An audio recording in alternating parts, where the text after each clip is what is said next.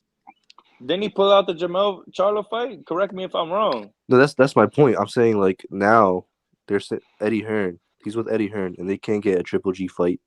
They can't get a Munguia fight. Yeah, but to be fair though, Triple G don't want to fight him, and let's be honest. Triple G don't want to fight him. Correct me I if don't I'm give a wrong, but fuck. didn't Andre call Arislandi Lara boring? Didn't he call him that? I think that's on Bro, record. I'm not blaming it Andre. I'm not So saying no, Andre you're is like. blaming it on Eddie Hearn when it's Yeah, not I'm really saying him, man. he It's not went with really Eddie Yeah, him. he's Hearn. the promoter. We He's not getting should. the fights. It's not Eddie Hearn, You man. trust Eddie him. Hearn You has trust put Eddie in the Hearn, huh? best fights You possible, man. trust him. You trust that nigga. I do, because he's made the biggest fights for Canelo. What? Which is the biggest That's superstar Canelo. in boxing? He gave you the fights you wanted to see. You Bro. wanted to see him fight the guys he fought over Andre. No, what I'm saying is that That's your Canelo wanted Billy Joe, and he wanted whoever else he wanted, and Eddie Hearn made it happen. That's Look, what I'm Eddie. saying. Look, Eddie So if Hearn he will can make. make those fights happen, he That can is make true. any fight focus on happen. one fighter PBC and gave not trash neglect cards and others. Fox and Showbox, and everything else was $80 pay-per-views, bro. Hey, I mean, for God's sake, man, look at the undercard that they gave Canelo, man. I think Canelo deserves more respect than that weak-ass undercard they gave him, man. Yep. And he still made but 800,000 pay-per-views. Canelo left that food for a reason. I like Canelo. That's my guy. Hey, I heard didn't earlier he's fighting Canelo Charlo. want Eddie Hearn to negotiate with them? But what Al Heyman say? No, he don't want Eddie Hearn in the negotiations. Isn't that what happened? Well, what happened now? What happened now? Well, see now, isn't it? Hey, you're proving my point, man. No. Canelo's Is a he free agent. He'll go wherever. Is he back with Eddie Hearn now? Or no? Yeah, he said he wants to spend his career with Eddie Hearn. In an interview, he said Eddie Hearn's the best promoter in the world. Is he doing that? That's what he said. That's what he said. Is that what but he's doing? Al Heyman didn't want to negotiate with Eddie Hearn, so Canelo had no other choice than to drop Eddie Hearn. That's the only reason he dropped him. Yep. Okay. That's why they had like 2 or 3 different negotiations with Caleb Plant. Yeah. That's why Eddie Hearn said he had to. He said I stepped back in it. That's true. Yeah, and he let Canelo's lawyer take the lead. Yep. Exactly. All right, yo, so he been giving Devin Haney like $5 million a fight. What's he gonna do with George Kambosos? Is he gonna give George Kambosos like a $10 million offer or what? I don't think he gave Devin Haney. I think Devin Haney gave him $3 million. I think Devin Haney gets between $3 and $4 million. I have $3 million as highest payday. So if he fights, what's his name? Lopez. He fights George. What's up? Yeah, George Kambosos. Yeah, Kambosos. George Kambosos. Yeah. Yeah, they could probably make that fight on the. That's the thing. I don't know if Devin Haney will get big fights in the future because he's already paying him so much money, and like the other fighter would want a lot more than what Devin already gets. So. Yeah, well, it depends because Kambosos. Eddie Hearn got the money. They say Eddie Hearn got the money all day. Yeah, we'll have to see. Hey, but what I'm hearing is that. Why do you think Broner's giving Eddie Hearn shout-outs on Twitter saying you're the man, you're paying your fighters? PBC, you got me fucked over Adrian here. Broner's broke, bro. He needs he needs money. That man needs a big payday, man. He said he goes, PBC won't fucking pay me, man. Shout out Yeah, to they literally pay him. They don't have it. They don't have it. Yeah, they literally don't got the money. They gave him a fight. Didn't he just fight like a little over a year ago? He just fought and it was terrible. Yeah, but bro, he said he wants to fight 3 times a year. They gave him 1 fight and stopped calling him, stopped picking up his phone calls for a year, bro. Them money got AB 30. Hey, why do you think PBC has so many fighters on the shelf, man? Because the money is. Because it's not They were hoping Canelo was signed. They were hoping Canelo was signed with them. That multi-fight deal or whatever they wanted to sign. You see Eddie Hearn's silly with the money, but PBC fucking paid Canelo $50 million for 1 fight without any guarantee of coming back. This I mean, is wouldn't true. you say that was stupid? Hey, didn't I say PBC is the dumbest one? Hey, that is true, bro. They were hoping that he would stay. All they do is overpay fighters. All PBC does is went in there and overpay fucking fighters. robbed him. Yeah, he He did. robbed the bank and is never looking back. Canelo they let Canelo keep all the live gate. They let Canelo keep all the live gate, the sponsors, Mexican TV. He robbed the fuck out of PBC.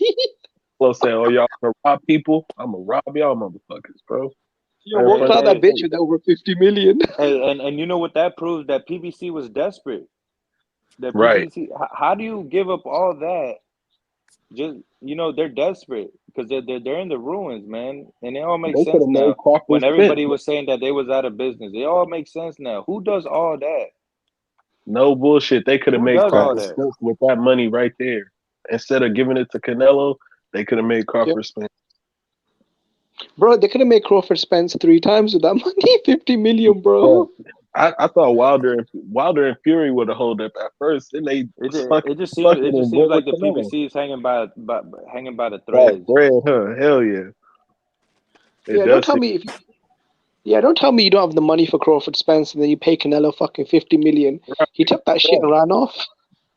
Right. Especially if Joseph is telling us that and then you're giving Caleb Plant $10 million. I don't even think Errol No, Spence they has had to made pay $10 him million. 10 million where because the fuck did that money come from?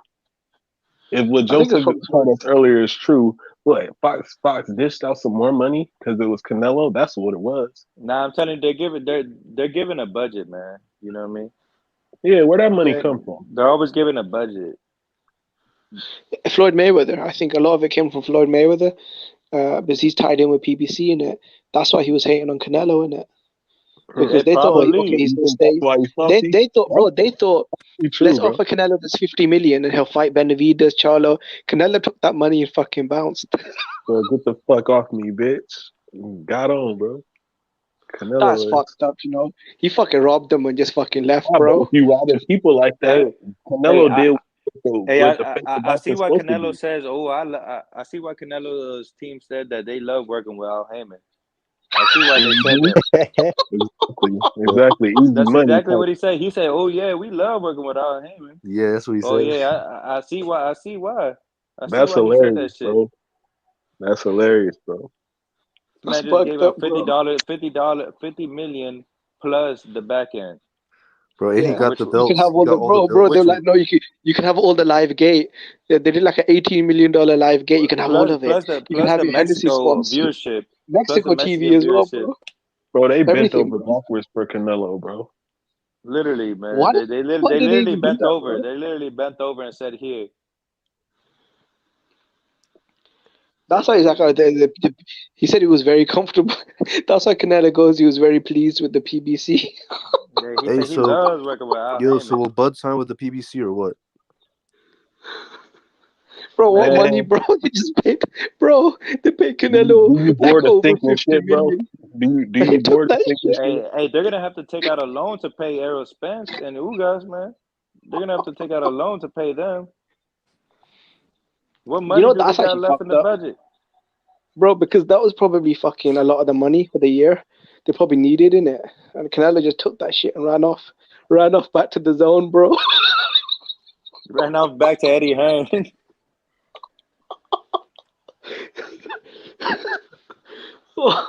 You know, I actually kind of feel bad, man.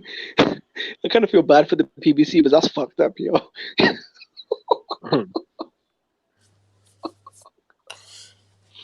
I'd like to see Canelo fight in the UK. I would.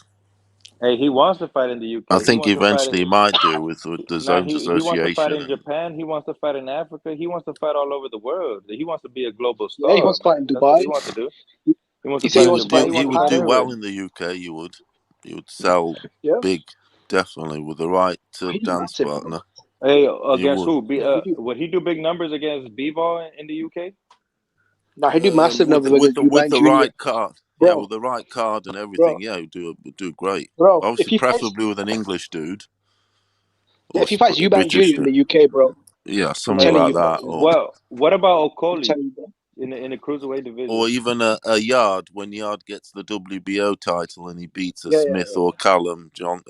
Johnson, something like that. You know, Right now, you hey, never know. You never know down the line. I don't think Yard will beat Joe Smith Jr. right now. Yeah, I'm just saying if, for instance, that would be a British guy with a belt, Yeah, and look it at that makes guy feeling sense sorry coming for. over. Look at that guy feeling sorry for the promoters in the comment section, saying, "Oh, don't complain when fights don't happen." Because Canelo did some fuckery with the PBC. Like, bro, no one asked the PBC to pay Canelo 50 million, bro. Hey, The PBC for sure ain't about to let Terrence now it's Crawford do Canelo's what fault. Canelo did. Now it's Canelo's fault that the PBC can't afford to pay nobody else. Give me a The fucking break. Look at this PBC just insane not about to boxing get fans are drunk toxic. twice. Bro, That's no the one truth. asked. Not letting that shit happen twice. They're not letting Terrence Crawford do that. Hey, Canelo could have brought Plant to the zone, and that would have been perfectly fine. Nobody asked PBC to host this fight. Right. All he wanted was Caleb Plant. They want to get robbed, bro. They wouldn't let fucking Plant come over. Eddie Hearn wanted to ship the bill. They're like, no, fuck that, Canelo. You're going to take this 50 million.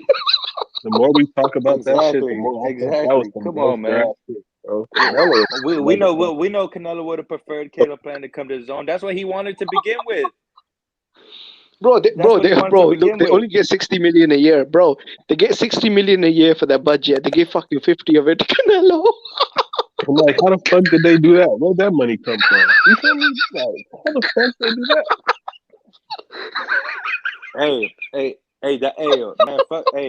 That's why we're getting Luis Ortiz and Keith Thurman and Barrios on pay-per-view, man. They need to make the extra money up somewhere, man. But they pick horrible fighters to put on pay-per-view. So PBC is going to shit, man. If anybody doesn't want to admit to it, man, then I just think you're blind, really. Bro, that's why the PBC fighters only fight once a year. Bro, Right? check this out.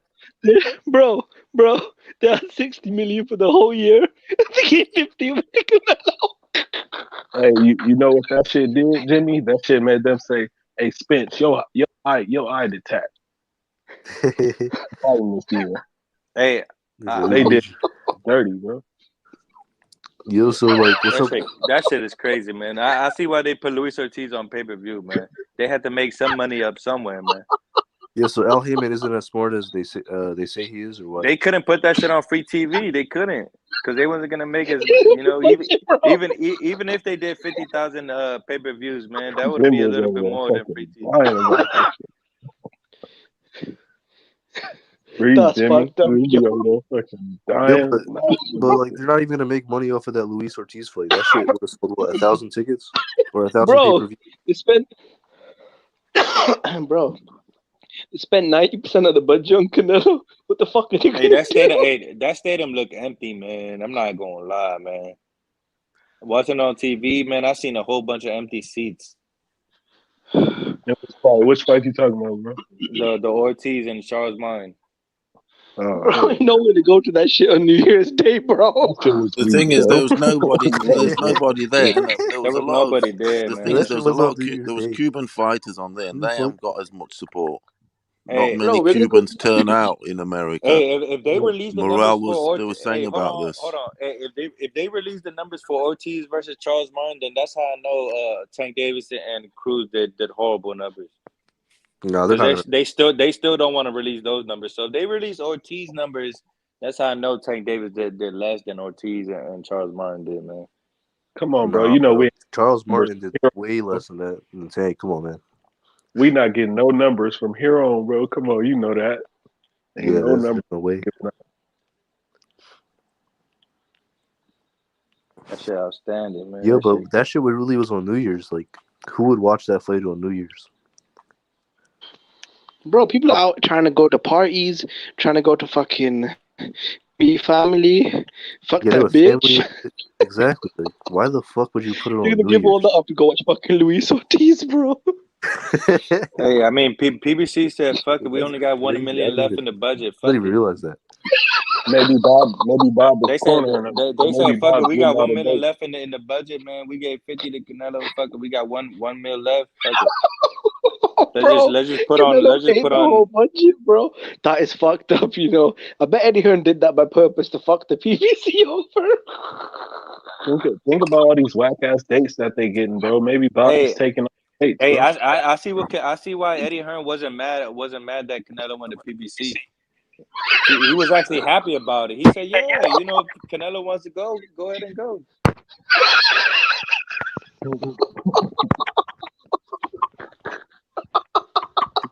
Niggas bad, bitch. Get on. Now they're trying to say, fucking hell, bro.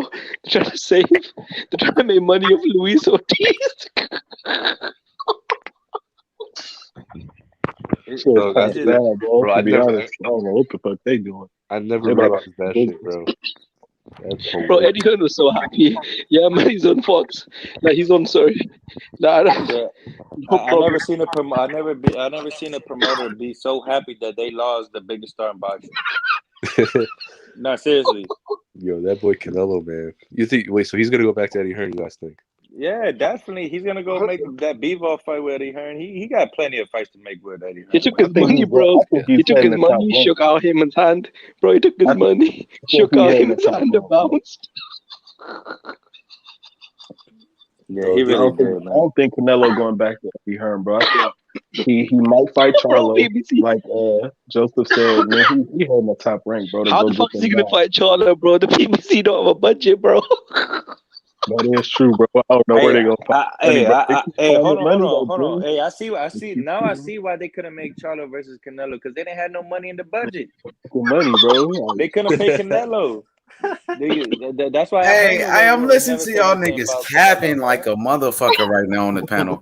He's All smoking. y'all niggas capping right now. Listen, the Zone and Eddie Hearn wanted Caleb Plant to fight Canelo on on fucking the Zone. What are you guys talking about? That's They exactly wanted what that they fight said. on the Zone, but PBC offered more money to Canelo, so Canelo went to the PBC because they offered him the biggest bag. The Zone wanted Caleb Plant to come fight on fucking on the Zone. What is y'all niggas talking about? The Zone was mad that Canelo didn't fight on the Zone, my nigga, because the Canelo bringing subscribers to fucking the Zone, nigga, to the app, nigga. Are you crazy? Nah, we was bullshitting half the Y'all stream. niggas, No, we was like, having fun, But it's bro. funny. But We it was was just funny trolling though. the comment section. It was y'all funny. We niggas was funny, bullshitting. Yeah, dog. I the swear to zone, the God. zone bought all the big stars, didn't they? They bought Yeah, the Canelo. Zone They want put Canelo to fight on the Ronaldo, Zone to bring Eugene. subscribers. Yeah, all They the can't, you know names. what I mean? They don't want the But Canelo to y'all. leave, nigga. hey, Canelo, but Canelo Canelo the not face of coming back, boxing. bro. They I couldn't Canelo heard. not afford coming back. Canelo. That's why I heard. Canelo sued. Y'all niggas act like Canelo didn't sue the Zone and Golden Boy to get out of that contract. So now he can fight wherever he want to fight. Remember that? Because Canelo wanted to fight Yildirim. Canelo wanted to fight Yildirim, and fucking the Zone wasn't gonna pay for that shit. And Canelo fucking sued their ass, nigga. Let's be honest. But I heard Canelo wanted Plant on the Zone, but PBC wasn't having it. That's what I heard. I heard that Canelo wanted to fight on the Zone, but PBC wasn't having it. So of course Canelo. Nah, they offered the most money. I don't know. They did. Canelo even said PBC gave him his biggest payday, nigga. He said PBC they pay the most. That's what he said. He said they asked him about fighting Caleb Plant. He said, I don't know, but he said fighting the PBC, they pay me the most money for fighting fucking Canelo. No, Canelo said they paid him the most money for fighting Caleb Plant. They said rate Caleb Plant as a fighter. He said, I don't know about Caleb Plant as a fighter, but he paid the most money. You know what I'm saying? They paid him the most money to fight Caleb Plant, nigga. Remember that. Remember that, my nigga. Nah, that's facts. So the Zone, the Zone want Canelo to fight on the Zone to bring subscribers to their app, nigga. Because when Canelo fought Billy Joe, they brought 400,000 subscribers to the Zone, nigga. That one fight. Yeah. And what happened? Canelo leave. Canelo the cash cow, the face of boxing, but now he fighting on Showtime with Al Heyman and PBC. Facts. Told y'all. He not going back to them, bro. He about to fight. Yo, what up, Charlo. Kazi? What up? What's good, my boy? What's up with it? Kazi, how you doing, Cosmo? What you saying? Good. Hey, before hey, hold on, I just came in to come in and say something real quick.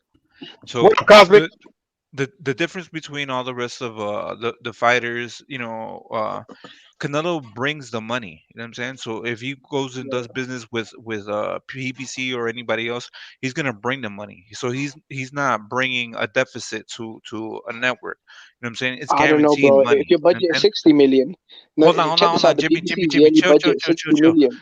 So And now if Canelo eats hold on, I 50 just of got that, here. This is, you know what I'm saying? This is why I don't need try to yeah, get on go the ahead. platform. You'll be here like 3 hours and shit. You know what I'm saying?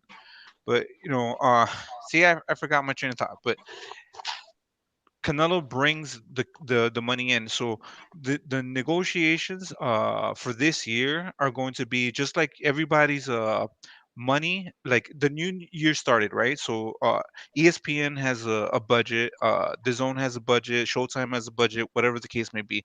So with Showtime, they are going to look at Canelo as somebody that's going to bring revenue in. You know what I'm saying? It's you're not going to lose.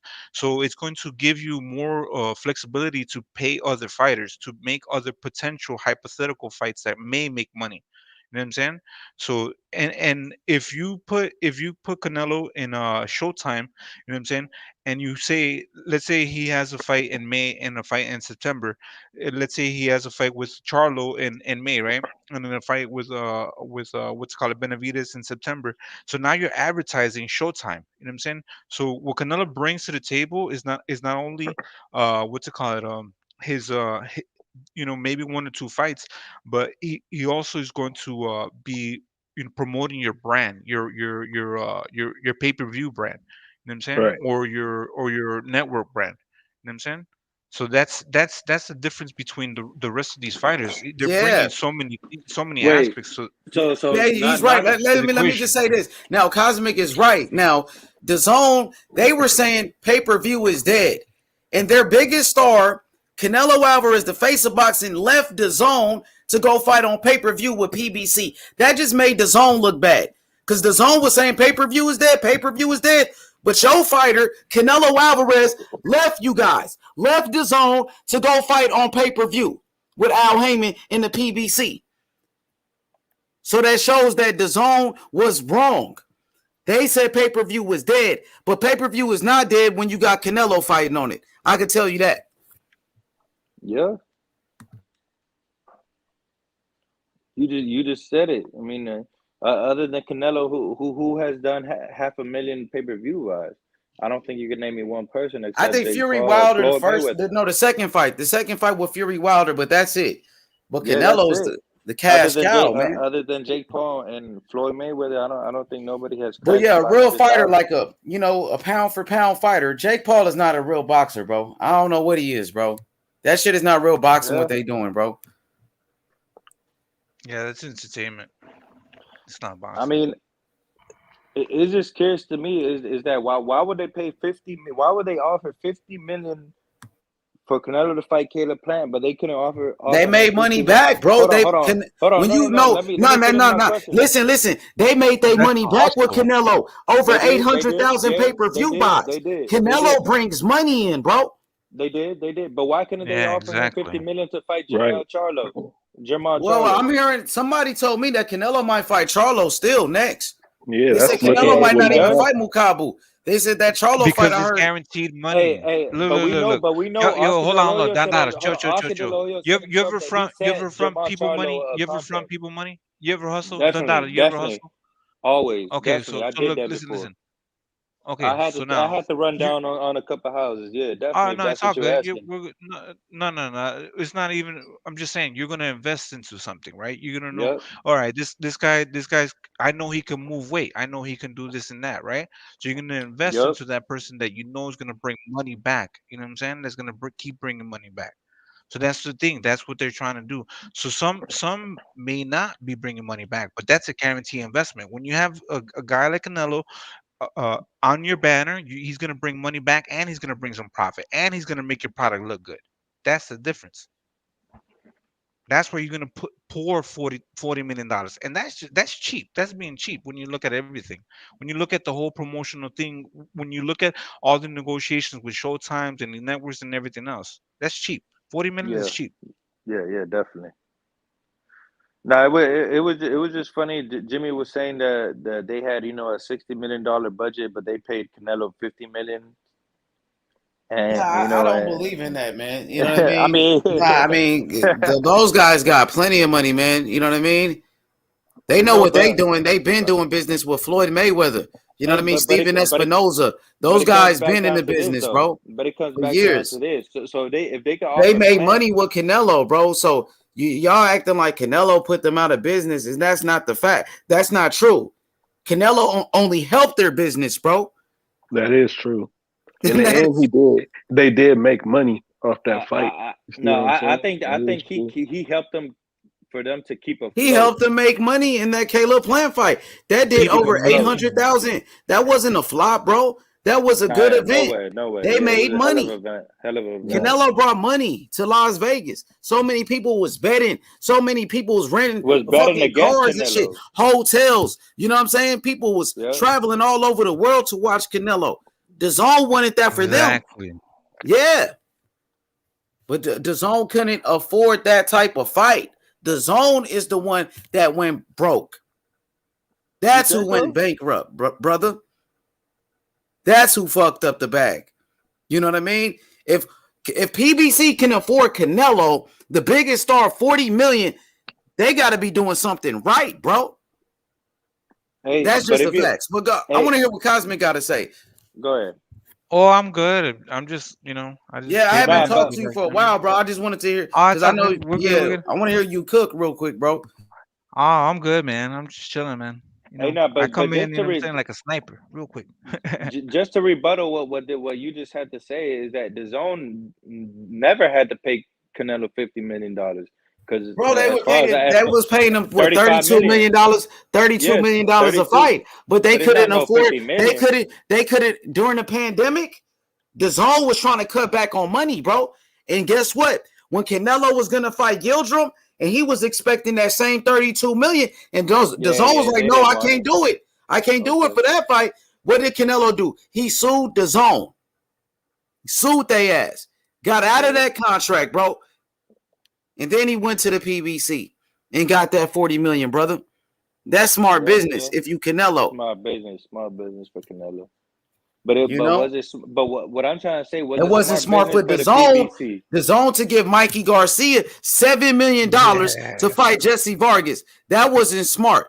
The Zone paying. Listen, the Zone paying Triple G $20 million to fight Steve Rose. Is that smart? So you could say that the same thing for Haney. Are they smart for paying Haney? He's not getting $20 million though. Triple G got $20 million, brother. $100 million contract from the Zone. Who has he fought? Nobody but Derevyanchenko, bro.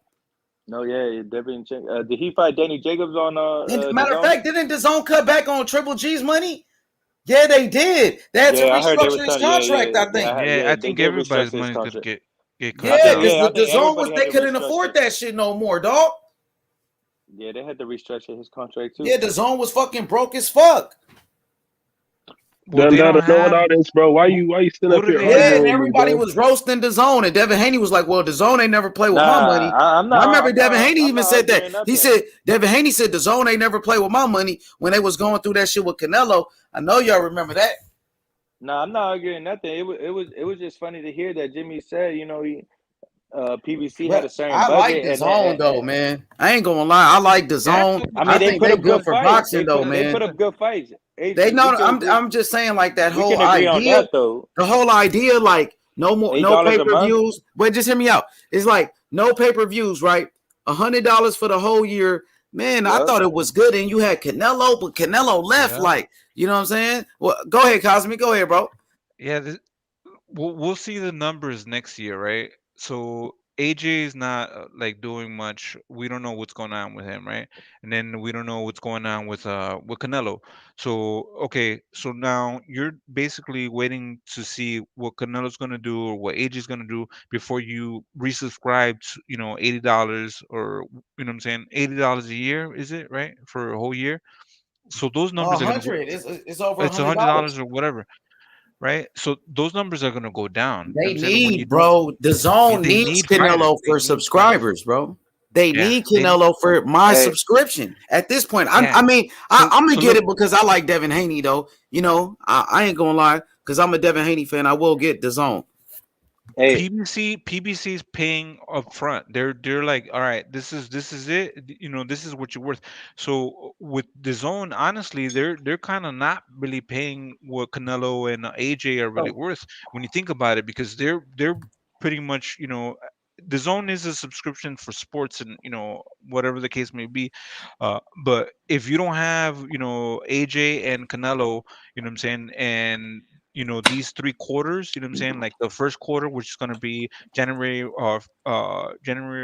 February, March, you know what I'm saying, those are 3 quarters, right? So you're losing money, you know what I'm saying? Like who the fuck is going to be paying for that? Are you going to be paying for that?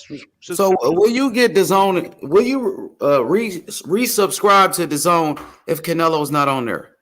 Yes, I will. Without Canelo, and I'll tell you why. It's still a good deal. It's still. Without Canelo though, Canelo was the deal though. Like when you got Canelo a part of that deal for $100, it was like, man, that shit was on point. But Yeah, I'm just saying, I got a question for you guys. Who is the face of DAZN boxing right now? Is it AJ the dude that got his ass whooped? Come on, bro. Canelo's not on there. Who's the fucking face of DAZN? Is Devin Haney? So Devin Haney's the new face of DAZN. Who is it? It's Haney. Haney taking over DAZN. Haney. As in, yeah, it's What about Haney's. Ryan Garcia? He doesn't even fight, so you can't say him. What about Virgil Ortiz? At What the about zone, Virgil it's Ryan Haney. Garcia At is the signed zone. to his At the Instagram. zone. Ryan Garcia is All signed the to UK Instagram. fighters we don't know about because we know the zone is UK based. It's not based in America. So we're from America. We may think this, but in the UK it could be totally different. You feel me? So I'm asking you, brother, who is the face of DAZN? Is it Triple G? Yeah, I'd say it's AJ, Triple G, and David Haney. The face of the zone. The 40 face years of old. the zone. Fuck out of here. The face of So the zone is Haney fighting Kambosos. AJ just got his ass whooped. He's not even a champion. Tickets, but he sells tickets though. But he's not even a champion. That's what I'm saying. Like, but that's where are we alluding to ticket sales, or are we alluding to? So when you talk about accolades? Top Rank, right? You gonna say who's the face of Top Rank boxing or ESPN boxing? You could say, I guess you could say Tyson Fury. You could Tyson Fury, right? Yeah. Tyson Fury or Terrence Crawford.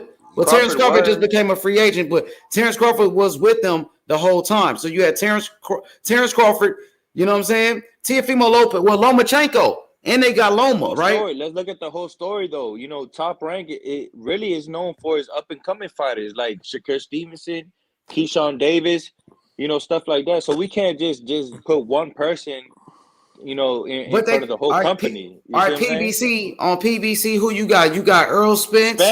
You got Earl Spence. You got Tank Davis, Deontay Wilder, Charlo brothers. You got the Charlos. Who else you got? I mean, we got Canelo. I don't know about that. He was on there. His last fight was on there.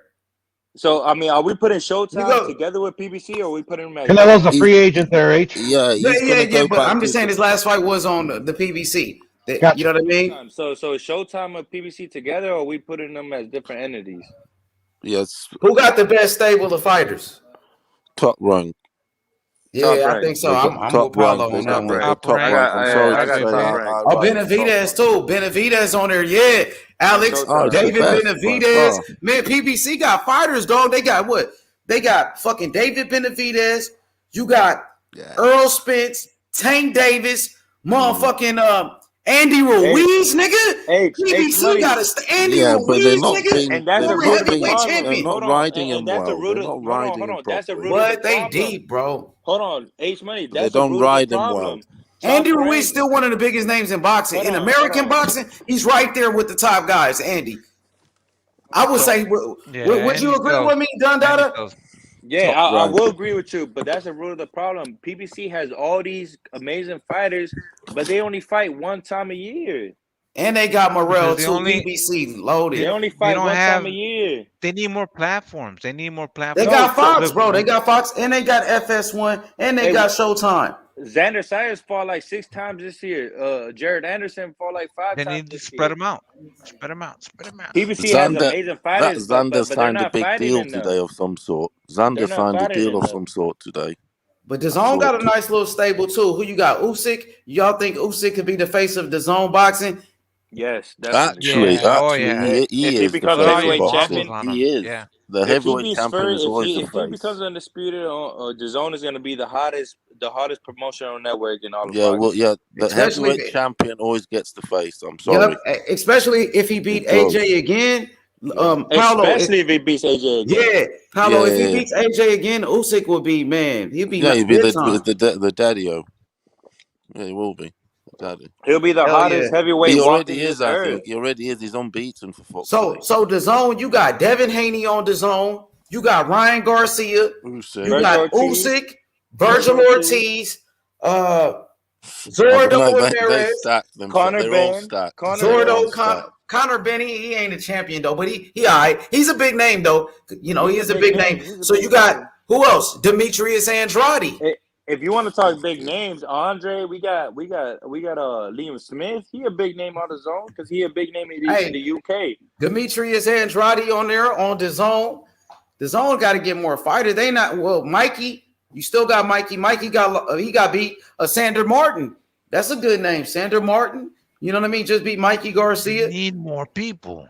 Yeah, they need more people for sure, man. They not deep like PBC. PBC, come on, man. David Benavidez, fucking Morrell, nigga. Hey, they got. That's why they need to let them come over. They need to let the fighters. Gary Russell too. Don't even forget about Gary Russell. That's my whole point of the PBC. They have a deep roster, but they're not fighting.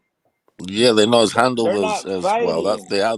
All right, Blair Cobbs. The zone, Blair Cobbs out, man. Come on, Blair Cobbs is a joke, man. It's the leftover. The dude is like you know what I mean? He's cool though, man. He's funny though. Hey, Mark Castro, a good prospect on the zone. I like him. He's really good.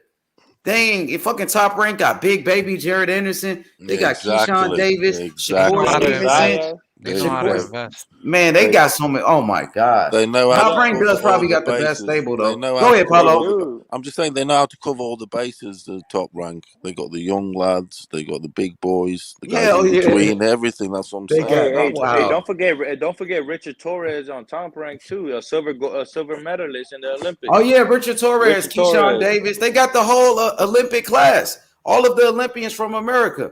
Top Rank signed everybody. And Top Rank just signed somebody either today or yesterday that was another Olympian. I forgot his name. When you look at it like that, the zone is pretty much last, though, to be honest with you. They get the leftovers. They're happy to get them and take it. Yeah, that's how it is. Because out of 10, they might. I want to say why that. they're paying so much. That's why they're paying when they had that bag, though, man, they was signing everybody at first, though. They got Canelo. When they got Canelo, the zone was on. But when they had Canelo, the zone was on damn near the top. But once Canelo left, the shit flopped. You know what I mean? To pick them, I want to say flop, but yeah. They didn't have the right. Without Canelo, the zone ain't really holding weight like that, bro. You got to be honest with you. Yeah. But I wouldn't say it flop, though. It didn't flop. All right, for American fight fans, like we said, Usyk. Okay. Yeah. You're right. For American fight fans, Devin Haney coming up though, but he's still a young guy. Like Ryan, if Ryan fought more, Ryan could take over the whole zone. Exactly. For you to say the zone flop, then you got to say Haney and Ryan Garcia flop. Nah. Really say it flop. Well, Ryan got to fight more often. If Ryan keeps fighting, Ryan has the potential to take over boxing. If he's good, you know what I mean? If Ryan wins those fights, he could take over. He could be the biggest thing in boxing. He got that fan base. Exactly. But Devin Haney's good too. He's a rising star. He coming up. But then who's bigger, Devin Haney or Tank Davis? And that's what I was trying to get at these guys. So who really is a cash cow in the lightweight division? Tank Davis is a big or Devin Haney? Devin Haney's like my favorite easily, brother. Tank easily. Tank, right? Okay. So, this all is right, why. No, yo. This is hold why. on, but before you say that, bringing the money in. Listen. Haney got a contract, so he's getting money because based on his contract, they believe he's going to be generating a certain amount of money. So they threw a whole bunch of money to him. So now, regardless of who he fights, he's going to get paid that amount of money. With Tank Davis, he's still generating the buildup. He's still selling stadiums. He's doing it based off his merit. You know what I'm saying? Yeah, fight by fight. I know what you mean. Fight by fight. I mean, pay-per-view by pay-per-view. It's hard for me to say that. I know what you're saying. It's I know hard what for you're me to saying. say And that when it's Kambosos building will get more differently. money. Whereas with Haney, it's a set. He's got that set. Yes, feed. exactly. So probably who would y'all say is bigger, Devin Haney or Lomachenko? Big in what way? I don't know. Worldwide, everything. Everything in America, whatever. Loma or Haney? I would say Lomachenko. In America, worldwide it is Loma because of what he's achieved long time. So in America, who's bigger, Loma or Devin Haney? Don't forget, people are watching him in the Olympics. Every fucker watches. Who's a bigger name in America, Devin Haney or Loma? Just talking in America. In America, probably balanced. I would say it's even. Yeah, it's even. Yeah, it's evenish. Evenish. I Okay. mean, Loma's the bigger dude. He is biggest. He's the biggest star of all of them, apart from maybe. Who's bigger? Who would y'all say is the biggest star? Go ahead. Because Loma because he's been around for a while. Devin Haney's, the fact that he can be with Lomachenko, what I'm saying, at his age, at where he's at right now, like that's amazing. You know what I'm saying? That you can, be at that level. You know what I'm saying? Lomachenko's been fucking putting work for a long ass time. It y'all think it comes easy, you know what I'm saying? I'm sure H Money put in fucking work before, you know what I'm saying, like he started blowing up. It takes fucking time. It doesn't just come overnight. You know what I'm saying? Hard work, takes time. Y'all look at fucking bodybuilders, you think he fucking took steroids and he just got fucking big. No, it fucking took fucking time. But the one that's there lingering in the back that can be bigger than Canelo, if he's got the goods, if he can do it in the ring, is Ryan Garcia. Because if he can do it in the ring with already 9 million followers and all that bullshit, it's just there on the plate to be served. But he's got to do it in the ring. To everybody. Let me ask this question to everybody. So we had after Floyd, we had Pacquiao. After Pacquiao, we had Canelo. Who is the even? Do you think we're gonna have another pay-per-view star or a crossover star like Canelo? Because I don't think we're ever gonna get a boxer that's a crossover star after this. I think there always is one. There's always there's always a generational So who do you see? one. Who do you see as that guy then? Yeah, that's more of the question. Who do you see? Who's the guy? There's always a generational dude. Always is. It's how the world works. Every 20 years Yeah, there's a but Paulo, I think, man, Mayweather, now it's Canelo, and there's always that dude, isn't there? But I know what you mean. So boxing So is who being is it? held It's hard to by say. one guy. Is that always been the thing? Has that There's always always been been the guy who's the top guy, though, isn't there? That's like it is. Then it was Roy Jones. It was Cesar Chavez. There's always the top boy. The guy that just is. It's like at school. The guy who gets the jacket. It's just the way the world is, Oscar De La folks. Hoya. So who's after Canelo? Who's the next Yeah, man in line exactly. That's the after $1 Canelo? million. That's the $1 million question. Even the promoters want to know that. That has to unfold. Let time take its course. But if we had to say who is, we could start Who would your guessing. best guess be? Man, it's really hard to say. They're not really poking their heads out and I'd have to showing get the it. You know what I'm saying? calculator, the pencil, and paper out. And work that the goes to my equation. next question. That goes to my next question. That goes to my next I'll question. let the other guys answer first. I'll get the other gents answer first. If y'all don't I'll have just nobody work in it out mind, in the are meantime. we ever gonna get a crossover star that has 60+ fights like Canelo does? Yeah, Is but Canelo that's what you meant by crossover star? Is Canelo the last of the Mohican? Oh, Of crossover. 60 falls, I think so. You know, guys like that have 50, 60 fights that are crossover stars, pay-per-view stars, legitimate pay-per-view stars. In Are the we ever immediate. gonna get another boxer like that? No, but you're giving us two yeah, I categories. Which think one? so. Which Yeah, one? I think there's gonna Pay-per-view happen. buys It's always or gonna 60 happen. fights? Both. I mean, both. Like, But He's it's got to be giving one or us the 4 other. questions there. No, Which a one? mixture of both. A mixed. I mean, or just a pay-per-view Who's star. If the you don't next want to, daddy is what you Nobody mean. can answer that question because It's it's too many variables in there. Yeah, that's what I'm saying. You need a calculator. I mean, but do you think there is gonna be another one? Not to fight 60 fights anymore. I think that the guy that could do it potentially is David Morrell. All right, I mean, y'all answer me this. So, who's America's biggest pay-per-view star? Canelo? Oh, America. No. American. American. It has to be Spence or Deontay Wilder, right? It's How much did Deontay Wilder make in his last fight? I mean, they just said that he did 600,000 with the Fury. With Can I give you the top 3? Oh, with Fury, then it's fucking what's his name, Wilder then. Yeah, the top 3 Wilder's for me. 38, so he basically retired already. No, but you asked who was the who sold the most pay-per-views in America. That's what you asked. Nah, I mean, all right, okay. After Wilder, then who's the next star? Spence. Shakur could be one. He's got good buzz. So you in my think he's gonna opinion, do big up pay-per-view until numbers? now, Dundada. I'm saying is who do y'all think is gonna do Number the biggest 2 up pay-per-views? until now, American. I think it's Spence ahead of Crawford. Crawford's achieved more in the ring, but in terms of views, I think it's Spence, and I'm starting to think he should demand maybe the 50-50. But Crawford has achieved more, and the reason why it's Spence is, for instance, they've both fought in the UK, but Spence was a pay-per-view against Cal Brook, so he was seen more here. People probably remember that more than when Crawford fought in Scotland, which nobody saw, literally, here. And then you've got the fight in America. Obviously, Spence is fought with against bigger demographics. Mexico, American, Garcia, Puerto Rican demographic, American, Danny. Whereas Crawford, the guys he's fought, they don't carry big fan bases. Mean Machines, Postals, this, that. He didn't fight as big a fan bases. Per capita and fan bases, Spence fought way bigger.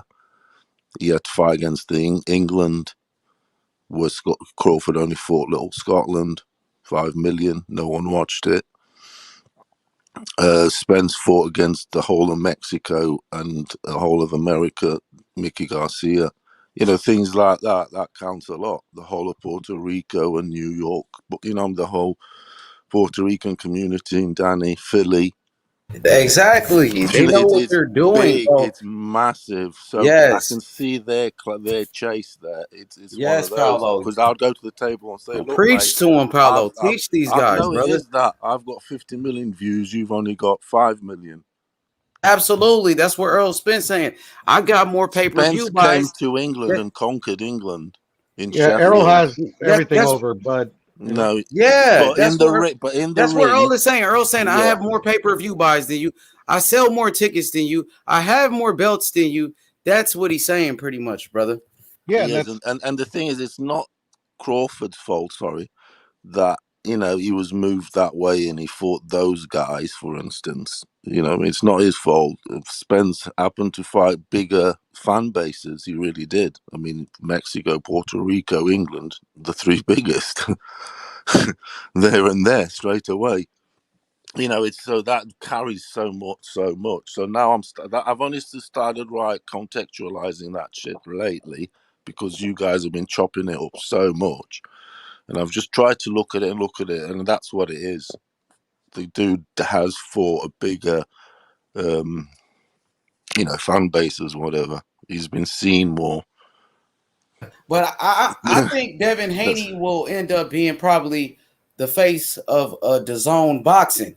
Because this guy is doing all the right things. It's like they were leaning towards Ryan at first, but Ryan, he missed out on his opportunities with those fights in 2021. Yeah, Ryan will go and do his thing, and Haney will go and do his thing, so to speak. And they could meet, but they'll go and do their own little path in the meantime. I want Haney to fight Kambosos. I wanted to get that fight, get all that sorted. He's got his opportunity.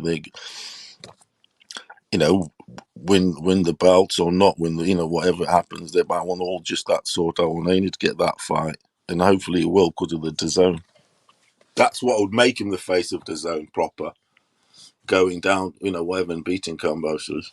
But Usyk is the boy, though. The heavyweight cat's a lot of clout on it. Heavyweight catch has a lot of clout. He has. I'm probably thinking it is Usyk. His achievements. Y'all making a lot of sense, but I mean, Joseph said himself that Fox doesn't want nothing to do with boxing. So now the PBC has to find a new home in Paramount Network. So if they was making so much money as y'all say, I mean, why would Fox not want to renew the contract?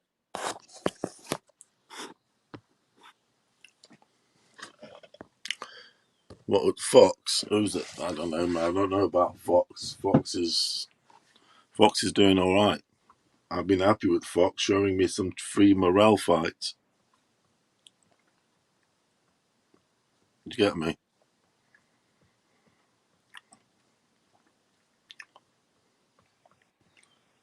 we just left. Hey? Who's that? Who's that? Puro Boxing? Yeah. Who just left? Who was the other guy in the panel? I forget. I think it was Jimmy. Nah, Jimmy left a while back. Who was it? What fuck? Who was talking? Oh, I it was don't know who Cosmic. either. Yeah, it was Cosmic. It was Oh, Cosmic. Yeah. Cosmic. Yeah. No, yeah, fucking Errol Spence. Like, it's not gonna be no 50-50. Like that shit's not gonna happen, bro. Because Errol Spence, he has all the leverage in negotiations with the normal shit that they fucking that they go by. He's a unified Hey, Pearl, but champion. He sells more Pearl, pay per but view. Sells more at the but gate. what I was trying to get at was that I'm not blaming Crawford for asking for so much money when he's getting paid just as much as Spence is, or if not more than Spence is. You see I what I'm understand what saying? you're saying, Dundada. No, I totally understand what you're saying. It is That's what what it I'm is. trying to get That's at. what negotiations are. Unfortunately, sometimes they just don't. They don't agree, and it takes a while for fights to be made. But hopefully, they But can. I'm not blaming Spence. I'm not blaming Crawford for saying, "Oh, why would I take 40% when I'm getting paid just as much as you?" Well, but the thing is that like, well, that's the thing. Like, I get his where he's coming from, but the thing is that, like he's not going to get 50%. It's just the whatever Top Rank used to pay him. That's what Top Rank used to pay him. Now he's trying to make an Errol Spence and a fight with Errol Spence. So like literally, he doesn't have Top Rank backing him anymore. I don't Let me know. ask He you has this. Let me ask you MTK. What's this. up? Talk to me, bro. Let me ask you this: do you think Mm. Spence or Crawford were ducking? Were ducking this fight? Of course not. I don't believe in ducks. Hey, and I feel where you're coming from too, because I actually do not believe in ducks either. I think Nah, everybody. I think everything happens for a reason, or it's it doesn't politics, happen. bro. It's politics, bro. It gets politics I, for I what like that for answer. I everything that like I that hear. answer, Pearl. For That's real everything I shit. hear is I just like that business, answer. bro. Like literally, they both want to get paid, bro. Because it's a big fight. But like literally, if they really, really want to make the fight, it's gonna get made, and that's why I kind of like that like them not coming out with these numbers, bro. They should keep all that shit in house, like private. Facts. I like that answer. Like I haven't It's heard just because that. it's like it's none of our like literally like what fuck it, like that part like the fans won't move for shit, because the numbers are already what the numbers are, so it's literally it's just like fucking somebody's got to budge. If they really want to fight each other, somebody's got to budge.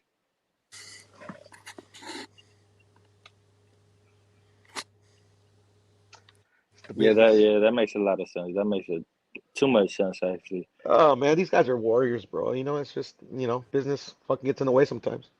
Yeah, no, but what I was trying to get at, I only put that narrative because I've been hearing the narrative on Yo, the but Spence but fanboys that they're Puro. saying that Mm. Crawford has been ducking this whole time. But who started that Yeah, but trend that's with those I hate that numbers word matter? fucking when they fucking always come out with these ducking Cosmic shits. is back. You know Cosmic what is I'm saying? back. Oh, what's up, Yeah, Cosmic? I Hold should on, be look, Cosmic. chilling. Let me Cosmic finish is this coming to real the quick. edge. Let me finish my Put answer some real quick. Cosmic. Put some some sense into this matter, Yeah. please. What Hold on, happened? What Cosmic. Let me happened? just answer Dundada real quick. Yeah, no, I don't believe in ducking. That's like, other things are more plausible, but I'll never fucking blame the fighters for, it's, the fighters are the last I feel people that. I'll blame. I actually feel That's just exactly me how you're personally. feeling right Me now. personally. Go ahead. But who started like bragging about the numbers that what I'm saying? Like I don't now know. everybody's. Cosmic, who did?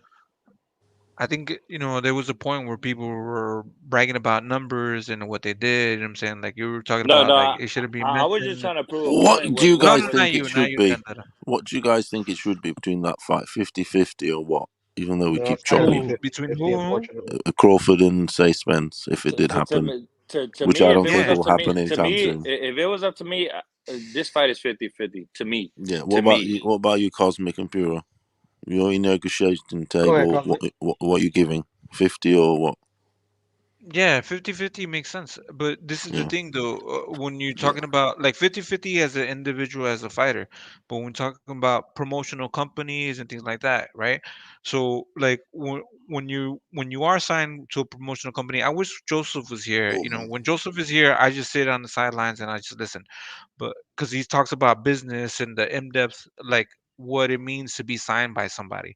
So when you're signed by somebody, like they're also bringing in, what I'm saying, like the stadium, what I'm saying, like whatever the case may be, MGM or what I'm saying, or Madison Square Garden or whatever.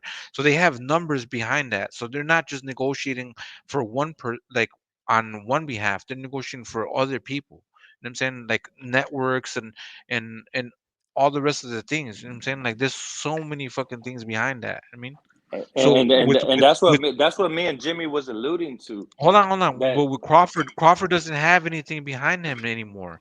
He doesn't have no network. He doesn't have no though. anymore. Exactly. But when you But bring he's a in free something to agent. He's a free yeah agent, isn't he? Yeah, but when we were talking about what you're while he bringing was to on the the Sure, sure. contract. negotiating table. What are you bringing to the negotiating table? What you'd have to You know what I'm find a saying? What is backer. Terrence Crawford? Can You'd have Terrence to Crawford find a hold backer. on? He's a free Yeah, agent. hold on. Chill. Can Terrence Crawford get a stadium in anywhere in the world? Can Terrence Hey, Crawford be like, yo, and you know what I would like rebuttal to as a you? free agent? You know what I would rebuttal? Depends. That Yeah, has Canelo nothing to do with the lion's share It of the depends on money. his backer. The companies like Hey, a DAZN, anybody can come up to him and Canelo say, gave "Look, we'll Caleb deal Plant with $10 you." million just to fight for that one It title. depends. And That's Caleb Plant different had though. never That's been on different. pay per That's view. different. Well, PBC gave him 10 No, million. that's different. But he's being backed by PBC. Caleb Plant was being backed by PBC. Caleb Plant is being backed by PBC. That's what it means when you have a backing. When someone's backing you, you know what I'm saying? That's what it means. You know what I'm saying? So Terrence Crawford doesn't have no backing right now. He's a free agent. So when you're a free agent, unlike with Mayweather has the money behind him. Mayweather can literally sell out can negotiate with vendors in Las Vegas and be like, yo, I can rent out this stadium.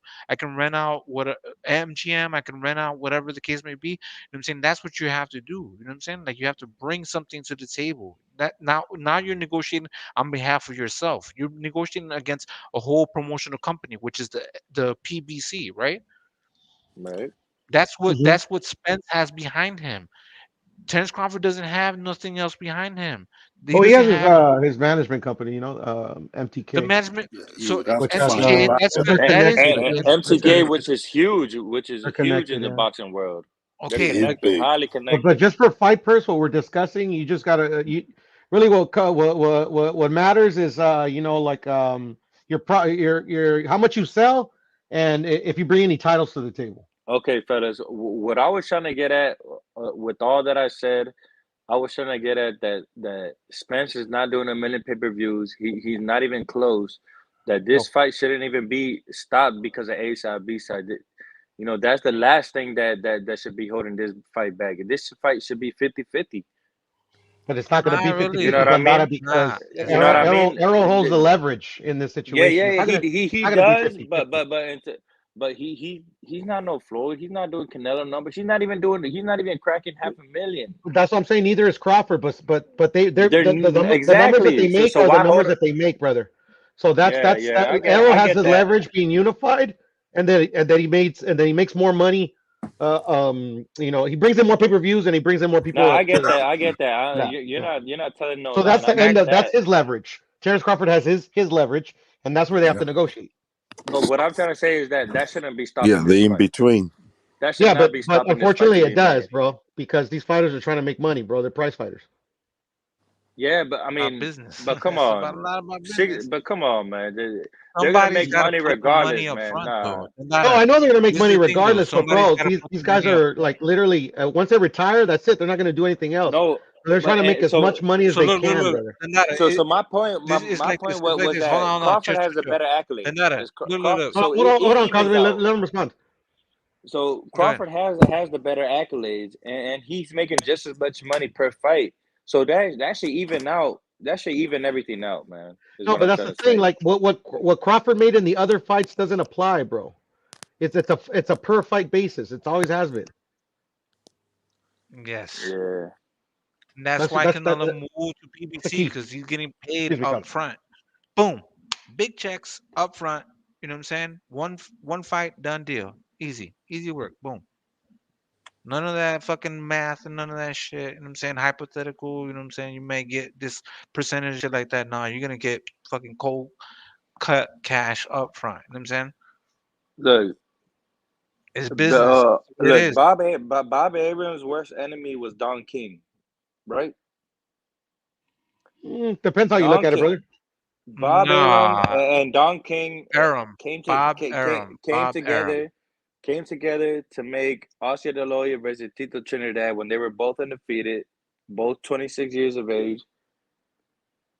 So if Bob Arum Bro, we're talking could about work, the golden ages of no. boxing, man. So, We're but talking about like If Bob Arum could they're work trying with to Don squeeze King, boxing out of existence right now. Why can't Al Heyman work with nobody else, man?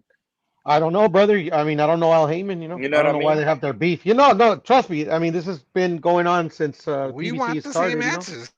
We want the same It's answers. just like I don't know, brother. To be honest, I don't know. No, I know we know all the answers, but it irritates me when they say that Crawford is ducking. How is Yeah, Crawford ducking? but he's not, bro. Anyways. It's not. Even if they My bad, say my it, bro, bad, it's their Crawford's not opinion. my It's bad. their opinion. I don't mean y'all saying it that, but that's what No, I'm no, no, trying no, to, no, no. But I'm just saying, debunk. whoever says it, if H said it, it's his opinion. Like literally, That's what I'm H trying to don't know debunk. Bud. H don't That's what run I'm trying to Bud's debunk. career. Like, you know what I'm saying? Yeah, exactly. That's what So I'm trying to debunk. Well, where the one everybody's thing. saying, "Oh, Crawford is ducking. Crawford is this." No, how's And at Crawford the end of the ducking? day, Dundada too. In my personal opinion, it's all promotion too. All the shit that they go back and forth about. Oh yeah, I'm this, Yeah, I'm that, and the you other. need. It's just to build up the fight for so when the actual fight gets signed, if it does, God willing, like the people want to see it. It gets the people talking. Yeah, but you know what worries me? Spence is 31 years old. Crawford is going on 35. Yeah, Crawford's What are they a worried little about older, but you? I Don't worry mean, about I never them. heard You of think they him worried being about you, Yeah. Dandara? You an think they worried about Nah, alcoholic. you? nah, nah, nah. You I'm you saying, ever I'm see I the know saying, what movie The I know what Bronx Dundada's Tale? trying to say. Dandara, hold on. nah, You ever see but the you know movie what I'm The trying to Bronx get Tale? at. You know Dandara, what you I'm ever see trying to the get movie at. The Bronx Tale? You ever see the movie The Bronx Tale? Yeah, I see that. I seen that Okay, Classic. joint. That's a right? classic movie. Do you Yeah, remember classic. how he broke it down? What did he broke? Who? Which one? Who? It's basically the moral of the story. You're worried about this man. You know what I'm saying? Like, what was it, Mickey Mantle You at the talking time? about? You talking about the Robert De Niro joint? Yeah, The Bronx Tale. Okay, Yeah, never yeah, yeah, mind. yeah, yeah. I know. Yeah, yeah, I know exactly what you're talking about. Why are you worried about this guy making millions of dollars? Why are you worried about him? Don't worry about him. Nah, He's but he's worried about you. He's worried about you. He's not worried about you. Come on now. no. I'm not saying he's worried about me. I'm saying us as fans. You see what I'm saying? Us as I fans. get you, Dundada. Us as fans. I'm not saying. I mean, obviously, ain't nobody. I mean, to be honest, no. There is a lot of people looking at these YouTube channels, just like H's channel. There's a lot of people looking at these YouTube channels and seeing what the people want. Believe it or not, we can make a difference. Believe it Yeah, or we not. can. Yeah, it's true. It is. It's computerized. They program every fucking little thing you say. I mean, we are the media. When you look at it, we are the media of boxing. Back then, we had Yeah. a couple of channels Well, of we still boxing. be. Now you can't go to ESPN to look up for something for boxing. You can't. There's no He shows for can. boxing He can. except for Max on Boxing. But you can't go to Fox Sports right now and tune in. To see a live show for boxing. No, you have But to go what to are you trying to YouTube. say He though? can. Then that I just you saw like Martin. What's his name? Richard Martin. from your theory, it sounds like we should be worried, we should be concerned that boxing is dying. You know what I'm saying? Like that's the energy that you're giving off. You know what I'm saying? But I mean, I'm not the only one Paulo, that said. I Puro, mean, I'm not the only one that they've says been it though. around for a while. They've been around for a while. Boxing has gone through dark ages throughout history. You know what I'm saying? It's not gonna go away. It's gonna Yeah, yeah, continue to but we it's gonna haven't gone through. continue to We haven't. grow. I agree with It's you, gonna Cosgrove. continue to do that. It's not gonna like it's I hear unfazed. you. I It's hear you. it's I hear you. one of the oldest sports. This is It's why the oldest. But People greatness. you always want be to you want It to fighting. is know the the oldest difference. sport. You Exactly, want to know the Paulo. difference though. You want to know the difference. No, there's no difference. Is that the pay per Why view is era why are was I people? want to It blooming know the was doesn't. difference. Go booming. ahead. Dandara, listen. Hold on. But Dandara, why are everybody still trying to gravitate towards boxing? Why is this still trying to gravitate towards boxing? Why are they still Are trying to make they money off of it? or are they gravitating What towards MMA? celebrities? What are they trying to do? What are they doing? YouTubers? What are they trying to do? Are they trying to do MMA or are they trying to do boxing? That's a good point. No, but when you talk about the The YouTubers, man, fisticuffs. Let's go back to the that's a side fisticuffs. act. The fisticuffs. One-on-one hand combat. We're not talking about YouTubers. We're talking about the pure sport. We're not talking about YouTubers though. You can't It's compare the gonna go. YouTubers It's gonna go to the back to the sport. same thing, though. It's gonna go back to No, but boxing, what man. Cosmic's trying to say is that, like, we know that Jake Paul, yeah, he's a YouTuber, but what he's trying to say is that, the boxing still like appeals to the people. Like, literally, Jake Paul could have been an MMA dude, but he's doing Okay. boxing. Look at That's this. what he's trying to say. Since Triple G and Canelo fought, name another event where the stars came out, where the actors, where sports, where famous people came out to see the fight. What the hell, Every Canelo fight. bro? What about what's it called? Tank Davis. Tank Davis had a whole bunch of Yeah, I was basketball at athletes Staples. They had coming a out. lot of What the fuck? celebrities there too. What Hey, just Cosmic, happened yeah. against man, Isaac Cruz? What are you talking about? Come on now. man, we know they only come out to those fights because of Floyd Mayweather, man. Come on, man, we know that. It don't matter. They still come Man, out, brother. You, come out. you No, didn't hey, ask like Don't be hey, you selective. didn't put the stipulation that Yeah, the exactly. fights that Right, right. Floyd is involved in. You get what I'm saying? Don't be selective. we know Floyd Mayweather be giving out tickets Oh, for the come fight, man. on. Come on. They all do, Dundada. They all do. They're called comps. They all do. They all do that. Hey, no. Manny Pacquiao used to buy tickets, but he used to buy tickets for his fans and his family to come to the show. Man. Not fucking famous people. Who did, brother? Pacquiao used to buy Pacquiao a did bunch of too. tickets. He used to buy No, I know. tickets. Yeah, wait, that's Pacquiao though. But I mean, like the free tickets you're referring to, all promoters do it. Like all fighters do it, bro. You think the celebrities pay for their tickets? No, they don't. You don't think so? Hell nah, brother. It's marketing, bro. If you see fucking Magic Johnson there, fucking, or you know that All Magic I'm Johnson's saying, gonna be okay, there, you're more all apt to I'm buy saying, it. You get what I'm saying, or go to it. okay. My bad. I referred it wrong because No, and I could be wrong, Dundada. You could be totally right. I'm just I'm saying not that it's, old. Look, I'm not that old, I but feel you, brother. I feel you. I remember boxing on HBO pay-per-view back in the early 2000s. When it was a true fight and all the stars would come out on their own. When it was a real Bro, come fight. on, man. But they People, still come out on their own, bro. Dave I'm just saying they Chappelle, don't pay for their oh my tickets, bro. God. You get Come what I'm on saying? now. Listen, Like it literally, costs when you more have that for much those money, celebrities bro, to come out. It costs you more call for your those. homie, bro. Oh, They probably know Bob. Hey, Bob, I want to go to the fight. Okay. chill. It costs more for those celebrities to come out. They have to fucking come out. You know what I'm saying? They have to have security guards. They have to have all these fucking people around them. You know what I'm saying, man? It That's costs how it is. more Back in for the them to day, it fucking was come like that. out. The kings and Crazy. queens come out to Cosmic, they watch get the all that shit for gladiators. free, bro. The security, the fucking, the planes, they get all that for, bro. I'm telling Nowadays, you, all the celebrities that go to a fight or they go to any event especially if they're like a movie star or something, it's all free, bro. Like literally, the security company will be like, "Hey, I'll give you free security. Just fucking shout me out here." They're not paying for shit, bro. They want them to be That's the seen thing there. about Yeah, they want them to be seen there. becoming rich, outside becoming the stadium, famous. You fucking you're poor at one point, but then when you actually have money, you don't pay for shit no more because And they get they give it to you. extras And afterwards. Hey, to segue into a new topic, what's the handle. biggest fight of 2022? Good question. I don't know. Go What's ahead. the biggest fight? I mean, what's your opinion? I mean, my opinion. I mean, I don't know. There's a couple fights that are What's big that in question again? 2022. Sorry. What's the What's question? the biggest fights of 2022 Oh, that could be made? In there's my so opinion, there's many. there's like 3 to 4 fights that would be the biggest. Like Terrence Crawford you start off, versus Andara. Spence. You lead the you've been I leading the mean, night. Go ahead, you lead. I'll name four big fights that could be made. I can name the Castano versus the Jamel for undisputed. I can name the Already Crawford made. versus That's Spence. already been made. You don't have to make that. Okay, so I can say that Crawford versus Spence that could be made. That's I already can name something that they're already thinking about no, making. but that's what I mean. I But don't it's mean not that made though, Cosmic. yeah It's not made. I don't mean that I'm the But first they're guy to thinking come about up making. with it, but I'm saying what's the biggest fights. Not I'm the first. I don't mean I'm the first guy to come up with them, but I'm saying what's the biggest fights that could be made. I You got see you, what I'm saying? Dundada. You gotta explain. Go So ahead. like, Bust it.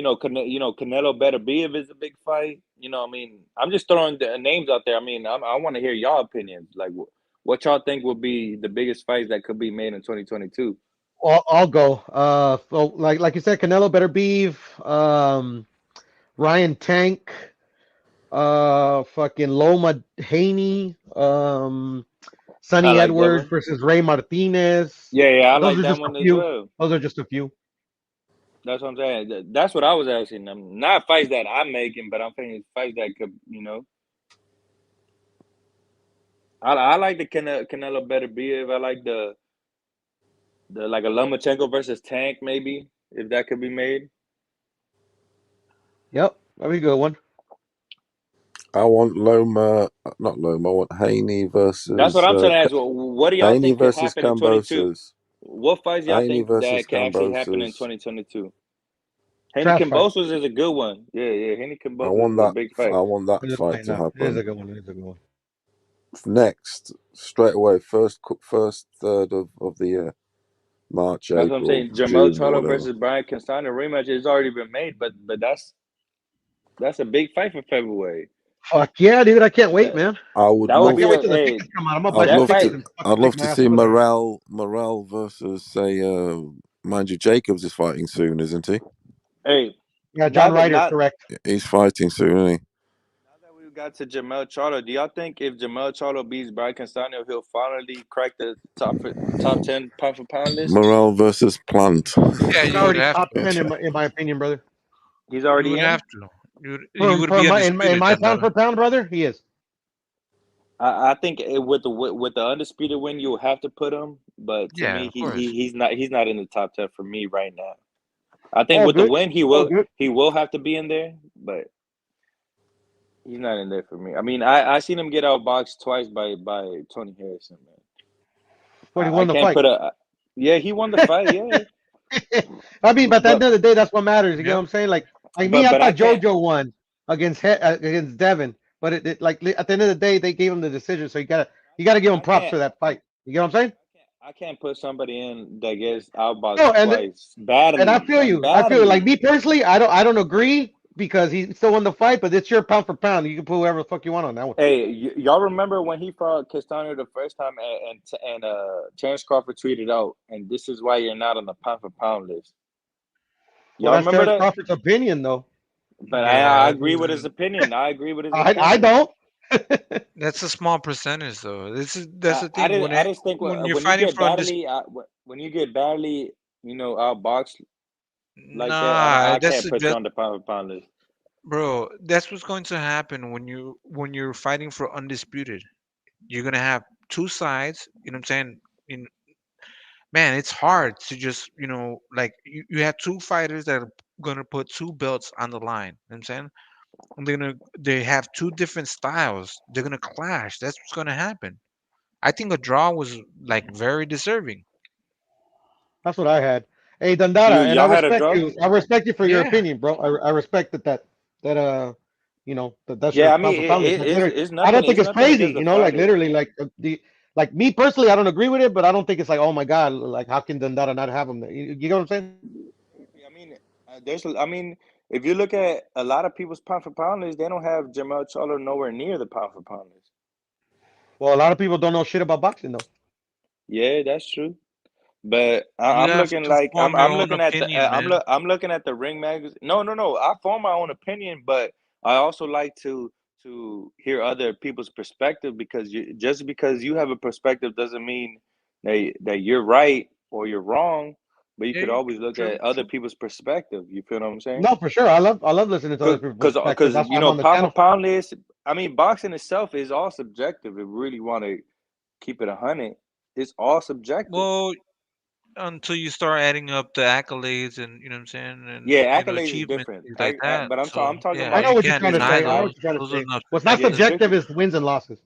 Yeah. Obviously, the numbers don't lie, but I'm saying when it comes to Well, you can say fighting, like it's all so. For instance, subjective. you can say Tank Davis is a pound for pound talent, but is he on the pound for pound list right now?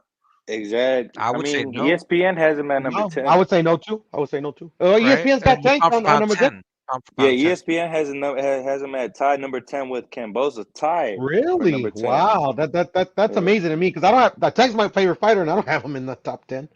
But hey, I like I mean, said, See, that's ESPN's opinion, I'm right? reading. ESPN's opinion.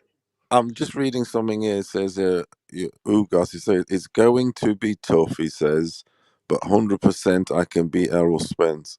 I don't like those sentences. It's going to be tough. That sounds like it. It's like it's not too sure about it. If you get me, I I like a disagree, bit Paulo. more. He's just giving his opinion, bro. Do you Like literally, reckon? like two champions, bro. I mean, shit. The one thing is It's. not is going to be easy, bro. You know, Do you reckon he's got a And chance? Do you guys reckon he's got a chance? Uga. who Of Ugas? course, he has got a chance. He got But more than a He got chance. more He than got a more chance. than a chance. I what do you got reckon? Arrow, but you know, like shit. Hell yeah, he can win. I He's got a this. good fighter. I got this as a 60-40, 60-40 Have you? Ugas. Have you? Yeah, I got 60-40 the other way though, Blundara, in my opinion. I Well, you got mean, Ugas to done that, have you? yeah, I do. I have Oh, that's 60-40 Ugas. interesting. All right. I mean, I wouldn't be surprised. I wouldn't be surprised if Spence wins, though. You see what I'm saying? No, I feel But you. I I got, mean, they're two but good I got fighters, a and 60. The I'm only not mad reason at I you for say picking Uga. the only reason I got 60-40 Ugas is because what happened. What happened after he was Spence was rusty against Danny Garcia? Didn't he lose like 2 clowns clearly because of fatigue late in that Danny Who? Garcia fight? Errol Who did? Spence. It was, Y'all not he giving was Danny Not that I Garcia can fucking cruising. remember. credit though. Like The like only one late that in the looked fight. fatigued was fucking Danny. No, no, He, no, no. Late in the fight, it had to Yeah, been that's like what I'm talking about late he in the eight or was fight. nine. cruising. He was winning, It was two cruising. rounds where it was 2 rounds where Errol Spence clearly took off. He's He clearly cruising. took off. Yeah, but not for So fatigue, bro. so so so now imagine Yeah, exactly. after another 1.5 months year layoff, and then and then on top of that, Ugas is a better fighter fighting southpaws with a big right overhand. That's his specialty. So Hey, brother. you could say Sorry, go ahead. you could say that that Spence is tailor made for Ugas. If you really I agree. get I down actually to it, agree with that, Dundada. I actually agree with that. because look, he's coming from the Cuban school of boxing, and I don't know if y'all know anything about Cuba, but Cuba, even Nah, if we you're not, never. What's hold on, Cuba? Cuba, Enlighten man, us. Cuba.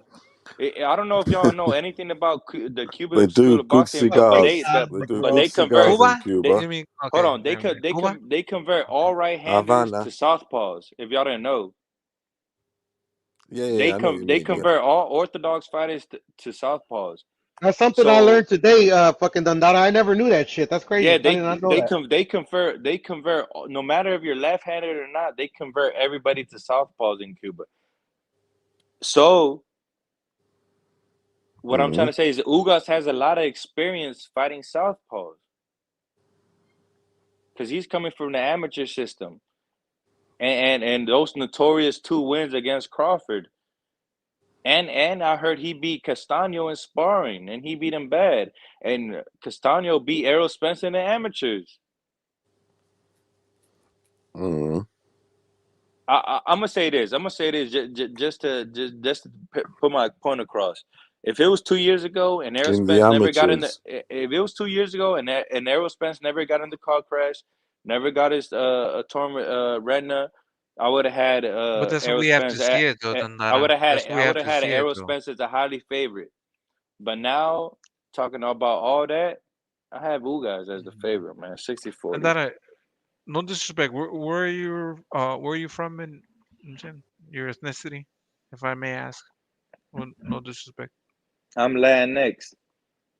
Latinx, okay. Can you like pinpoint a little bit more towards your ex? What does that matter though? Oh, I'm To the just point that asking. we're trying to make. Oh, I'm just asking. I mean, you tell me where you from, and I'll tell you where I'm from. I'm from Chicago, Mexican. You know what I'm saying? I'm Mexican South too, my side, nigga. baby. What's up, paisano? I'm from the DMV, DC, Oh Washington, shit. DC. Okay, okay, I'm okay. from the Cool, cool, cool. capital of the United States of America. Oh So I'm damn, the most salute. American. I'm the most The American y'all White motherfuckers House, could are get. you? I'm the most Bloody hell. American y'all motherfuckers could get. I'm from the capital, Y'all motherfuckers can get okay. but I'm Mexican though, my Presidential G. status. You got I'm from presidential I'm from status. Mexico. Both my parents from Mexico. All my family's from Mexican. I'm Mexican, my G. So we paisanos.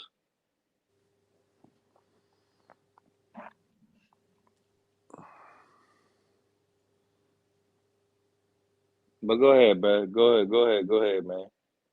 We might not agree with everything, but I mean, it No, is it's what all it good. It's is. all good. Let's try to get, you know what I'm saying? Try to get an understanding. I mean, Now, you from Chicago, so you stay in Chicago, yeah, born and raised born and all raised. my life. Yeah. So who you got? Who side are you on, Errol Spence or Terrence Crawford? I'm. I mean, this is the complicated question, man. Like, so listen, Where listen. does I'm go on the ahead? side of boxing, but I'm on Me the side too. Me that too. understands that it's hard to make these fights just happen. You know what I'm saying? It took a long ass time. Yeah, I'm frustrated as a fucking boxing fan. You know what I'm saying?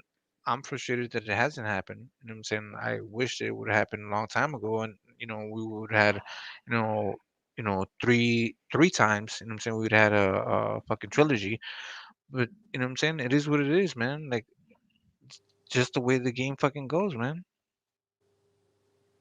Hey, nah, I'm with you, man. I mean, like I said before, man, Oscar De La Hoya fought Tito Trinidad when they was both 26 years old. I mean, Yeah, we should man. be going into the third fight of Crawford and Spence, man. And But this is the thing, we're though. we Like don't even know if we're gonna get the first fight. we're gonna get the.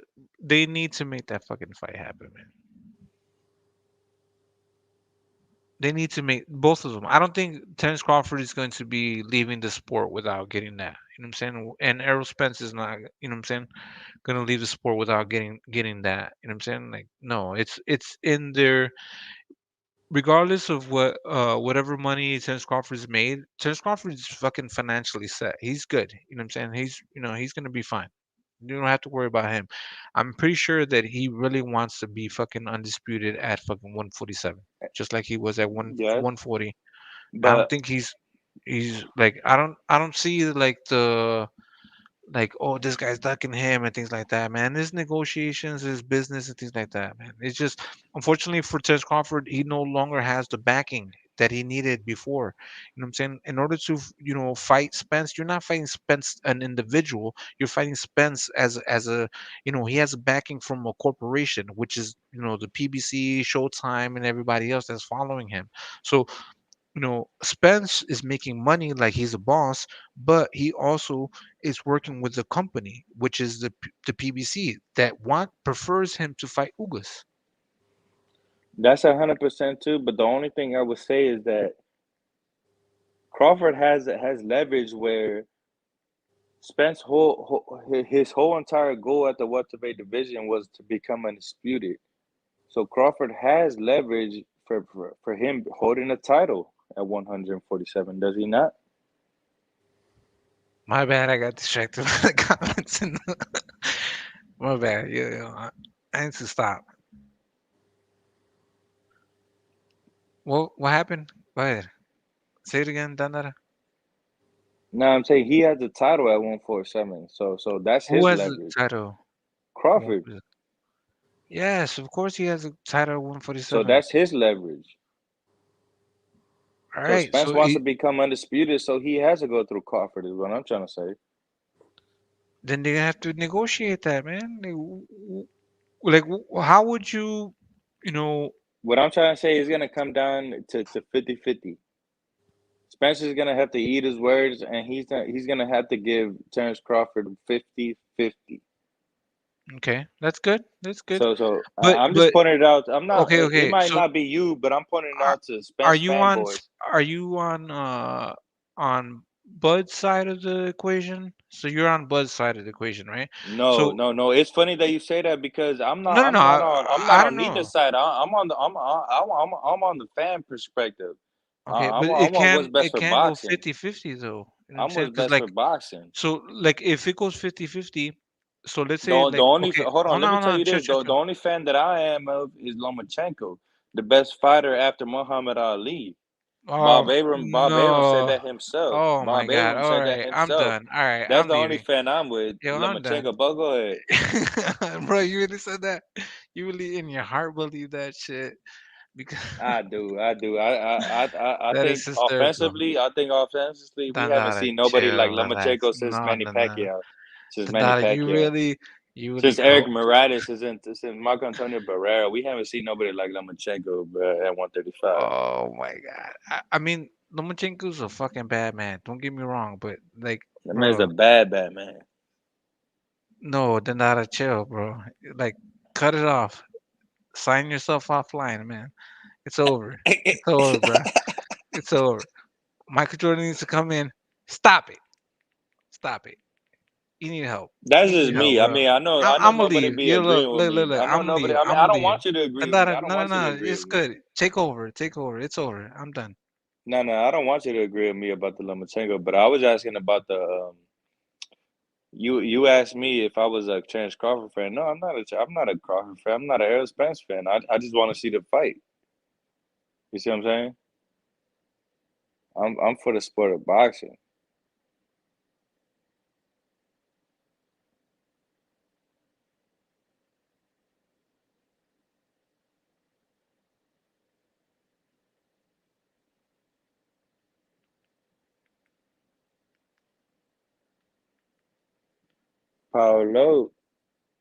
Paulo, you What sleeping? are you up to then? Paulo, man, we the last man standing, man. What's happening? These guys. I ran these guys off the panel, man. I shouldn't have done that, man. Next time I'm gonna cool out, man. You're too I heavy ran these hand. guys. I ran them off the panel, man. They didn't. I talked to them. I boxed their head off, You're man. too heavy handed, you are. I'm too heavy handed. I boxed their head off, man. They didn't know what to answer with, man. You're coming with that DC power, eh? Yeah, yeah, that DC. Hey, you already know, Mo. Oh, Okay. when I'm in DC, they call me Mo. Come on, man. Hey, you You already hit, come, you man. coming with that You already DC shot, power. man. You already shot, man. Washington, DC, in the place to be. Hey, Paulo, but Smacking him one with a thing I one, really two, wanted to three. ask you though, Paulo. What's Paulo, can happening? you hear me? I can. One thing I really wanted to ask you. What's happening? What?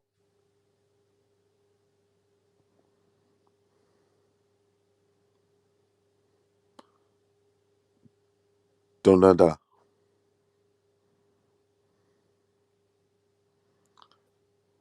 What's happening?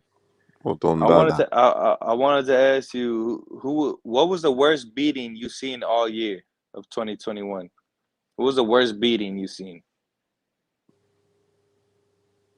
The worst beating. Tu- tu- tu- tu.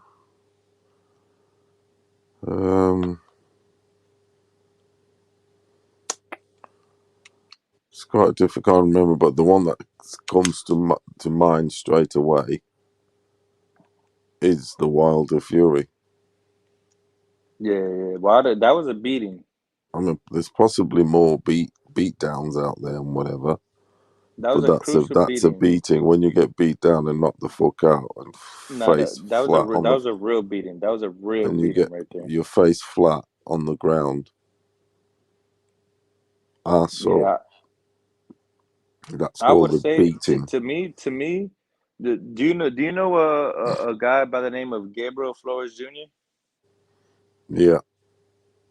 Do you remember when he fought Venado Lopez on a top rank card? I don't know. Yeah, well, his last fight, they stopped they should have stopped the I fight, but might he have took a watched them big because I beating. hardly what missing. I just Yeah, doesn't not registering right now. But carry on. Gabriel Flores was undefeated. He was undefeated until he lost his fight with Venado Lopez, and Top Rank recently just re-signed him again. No, I don't Gabriel know if you know Flores about him. Jr. Yeah, Gabriel Flores Jr. His last fight, he got a beating, and he was formerly he who his manager was? I think it was Andre Ward. Andre Ward was his Well, do you manager. rate him, this Flores? I didn't really rate him, but he was a highly rated prospect in here in Oh, America. okay, yeah. But Because he's not. He he hasn't got got a lot of yeah. power. No, he don't. 7 knockouts out of 20. Yeah, but Andre Ward, he had a big backing with Andre Ward. Andre Ward was really backing this guy. I mean, like I say, I like the boxers. To me, you got to have a bit of pop. I think you just do. If you ain't got Yeah, pop, if you got to be fucking exceptional. Otherwise, everything else you really do. Unless you're going to get your ass fucking beat eventually. yeah, definitely. To win, to be a champion, top champion, you need a Hey, bit of poppity pop. and that brings me to another point. I mean, do you think Canelo can actually compete at lightweight, light heavyweight? Do you think he's big enough? Do you think he's strong enough to compete at light heavyweight? Yeah, I think so. What Because makes you think that? because at 168 he's breaking bones. Yeah. I know he knocked out Sergey Kovalev, but what worries me, But he's hurting did he blokes not? though. At Did he? 168 he's knocking him out and hurting No, him but and we're breaking talking about bones. 175 though.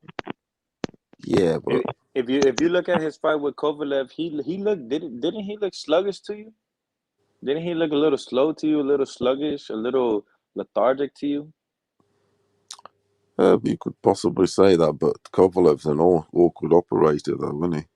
He's got his long He was jab. pumping. He was pumping the jab all night. You know what I mean? All night jab and keeping him away. And Canelo is 5'8".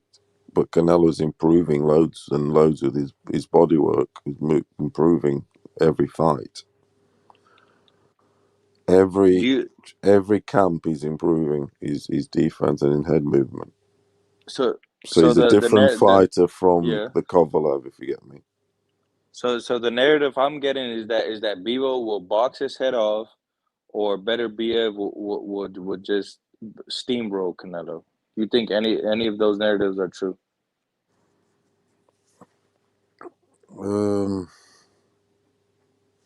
Potentially. I mean, they're not easy, but I'll still, as of now, I'd still back Canelo. I would, because So you don't think Better Biev obviously he's got a good will be chin the betting himself. favorite? You don't No, think Better Biev will be the no, he betting won't. favorite He towards won't. Canelo? No, he won't. Wow. They won't make it. Of course, they won't. I bet you now. If it was to happen, he wouldn't be. Canelo would be just an odds-on favorite. I actually think they'll make Better Biev the betting favorite against Canelo. No chance. Like they a 3-1, maybe 2-1 favorite. No, they won't. They'll make Canelo a favorite because he is the favorite. So there's money to be made with Better Biev and I've got Bivol. inside information. Oh yeah. On that bet, he is the favorite against all of them, all the 7-5s. Okay, Because of his skill set, his groundwork, even if he's moving up. Okay, so you might disagree with me, but he's punching hard. It is. But I actually think Joe Smith Jr. is the most dangerous fighter out of Bivol and Better Biev. You might not agree with me. No, I can see where you're coming from, if you get me, because he is fucking. Joe Smith Jr. He has the most reach out of Bivol and Better Biev. He arguably has more power than Better Biev. He has nothing to lose. He's already lost before. He does punch. Yeah, he is punches hard. He's awkward. Arguably, yeah, he's awkward. He's bloody.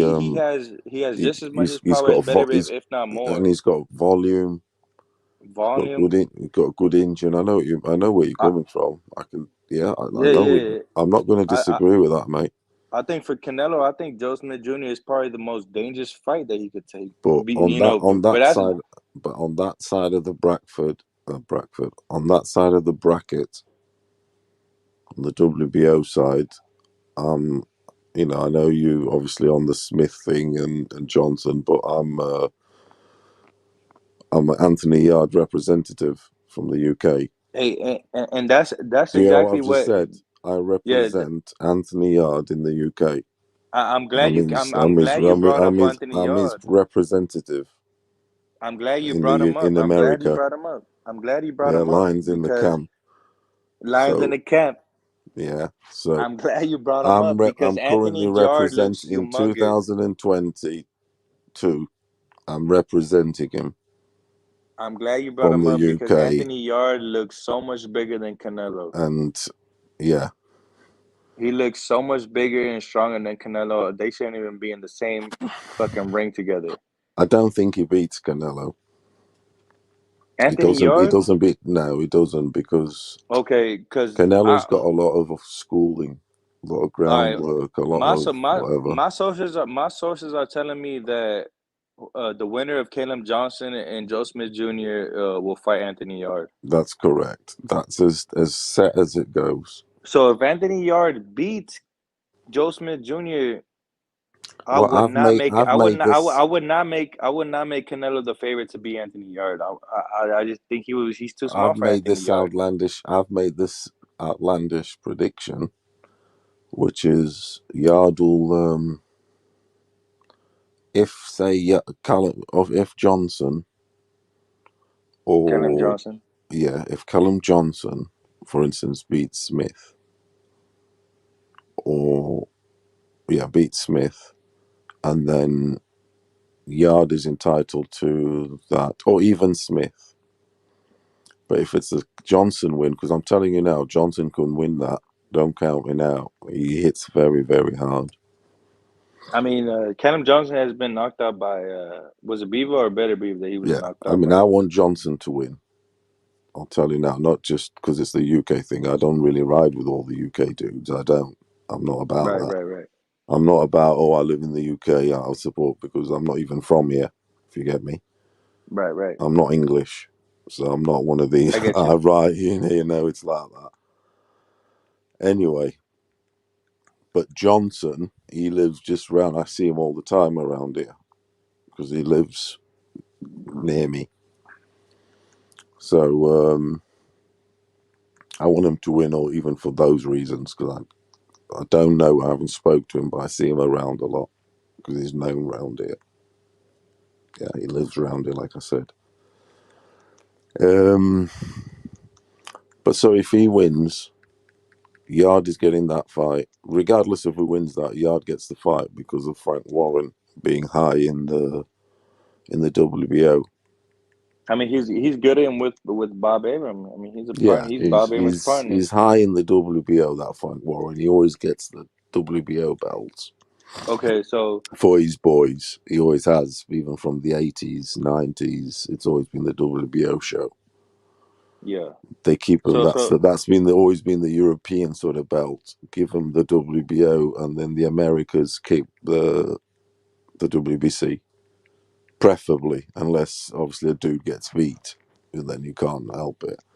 Anyway, look at the Eubank era and all them lot. They were like playing around with the WBO, weren't they? Whereas the WBC was in America with Roy Jones and Tony and whatever it may be. I think the WBO was always it was a good belt in terms of rankings, but the WBO in terms of the WBO in terms of credibility was terrible, to be honest. Yeah, it was then. It's got loads more now, but it was like, oh yeah, you're the last rate champion. You're fourth, but you got treated like the fourth best sort of thing, because it's always been the WBC. I mean, they were the last sanctioned body to be actually recognized as a top 4 sanctioning body, right? Yeah, it but was anyway, originally. I was trying to get to something. What was I on about, Bondada? The WBO. Yeah, about the WBO with Anthony Yard. So Yardle. What I was trying to get at is, I would like Yard could. I made this prediction where Canelo could in the future fight, say, a Johnson for the WBO 7-5 or a Yard in the UK. It's a good fight. You got that's a stadium fight, because it would be a meaningful fight, because it would be for a belt, for because for him to rack up. and he would take that route, and Eddie Hearn, and that he would do that business. I know Yard is with Frank Warren. Yeah. But Frank has always, Frank in the past has done deals with these rivals when it makes sense. He has. Yeah. Back in the day, they do. Yeah, And that's a good. and say something at Canelo like a Johnson, if Johnson was to win, if a Yard was to get the WBO in the UK, is a big stadium showcase. Huge fight. Yeah, huge. That's a huge because they'll fight. travel from all over to watch Canelo. They will from Ireland, from everywhere, because he's massive in Ireland. He's massive everywhere. They like him. I'm a Yard fan myself, so well, I'm his official representative. I'm working for him. I'm serious. I'm actually Yard. I'm being serious. I'm working for him. I'll just do Hey, Paulo, are you being serious? No, I'm serious. Me and they've taken. I actually like Yard. Their team's got a bit because they've expanded their team because they need representation because they are for world honors. So now you promoted him that. You promoted him now. Hey, Then let me tell you this, Paulo. Let me tell you this, Paulo. He showed a different dimension compared to his first fight with Lyndon Arthur. Tunde are tight and James Cook. Compared to his first fight with Lyndon Arthur, he showed a different dimension to beat Lyndon Arthur the rematch. It was a lovely performance. I thought it was one of the best. But I always thought Anthony Yard had that from the beginning. He's a late starter. I mean, he's a late starter in the game. Obviously, we know late in early 20s, etc. But and that's the what I was guy's dangerous. before. The guy's dangerous. Now we've got the right team on board. We've got the right team on board. Hopefully, Tio can. What Tio needs to do. What Tio needs to do is hire me. Tio needs to hire me. I need to sort his team out because I've sorted. Depends on the I've sorted Yard's team out. But Anthony Yard's got an excellent resume. I think he's got an excellent resume. He's powerful.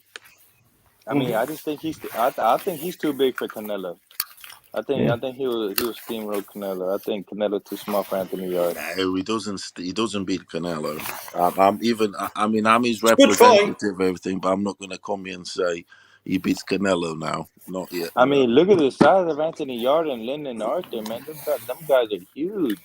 What we are looking for is we need to get that WBO belt, and then I'm going to be honest because we want a payday with Canelo in the UK. If you get me, I mean, we'll be happy with that, and I'm going to push that because I want Canelo fighting in the UK for that WBO 175 because I know he'll be after that. And I hope you get it as well. Yeah, I hope you get it. That's what I'm saying. We are going to get it. Not necessarily. I mean, it's going to take at least maybe 18 months if it has to, or something like that. I hope you get it, Paolo. To be honest, if you can get that, if you can actually get that fight, the Canelo fight is going to make you a lot of money, and it's going to make Yard a lot of money. Yeah. So I really hope you get that. To be fair. Yeah, I've got my hands full at the minute with that, but I can imagine. I'm looking to help Tio also because he needs a lot of shit sorting out. Really? You need to just put your feelers out, and I'm sure you are. To be fair, I know you are. I know you are doing that. I can tell. I know when people know their boxing. I know that you're doing that. So I really hope that it works out because boxing's a very temperamental business, but there's only a certain amount of people that love it. And I think you'll get there. And, you'll have people like me looking up to you forever. So it's great. Keep making sure that the lions in the camp are well fed. They're watered, definitely watered, because we've got a lot of, we've got huge battles ahead of us. Yeah, I think it's It's one of them things you just need to stay on it, and you'll get there. I think Anthony Yard will get there. I think his whole career's been excellent. Apart from the Kovalev loss, I think Anthony Yard is an excellent fighter. So stick to it. Stick to it, Paolo. And I But the do. thing is, we've changed things, and we're with Tunda and all that. We've come to realise he lacked that experience. But now we've got James Cook on board, a proper coach, calming effect in the camp. I think you'll. Conquer the world. I think you will actually. I think you will. To be fair, I think you will. James Cook's a legend. He's an OBE. Do you know that? Hey, I didn't even know that, to be honest. Yeah, he's got an OBE as by the Queen for the services to the community. And he's a boxing. He's an old head in his 60s, former European champion, British champion, Jamaican. He brings that Jamaican feel also. The Jamaican flavor. Listen, the Jamaican flavor. If you got the man, the man. Listen, I'm from Birmingham. I'm from Birmingham. Dread like Rasta. Come now like a dreadlock, you're coming on down. You're gonna get beat man down. If you've got the flavor, that's it. And I don't even think it's a race thing. I just think boxing is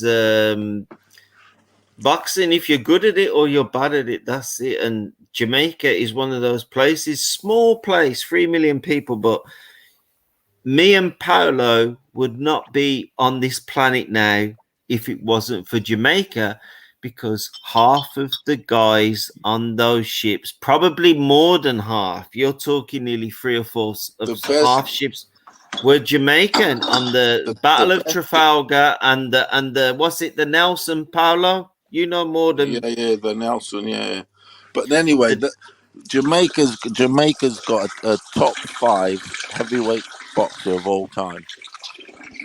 Yeah. And you wouldn't have a UK if it wasn't for that. Lewis. They're from Jamaican heritage, aren't they? Lennox Lewis. You wouldn't have an England if it weren't for Jamaica. Trevor Berbick. Michael Nunn. Michael Nunn. You've had Lennox Lewis. Nigel Benn. I used to work with Nigel Benn. He was Jamaican heritage. Yeah, they are. They've had some right G's there. Yeah, exactly. Probably the biggest. Used to work in a nightclub with Nigel Benn. But they've had to fight out of the UK, representing the UK. But if you actually look where they actually came from, Jamaica, pound for pound, Jamaica's probably had the most G's. If you actually strip it back, well, probably Jamaica's probably the most talented people on the planet, to be fair. Do you remember Merlene Ottey? Jesus Christ. Yeah. What a beautiful looking woman. Beautiful looking woman. You're talking probably Jamaica's very underestimated in terms of I'm not just on about athletic ability, but some of the ladies that have come from there as well. Very, very pretty women. Music as well. You got Barrington Levy, you got fucking, sorry for swearing, you got Bob Marley, Barrington Levy. The boxers they've made though, all the G's, Frank Bruno, nearly all the top black boxers were all from Jamaica, let's face it. Yeah. I just think that the whole of the UK lot. I've been to Jamaica. My father's actually, his ashes were scattered in a place called South Island, south of Jamaica, Banana. But I don't want to sound corny, but him and his friend Guy, they were building a shack. And my father died about 20 years ago, and I had to scatter his ashes, but I couldn't afford to go over to scatter his ashes. So I gave it to Guy's son in a pub called the Bill and Bull. And my father's ashes scattered in Banana Grove, South Island in Jamaica. Yeah, and that's where he's scattered. Yeah, because he never got to live there their dream, my father and his mate Guy, their dream was to emigrate to Jamaica because they used to watch all the old boxing matches together. So they were mates. And my father never got to go there, and nor did Guy. Guy died as well. They both died of cancer. For working for the city council, because obviously the city council they make you chop up wood that's you don't know what you're chopping up, do you really? Not only that, the big thing back in the day, working with the council, was working with asbestos. And my father died of asbestos. Yes, that stuff killed you, man. And they don't use it anymore. My father died of asbestosis, Paula. Yeah. Died of asbestos. Yeah, that stuff is lethal. It goes in the lungs. It killed him. Hold on a minute, is Don Dada on the panel? Hello. I don't know if he's there. Don Dada. He's not there. But that was the main thing years ago. Asbestosis used to kill people. And but if you go back to the Jamaican heritage of the UK, what a heritage.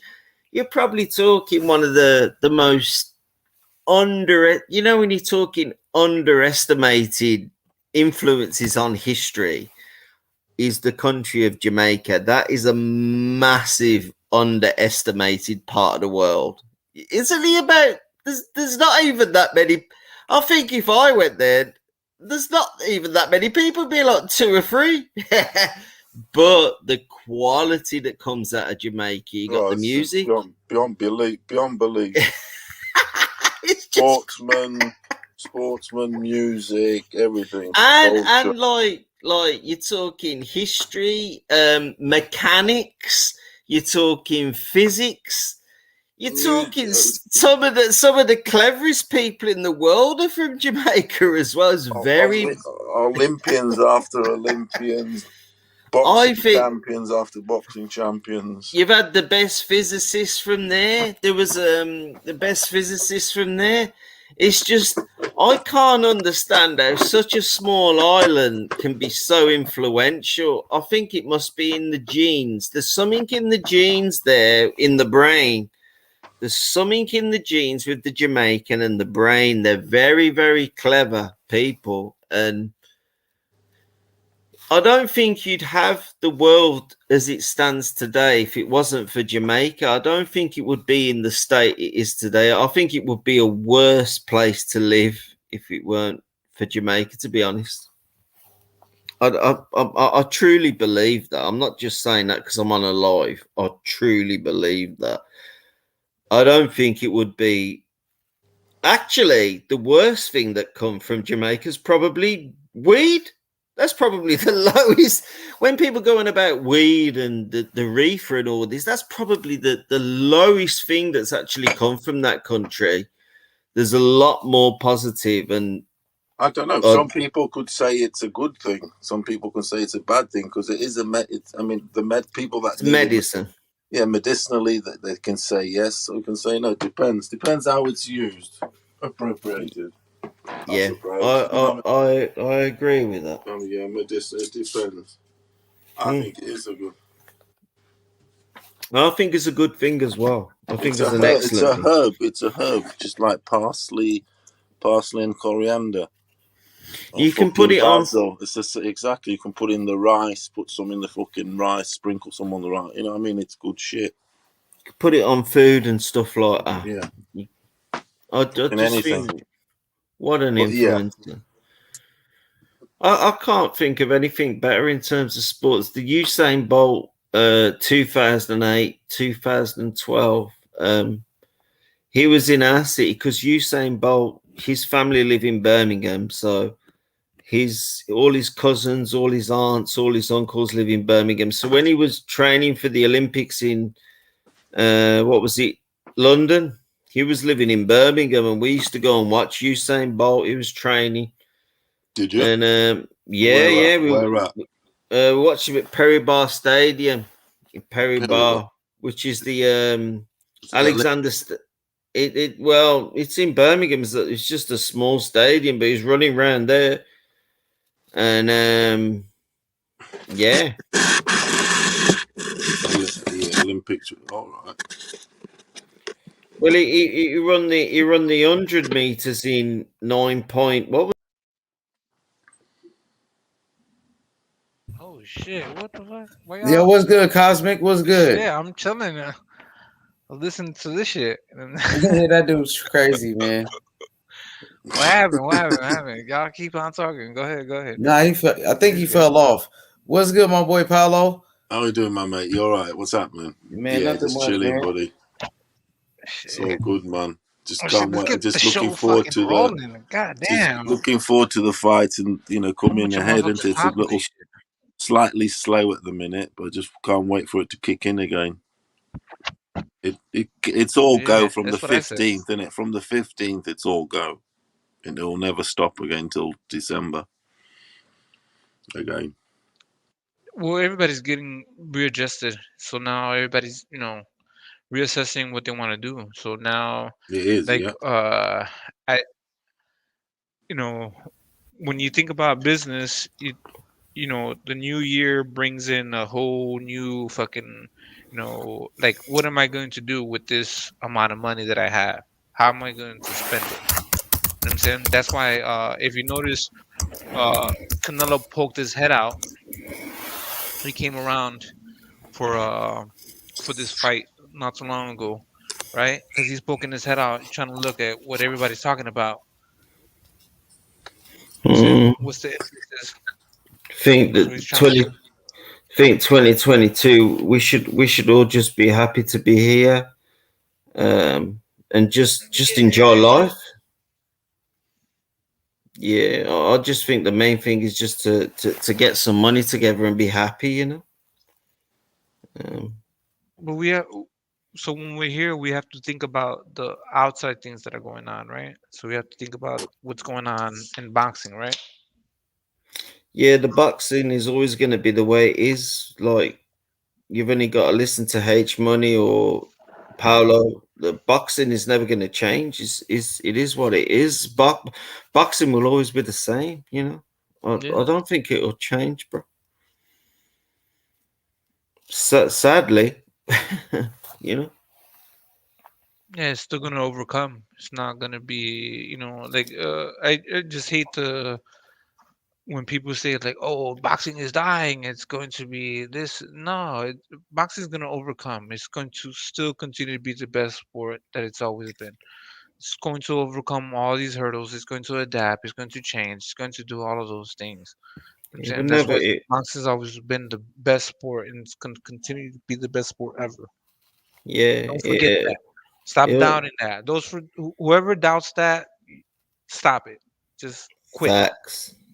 Facts. It'll never go. It'll never go, bro. Exactly. Facts. It goes back, man. It goes back to just simple fucking things. You look on YouTube, people just fucking squaring off one on one. What's that going to get you, right? So if you look on YouTube, you can find a whole bunch of people just boxing in the middle of the fucking street, right? And then they get so good at it. What's the next level? What's the next level? And then the next level is where you're going to be under the biggest lights. You know what I'm saying? Right? I think it's a lack of control. Like, I've had lack of control in the past when I've been on the internet, and like I get blocked now, like, off all channels, even this one. I just think, like, Should you be blocked? Should you be blocked, or? No, not really, but Oh, it. just No, not really, but I do think 2022 is probably, the world is actually changing, and a lot of people are actually changing as well. So I think the world is changing on a positive, to be fair, especially boxing as well, because yeah, it is change. Things are changing. They're not the same as Yeah, they but you was. have to adapt. You have to adapt to that. The world is changing. You have to adapt to that. It's difficult to change, though, if you're not got the ability to change. But, like, also, you have to apologize or just be a decent person. Like I've done things on the internet, and like I'm not the best person in the world, but I'm a nice guy. Like I'm a nice person to speak to, and I know I'm a boxing, but I have caused trouble, and I probably will cause trouble in the future. But I just think that it's so positive in terms of what's going on at the moment. The movement of boxing at the moment is so positive that we have so much to look to in 2022. It's unreal. It's so good, bro. Yeah, So good. it's a when you have a new year, you know the slate's clean. I'm saying like now you can move forward. So now what are you Yeah, gonna yeah. bring to this It's like a clean food or avocado or salad. You do a salad or you do an avocado. You do a nice meal. I think boxing is blessed. To be honest, and we have to look at it as a blessed thing. To be fair, you know, we get to speak to people on the internet that you wouldn't necessarily speak to 10 years ago. This platform is a blessing. Is an absolute blessing. H money. I'd be telling you, man. Is a I blessing. fucks with him. That's why I fucks with H. Yeah. No, Should be listen, 24/7. Yeah, I know. Yeah. Go ahead, go ahead. listen. It you know, I cause many problems all over the internet, over the past. I'm shocked even H Money even puts up with me for a second, but he knows that like if there's a part of me like listen, I'm blessed to be alive. I love speaking to people. I have a positive attitude for somebody that lives in a negative world, and I think we should be positive people in a negative. It's a negative world, really. We should always be positive, and like I'm a very negative person, but listen, boxing brings everyone together, bro. Yeah, it's a one true sport. So look, listen. I can't see H. Can you show like who's on the panel? I like when we see I'm blessed that he who's lets me on the on. panel. I'll be serious Yeah, with you. I like to see like who's on the panel. But this is the one thing. Like for me, boxing is just like hip hop, right? Yeah, It's yeah. it's it's the one thing that it doesn't matter where you're from. It's your skills that represents you. You know what I'm saying? Your skills is what represents you. So Yeah, yeah. Listen, hip hop originally, like, obviously started around New York and all we don't those have to places. get in depth with that. I'm just saying like you know what I'm saying? Just a Yeah. metaphor. No, it's a great example to use because hip hop is actually positive part of my life and a lot of other people's lives. And I Yeah, I used can't to see do. who's I'm talking to. Sorry. Yo. Yeah, sorry, bro. All good, all good.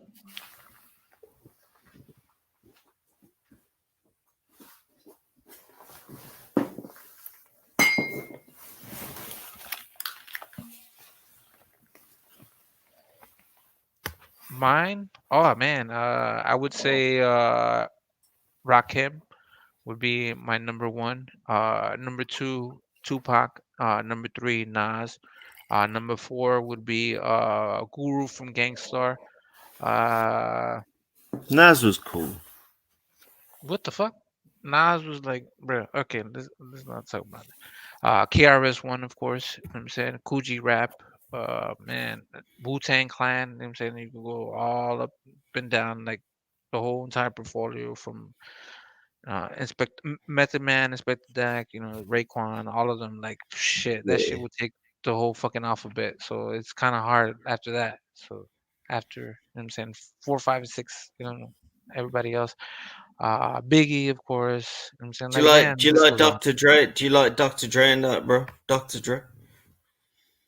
Dr. Dre is a producer, and I don't consider him an MC or a rapper. He's a producer. The Chronic was the original start of all those guys, though, bro. The Chronic album, that was the Yeah, no, original. I'm very familiar with hip hop. You know what I'm saying? I studied my craft. You know what I'm saying? I know. I'm very familiar with it. Pigeon.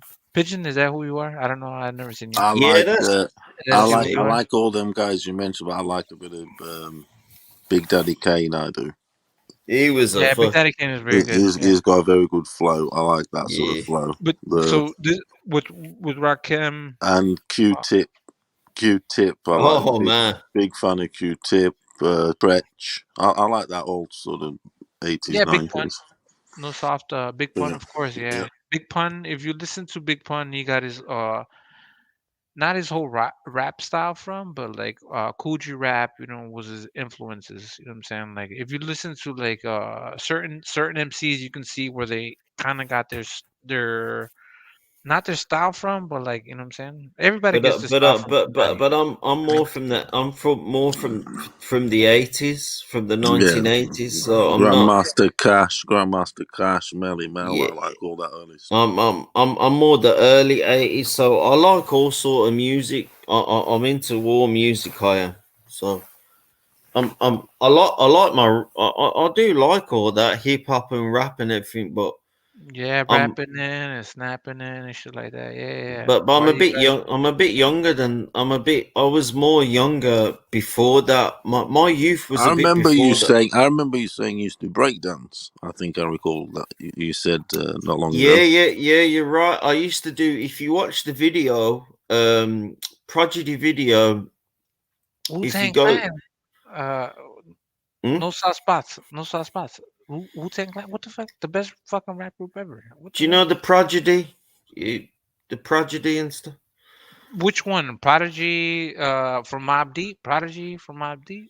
No, the Prodigy was a band in the UK. See, you're Paolo, mixing. no, You're mixing. Paolo. We were talking about hip hop. We were Nah, talking about hip nah. hop. That they started jungle. There was a thing. There was a thing called No, but jungle. we on about I know, but we're on about the breakdance early 80s. Yeah, That breakdancing. Like things like that sort of stuff, the Nucleus and all them boys from those days. yeah, I was breakdancing in the 1984 when I started breakdancing. That's when I started doing it. I stopped it in actually last year. I broke my foot. So I stopped breakdancing last year. So I used to dance up until last year, and I'm 50 next year. Long time. Can you do the without? Can you do that spin? Can you spin on your back? Put the Windmill. camera on. Put the camera. Yeah, do a windmill now. No, seriously. What do you want me to do one now? Either the windmill or do the Buster move with your arms and like the snake. All right, one moment. Give us a bit of snake Buster move. Or Can you see? Can you see me live? Or spin on your head. Just spin on your head. Spin on your head. Don't break your neck. Oh, you can't see shit. You can't see shit. Spin on your head. Don't break your neck. Fuck's sake. No, I'll do it.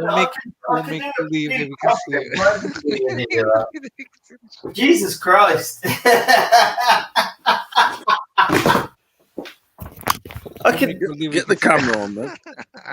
Oh, you do know I've not slept for 2 days, but I can do a bit of a dance for you. What do you want me to do? Do this. The fuck? Are you in Alaska? What the fuck happened?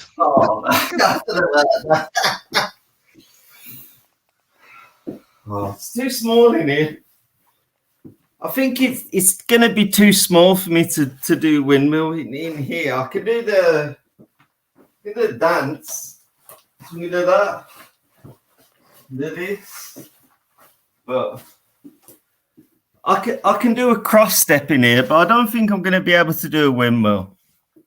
So we can do that.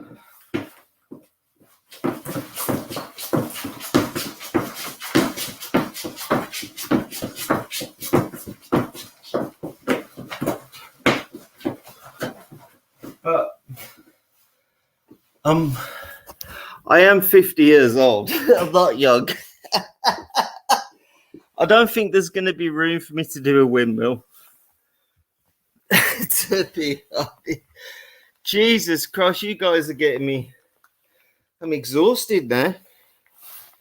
I don't think I'm going to be doing that. I'm not 20 anymore. But hopefully you saw me do that. So there you go. Yeah. So hopefully you heard that. Jesus Christ. Hello. I'm exhausted now. Bloody hell. Is anyone there? I don't think anyone's. Hello?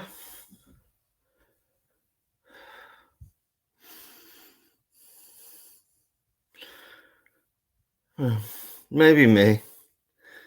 I'll be on my own. To be honest. Hello?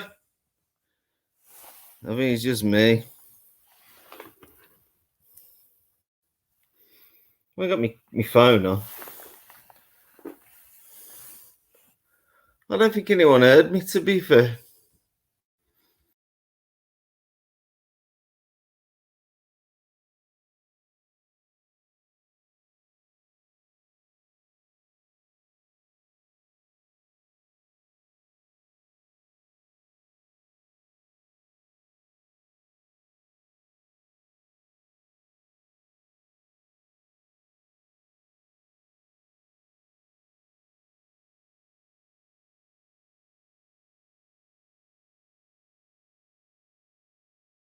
Happening? Is anyone there? Is anyone there?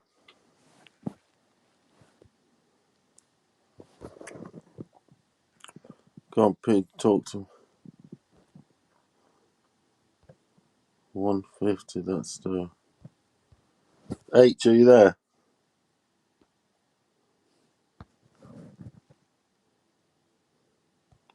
Talk. Puro Santalbo. Get your asses on the panel.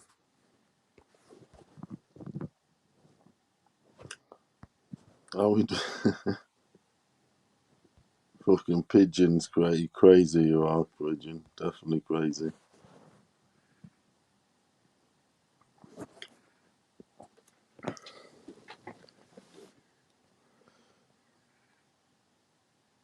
I'm trying strange happen. Get on the panel, my lads. 150's banging them tunes out, isn't he? We'll have a CD soon.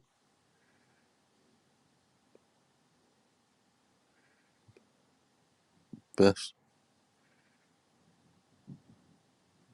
rap group ever. That's interesting question. I think you guys need to come on and tell us your best rap groups ever. I've got my top 5 rap groups ever.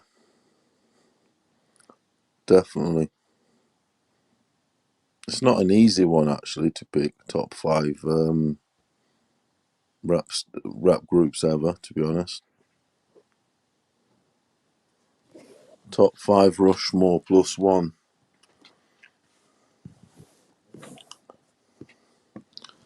Not sure 150. I don't know. I don't think he is asleep. He might have gone somewhere because he was only talking to us a minute ago.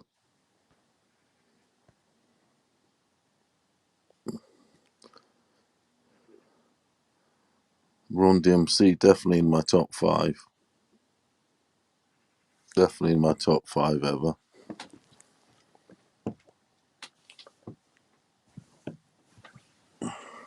Top Run DMC. Got some. I've also got the Beastie Boys in there.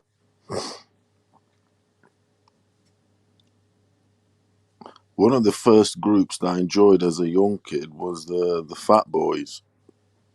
Although they sang about silly things like eating too much, but the dude in there, that used to do the beatbox, fucking hell, that was groundbreaking stuff. The Fat Boys beatboxing.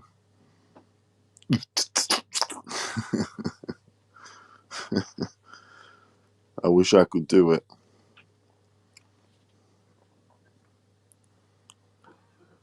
Did everyone go out there at once? Yeah, sort of. You dropped off, Cosmic, and then Pigeon dropped off after doing his breakdancing.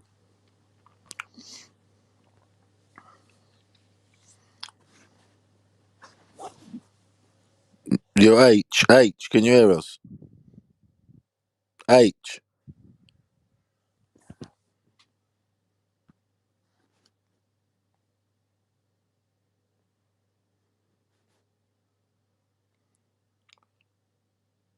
Did everyone go?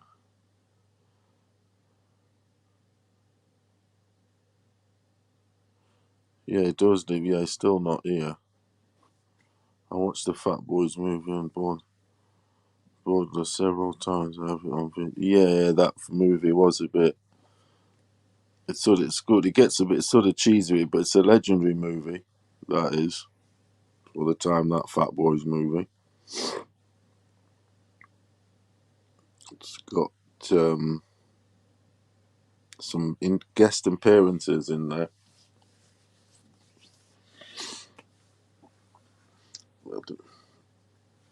Yeah, I used to like that, but then, like I said, they got a bit silly. So then, definitely nearly in my profile. I think I got a bit of Public Enemy.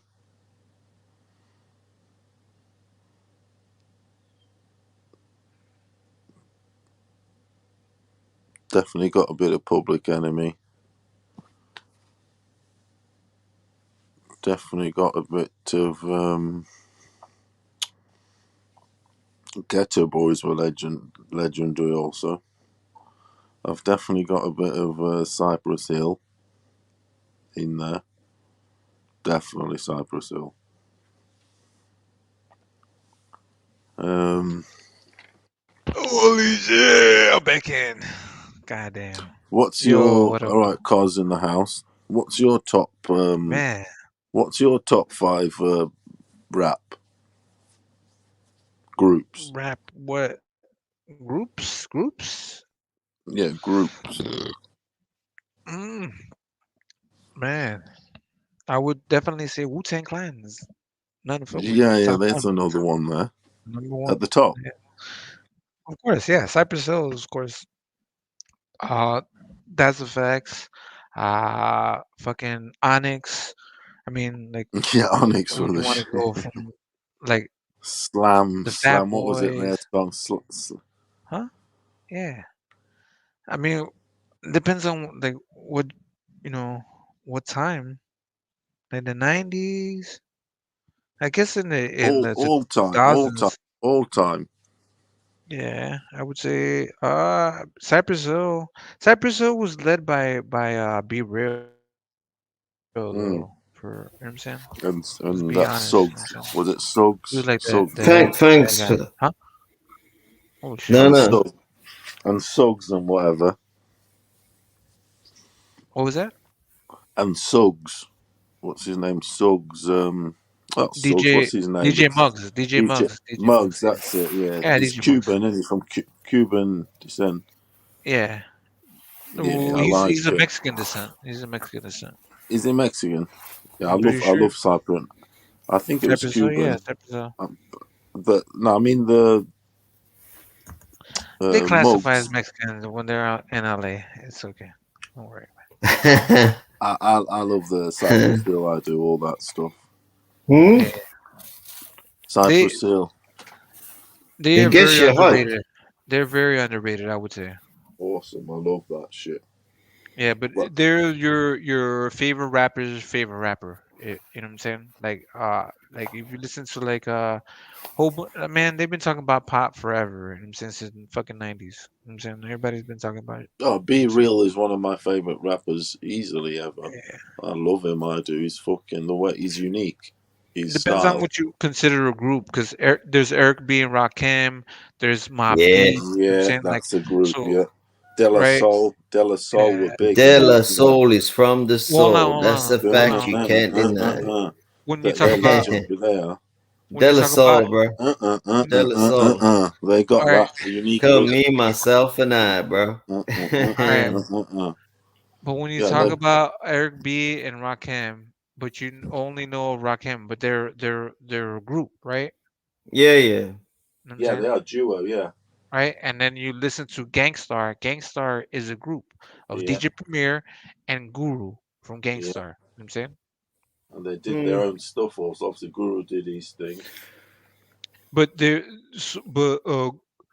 DJ Premier is equally as talented as Guru is. Guru is to me is one of my top lyricists of all time. You know what I'm saying? Yeah, So he and bangs. you could He's a jazzy style. Guru's yeah. they were jazz rap, so to speak. They were Well, they're great. They were not necessarily jazz, but that element. Yeah, I've that's heard the that. fundamentals of hip hop stems from jazz. You know what I'm saying? They have Yeah, you know what I'm saying. facts, facts. They continue the foundation. You know what I'm saying? They stretch that. Yeah, You know what I'm saying? Like they brought that into the mainstream. You know what I'm saying? That that Mhm. the boom bap. You know what I'm saying? They kept yeah. that. You know what I'm saying? And like they just continued authenticity. You know what I'm saying? They didn't try Mhm. to change this. They didn't try to change with the times. They tried to change. You know what I'm saying with them. If that The makes sense. greatest jazz dude, was a bit of a boxer, wasn't he himself? Mm. Miles Who would Davis. that be? Miles Ooh. Davis. Yeah. Yeah, Well, he I was a mean, boxer, though. music. He was a very, very keen. That's how he kept fit all his life. Really, he loved his boxing. I think he did some amateur stuff. Do you know what I'm shocked about? The fact that I know a lot of this. Because I'm not really into hip hop or rap, but even though I did a breakdancing for years, I think I might be underestimating what I actually Kind of know weird. because That's kind of weird. yeah, it is weird. I think Yeah, like you guys do it like it's valet and shit. You know what I'm saying? Like it's you know what I'm saying. it it For it us, it never it we never just seemed to well, it never seemed a thing from my city. Like I live in Birmingham, it's a big city. So we used to do breakdancing and dancing around as children, and they like used it's to have class. music on. Nah, So it's it's a weird. But Birmingham is very, very, very, very influential and on the it's a ball with multicultural yeah, city. multicultural, and with them, it's the second biggest in England, isn't it? It is, yes. It's the biggest city in But Europe. Second biggest city in Europe. and not only that, it's invented styles of music, i.e., heavy metal. Ska, Yeah, ska. ska. Yeah, I mean that's more like. I mean, Coventry was also big with the ska. It is. I was Yeah, married. I was married to a woman from Coventry. Coventry, Yeah, and Coventry. But my kids are from there. My you kids are just from have to Coventry. mention. You just have to mention Black Sabbath and Ozzy Osbourne and Judas Ozzy Priest and Osbourne. things like that. Pass the Dutchie on the left hand side. Pass the Dutchie on the left hand side. They Yeah, that coming was a on. They big one. gonna kitty come on. What that was the original. I was Pass the Dutchie. I was addicted to that song back in the day.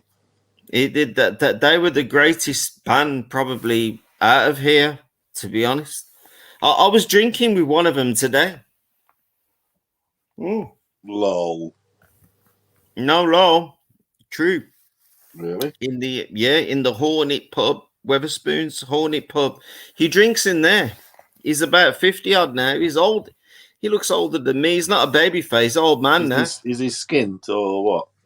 I don't think he's skint, but he's just enjoying his life. So Oh, just living his life. I think his name's I think his name's John. So it's not he didn't know a big name.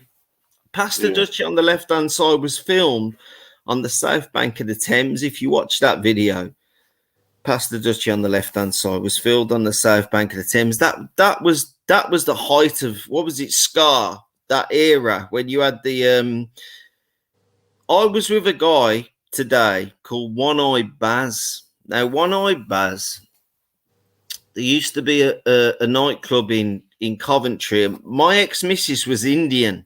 I was with her for years. And she worked on the door in this club for about 9 years. One-eyed Baz was a big black guy, one-eye. He was the European and the world champion of the kickboxing. Massive guy. And I went up to him today. I said, Baz, I said, what you... Purwin? No, he's a world... He was the world champion. Say again. Puro from South Central? Sur Centro. Puro Sur Centro. Yeah. In here? I don't know about that. He's trying to get in. Paulo. He's trying But to I don't think he's in here yet. No, or is in. No. But anyway, one-eyed Baz held the... Before you had the WBC and all these belts, that was the original kickboxing belt, which was the pre-MMA UFC. I think he held it for about 9 years. Leon Edwards, I don't know if you know Leon Edwards. Yeah. He trains under all them now, and he's avoided. He's from this area. UFC. He's from Birmingham, isn't he? He is, yeah. UFC originally started in Birmingham. The MMA started here.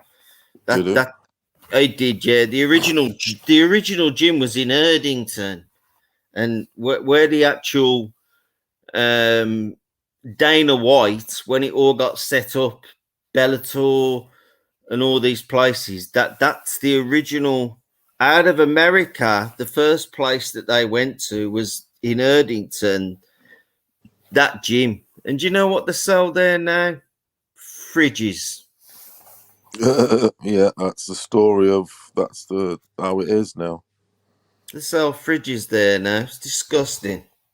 Well, Birmingham, you know the NIA Arena? Mm-hmm. Where they used to film, what was that show? Fucking Gladiators. Oh, do you remember him? You remember that? You remember that shit? Gladiators. I love that. Anyway, the NIA there, 1993. I saw Prince there. I watched One of the Kevin greatest Hart. shows I've ever seen. I watched Kevin Hart last year at the NEC Arena. Kevin Hart, the comedian. Mm. He was so funny, man. Was he there? Was he? Yeah, he did a 5-day.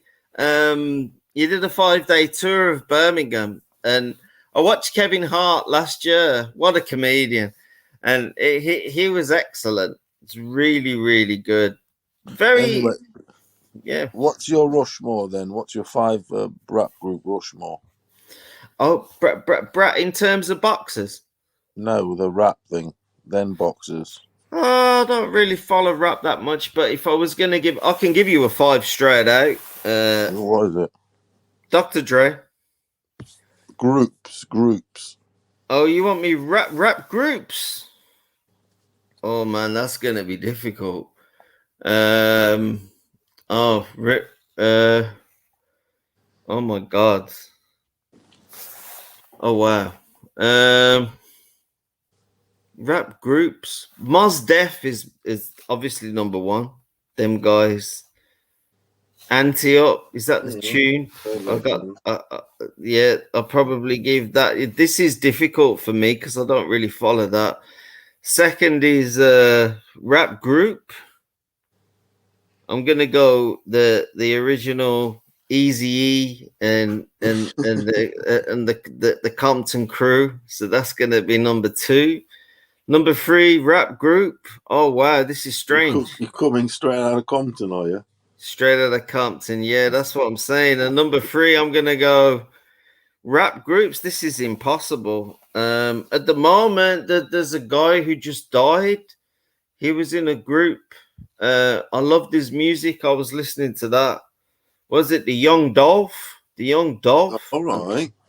And Was he in a group? Was it? I'm not. Yeah, I've been listening to. What was his group? What was his group? I've not got a clue, but I know people here were talking about a Young Dolph. So I got the tapes and I was listening to that and I really enjoyed that. So that's number 3. Rap group number 4. Oh my God, this is bizarre. I've never give rap rap group, I can give single acts. Number 4, rap group number 4. It's probably gonna go. Oh my god! I don't even know. It's gonna be embarrassing if I mention the next 2. So the next 2 is mainstream, so it's gonna be very embarrassing. It doesn't matter. You're not here to trying to be cool. You know what I mean? It's I'm gonna go Jazzy Jeff and the Fresh Prince, bro. Number 4, bro. Yeah, you're not here to get. I'm going freaking it. I'm going freaking it at the Philly. You're feeling the summertime, are you? No, I'm not feeling. I'm more hardcore than that. Boom, boom, shake the room. I'm more hardcore than that. Freaking it, and I go his original Philly album, the original. If you go back to the original, the original Will Smith. Right now? Yo, are you being held captive right now?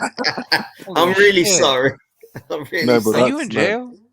No, I'm not. I'm not in jail. I'm sorry if I'm bothering you in jail? people. You're not in jail? No, I'm sorry if I'm bothering you, you're bro. fine. You're fine. I'm concerned for you. I'm saying, like, you don't want to be concerned for me. I'm always happy. Everyone knows. No, I know. But I think the only few times that I've seen you, like you're like in a cooped up ass room, dark ass little room. And shit. Listen, bro. Like I work here. I make tellies for a living, so I fix televisions. Oh shit! Okay. So look, I'll show you what I do.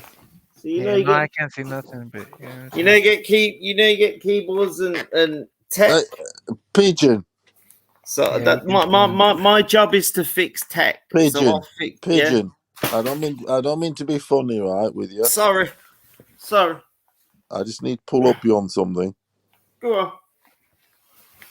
You saying to me you fix pigeons? You saying televisions? You're telling me you fix pigeons and TVs and fridges. I fix televisions.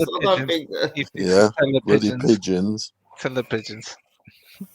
But 2 months ago, you said to me, we had a conversation. Go on. Yeah, you said to me that you were earning a shitload of money. Lost my job at the HS2 on the railway. That you were earning a shitload of money, thousands a week, nearly, potentially, and whatever. Lost my job. Drawing, working for the railway, weren't you? The railway. Drawing. Yeah, it's good money. Railway lines and whatever, blah blah blah. So you lost your job, did you? I wasn't able to actually do the drawings and the job, so I didn't have the ability. Did you blag the interviews then? Did you? Yeah. Folks, yeah, that's what they do. No, I can. So you blagged it, did you? Unfortunately, yeah. I don't know whether to believe you or not, but I'll just. No, you should do because I don't know. No, I'm going to take it for what it is, like. But you know, no. Listen, I tell it like I don't like. Listen, I'm serious. You know what I mean? I only actually, in terms of trolling people online, people know me and they know that I don't lie. They know. I'm probably the most honest person here. You're right, Paolo. I did do that job. I got about $3,000 from it, and I couldn't do it. I couldn't do the job. I'm too old. I'm 50. I got about $3,000 or $4,000 from it, and I've been signing on. I've got to go back. What do you reckon? Why couldn't you do it? Did you have a lot of stress on your mind? Were you drinking too much? No, drinking. I couldn't do the job. You just couldn't. You couldn't work the patterns physically? No, it's mental. It's a mental job, isn't it? Drawing. It's drawing patterns and shit. It's mental, and I couldn't do it, and that's that.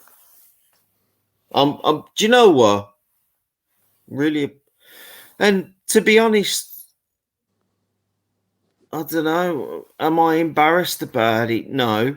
I don't think you will be, because the way you come on YouTube. You're not going to be embarrassed, are you? I'm not embarrassed about it, but I am No, you're getting actually. paid, bro. Don't worry about that. No, listen, I'm not Yeah, embarrassed exactly. about. Exactly. No, I'm not embarrassed about it, but I am embarrassed about it. So the fact that I'm saying I'm not, I Yeah, am double embarrassed words. about Yeah. that. Oh yeah, I'm very embarrassed about it. Particularly now, Paolo's brought it up as well. Oh, I'm embarrassed about that. All right. No, I'm sorry to bring up, but it's just that No, no, one minute you're saying you're living like a king, and then the next minute you. no, King. I'm not. I live in a small flat in Birmingham. I was living in Paris for about 4 or 5 years. I come back here recently. You always see me in a small place because that's basically where I live. You're a traveler. Well, maybe I'm not embarrassed about my life or anything. I'm No, just. it's good. It's good. I'm. Why? Have you got any kids? Yeah, they're half Indian and half black. They're all grown up now. They're all they're in their So you've 20s had and kids. 30s. You've had kids with an Indian lady and a black lady. I have and an Irish lady as well. I got about 4 or 3 5 ladies. How kids. many kids you got? Damn, 5. damn, chill. 5. Mm-hmm. Okay, sorry. Yeah. Well, yeah, that's what that's it. I got 2 kids that are adopted that are Indian. I got 2 kids that are my own, and my 5th child. I was only with that woman for about 4 years, and yeah. So you adopted 2 Indian kids. I got 2 Indian kids that are adopted. I got 2 my own, and a third who I regard my own, who is not mine. So 2 of my own and 3 who aren't. Oh. But I'm quite proud of that because they look up to me. So, and I'm quite proud of that. At the end of the day, who'd want to look up to myself? I wouldn't want to look up to myself, but they like me, so that's it. And my daughter and my child, Indian ones, they're rich. They look after me. I wouldn't be on. I would not be online if it wasn't for them. My second kids, not me own. My own kids are terrible, but the Indian kids who I brought up for 16 years, and I've been speaking to my ex-wife, and I ain't gonna get back with her. I might do, but we'll see. They look after me, and I wouldn't look after me, to be fair. And I've got so much respect for them too. And they're half white, half Indian, but they're not my kids. And I brought them up from birth.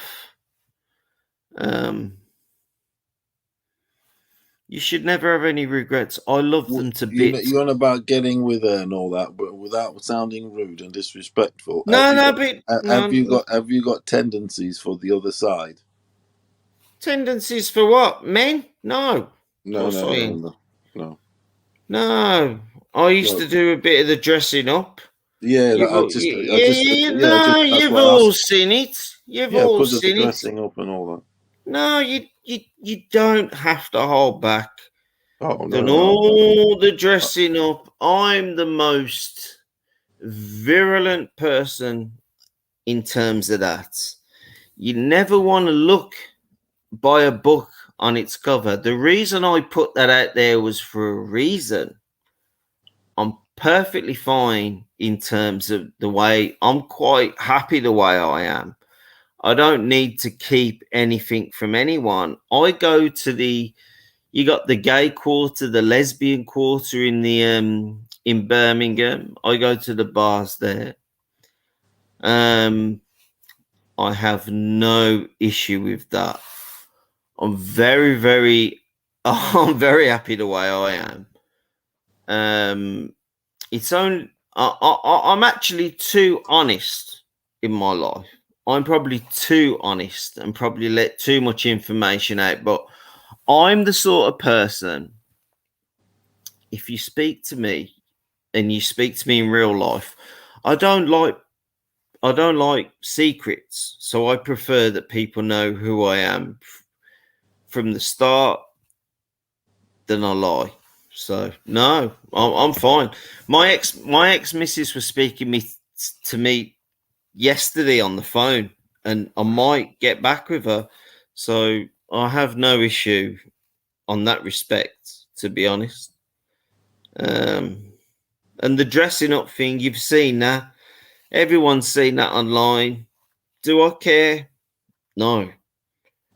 But it's crazy though. It is. Fucking It hell, is. people. It is crazy, but I'm not embarrassed about it.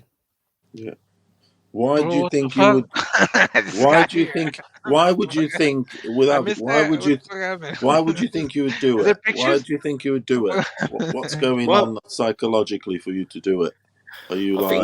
like? Is it? Do you like the attention? Do you like? Are you trying to? What is No, it? no. I think What's the the? reason. No, What's the no. satisfaction? What's the crack there? I think the reason I actually did it because, like, 2018, I got divorced and I just went crazy. Right. I've been married for about 26 years, so I just went crazy. I just started to enjoy myself, and but that's a bit worrying. Because not what I mean, you do what you want, but it's like yeah, if you're right. did you think you had those tendencies? Do you think you were there? But what the dressing up? But really, you wanted maybe perhaps to be the woman, I or don't what? think being the woman, but I Do you want think to be a woman? Do you want to be a woman then, or what? no, I don't want to be. I don't want to be a female. All right. Just now and again. Just now and again. It was something to do to take my mind off the fact that I wasn't with a woman anymore. So the reason why I dressed up was to I couldn't be paying any more money out, mate. But Paolo. Yeah, I know what you mean. But if you were dressed as a woman and then a bloke come up to you and said they wanted to treat you like a woman, would you accept it? Aye. Because you were feeling like wanting to dress like a woman. No, it's just the dressing, yeah. That's a completely different thing because that's just a non. That's on no. On the internet, that's crazy though. Can you imagine doing it in front of everyone, dressing up and stuff? That's right. Yeah, I'm not proud of it. I couldn't imagine doing that shit. It's like fucking hell. Forever you'll be labelled. You get what I mean? Yeah, I'm fine with that. I'm fine with being labelled. I mean, I totally respect your opinion. Don't get me wrong. I'm just it's how it is. But it's just crazy how you would expose yourself like that. It was wrong. To the world, like that's like fucking hell. Yeah, you clearly don't give a fuck. Yeah, you don't. Fair play to you. No, you're wrong. I do care, but all right. I was obviously drunk on that night, and I did that. I do regret that. So you're drunk and you let your guard down, and then maybe your very. I totally regret it. Yeah. You let your guard down. Maybe your tendencies took over. It wasn't my tendencies. I was pissed. All right. That's crazy. That is. But everybody knows it, so it's not necessarily something that's. Yeah, it is what it is. I can't take it back, can I? You can't take it, yeah, but it's fucking. I think it's absolutely incredible. It's crazy shit that is. No, you can listen. I've had all the hate on the internet. This, that, and the other. I don't hate you anything for it. You do what you want to bloody do. I couldn't give two shits. But it's just fucking crazy shit. It is crazy, and I totally regret it. If I'm honest with you, do you think you've overcome those I don't want to keep saying tendencies because they kind of are because you have done them. You got rid of those tendencies, or do you think they can come over you again? Well, the next thing you start wearing lipstick and high heels and wigs, and next thing you're going out as Tina Turner or something, or No, listen, that's a great point. That's a great point. Once it starts like that, next minute you'll be in Soho, bloody, you know. Well, I've already lived in Soho. I've Oh, already have lived you? in Soho. Oh, that's maybe where you got the scent from. That's where you got the Probably. scent from, then, isn't it? I lived in Soho for about 6 years in London. So Did you? yeah. Yeah, there's a lot of that shit there, isn't there? It is what it is, and like I lived in Paris for years. I did my degree in Paris in Blanche. I used to work in a place called Blanche, which was a area with all. Paris is ripe for that sort of shit. That's one of the and centers. That was the center of the world for that. Well, I lived there for 8. Heroin, jazz, and bitches back in the day. Well, I lived in that area of heroin, jazz, and bitches for 8 years in that area in Pigalle. Yeah. So there you go. That's where it's coming from. You've seen all that, and you want to have it. Yeah, you've been influenced by that. It is sort of thing. Probably, so, but I wouldn't necessarily. You've had the breakdown, and you think, "Fuck it, I just want to girly up a bit." Yeah, but I wouldn't necessarily. You weren't happy with yourself in a man, maybe. You just. I was just disappointed that I got divorced, and I'll be honest with you. I lived in Pigalle for 8 years. I used to work in a bar there. These places you're discussing. I did my degree in Blanche, which is 1 mile from there. I'm nearly 50 now. I lived in the red light area of Paris for nearly 16 years. So there you go. That's where it's all come from, isn't it? You like, you've got it's all coming back round. Yeah, and everybody knows you like a bit of drag, don't you? I do, but I won't say. I won't say it's. Let me take my hat off. I won't say it's necessarily a bad thing. I just think it's something. Whatever you want to do, man. I'm just saying. I don't regard it as a bad thing. I've been speaking to my ex-wife today. I've got 4 kids. I've been speaking to my ex-wife. I'm a nice person. The thing is, when in your marriages, did you ever wear a dress or anything? Be serious. With the female? No, just ever, like, for instance, obviously you're married to a woman, like, had these tendencies. Maybe she wasn't. Twice. I've been married twice. Yeah. Did you twice. ever, like, wear her dresses or like that? Just trying them on or anything? No, not in terms of the woman. Put her makeup on or like put No. I'm very different like that. You never put your knickers over your head or anything like that? No, that is for a weirdo. That's for a weirdo. That's not me. I don't know. Coming on the internet dressed as a woman, that's proper fucking more than weirdo. It is more than weirdo, but you're actually listening to me explain to you now. So yeah, I know what you mean. You're actually having a conversation with me, telling you. So no. At the end of the day, you had the condition. You had that condition, don't it? And it sends you overboard, basically. It probably only recent. Let me just go and put my pajamas on. I'll come back and I'll explain. But no, I never wore a knickers. I done that. I think people think that it's very different to what people actually think. Cos, are you on the panel? I think they think it's some sort of game. No, I've never worn a fucking underpants. No.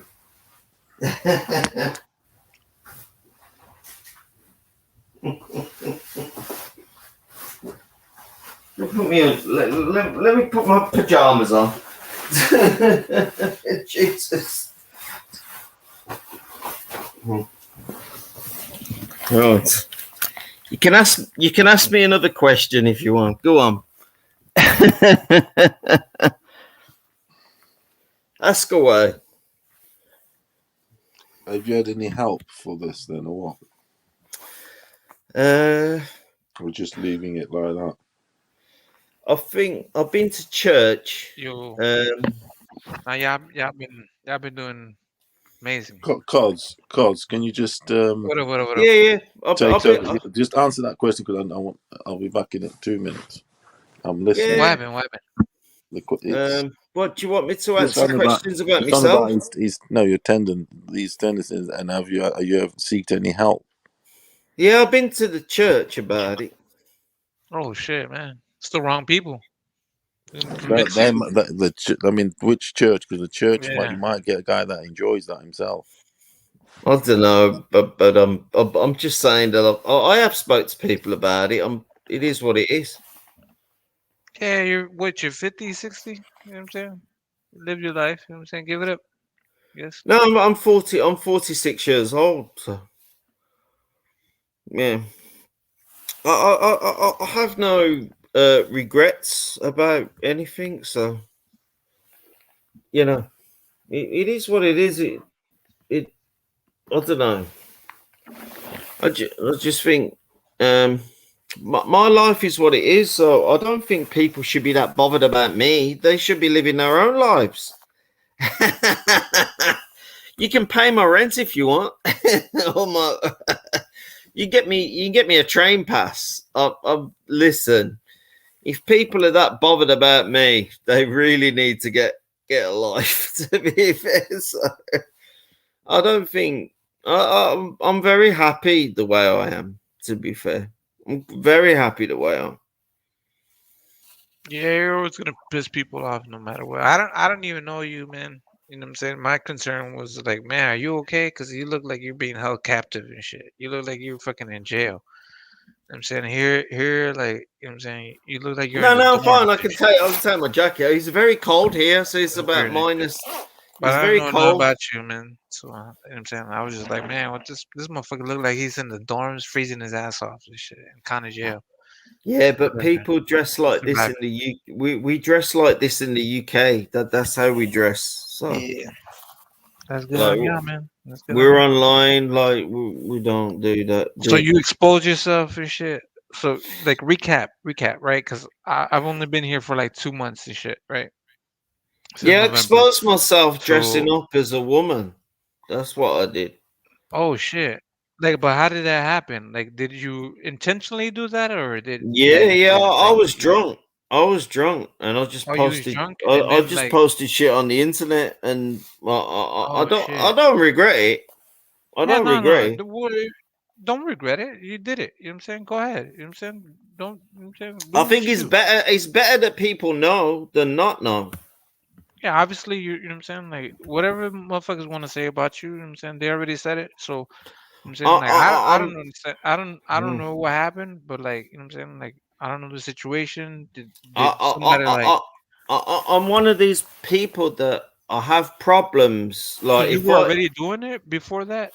And yeah, then man, people found I've out been about it? doing that for you. I've been doing that for years. I've been doing that for about 25 years. But Holy shit. when I actually speak to people and I'm on the internet, and I didn't really care that much, but like I'm obviously speaking to them a lot. I sort of felt guilty the fact that I was lying about things, so I let it out on purpose. I didn't want them to be conned. I'd rather be honest about the way that I am than lie. That's how I I mean, it roll, is what it bro. is, man. No, listen, I'm one of these Yeah. guys. I very much believe in the words of the Allah in terms of the Muslim faith. I'd rather Don't live. bring religion into No, yeah, you can't bring I religion will. into I will come on now. because I'm very Then much you're gonna the cross sort. those lines where people are not gonna like that stuff. Come on now. But You know what I'm saying? You have your I'm freedoms and you have your beliefs, but you know what I'm saying? Like, okay. But I'd rather not keep it secret. Yeah, of course. Yeah, that's your freedom. You have the right Hmm? to do whatever you want. My understanding, I don't know if like if you were doing it It's beforehand or not a you're bad doing it thing. afterward, because it seems like you were discovered. Like people started like seeing you like dressing up. You know what I'm saying? They Yeah, but knew it's you not a big before. thing. That's not. It's no big So thing. you're saying you've been doing it for 25 years now, right? Yeah, but this is 2022. Dressing up as a woman is not exactly a massive crime. You know, any idiot could put a dress on, run around in a pair of stockings and tights. Oscar Yeah, De La Hoya, it's not a crime, to be fair. I'm not exactly doing anything that's illegal, so yeah, I no, don't you're right. regard that as a bad thing. You're right. You're right. I don't regard it as anything. I'm actually glad that I've let that out. I'd rather have the ridicule than not. There you go. There you go. There you go. So I'm not You're I'm not. transparent. You're But transparent. what was that in you? Was that in you for a long time? That you let out? It was, yeah, it was in me Was for it? years, but Was I've it? let it out in my Who private put it life. in you? How long? Who How put it long in was you? it? How long was it in there for you? And how deep into your two marriages was it? Oh, it was in me since I was born.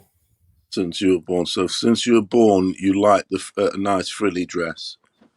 Pretty much, You yeah. like the that carousel flow of a dress I just know that we're on all, you on you. yeah, Yeah, you like. Yeah, there you go. I mean, you have the so yeah. that's where it's at. Obviously, that was in you. When you hit the pillow. When you hit the pillow in your marriages, you weren't happy. You were thinking of the frilly What dress. sexually? I was very happy. What, me having sex with a woman? That But was the best thing ever. did you ever think of having sex with a woman also wearing a dress? No, that would disgust me. What the fuck is this nigga talking about? What's going on? Well, Yo, just trying to they over here busting up laughing and shit. They roasting this dude in the You're comments and asking me shit. silly questions, bro. Hey, Bruh, this went on for a hey, long ass Paulo, man. time. Hey, I just want to say, Paulo, I man, just you my brother. Well, I want to say this to Paulo. Paulo, you're my brother, man, and I appreciate you, man. You know, I just want you to know that, you know, our friendship, you know, the support that you show me, Paulo, since I met you, man, I appreciate that, brother. Okay, yeah, brother. it's all I good. just want you to Yeah, know that for real, brother. yeah, Ask it's me all another good. Hey, thank you, question. Paulo, brother.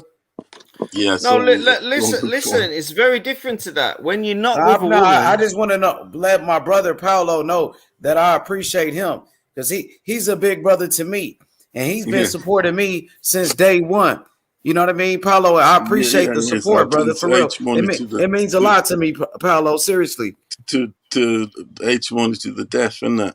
Yes, sir, Paulo. Ride or die, BT, ride or BT die. in a place to be. listen. When you're Whoa. not with a You listen, got to ride or listen. die. Oh, listen. When you're not with a female and you're single and you've been single for a long time, you Hey, need. brother, man, Bruh.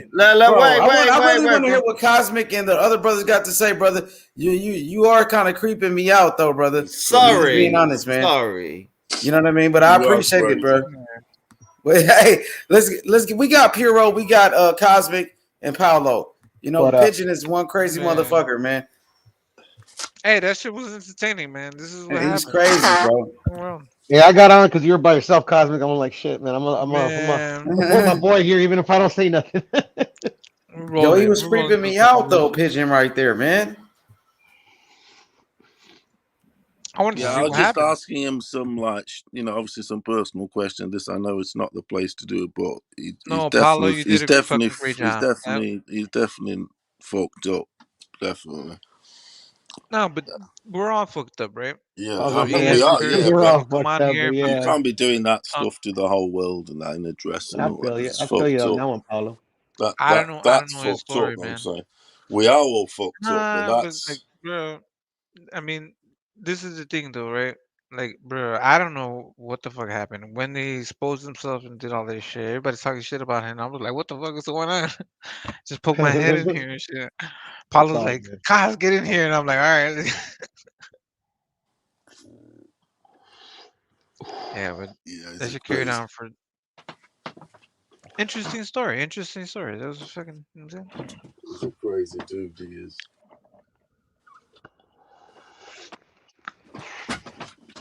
That's the chill. Yo, it woke a whole bunch of people up though.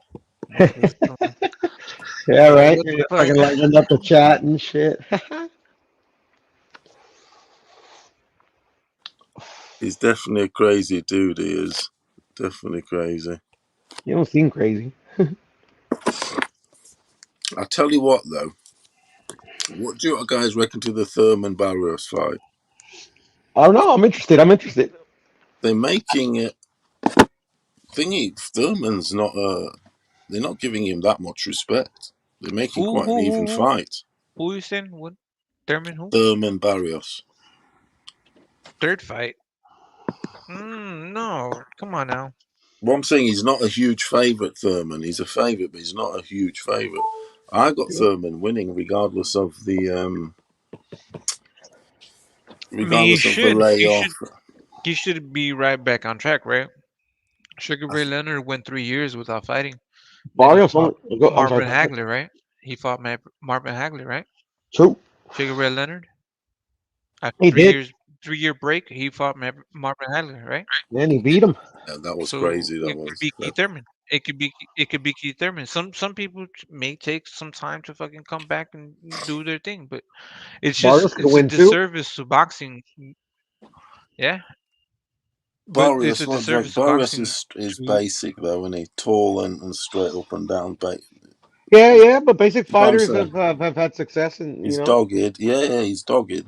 Don't get me wrong. Mikey does all the basics really, really well, and He fucking definitely does. made Yeah. a But great career out of it. Barrios would Tank Davis, right?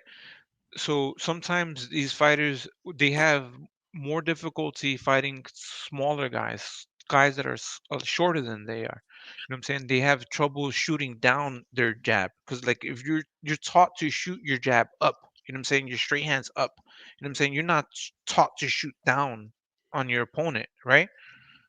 Mm.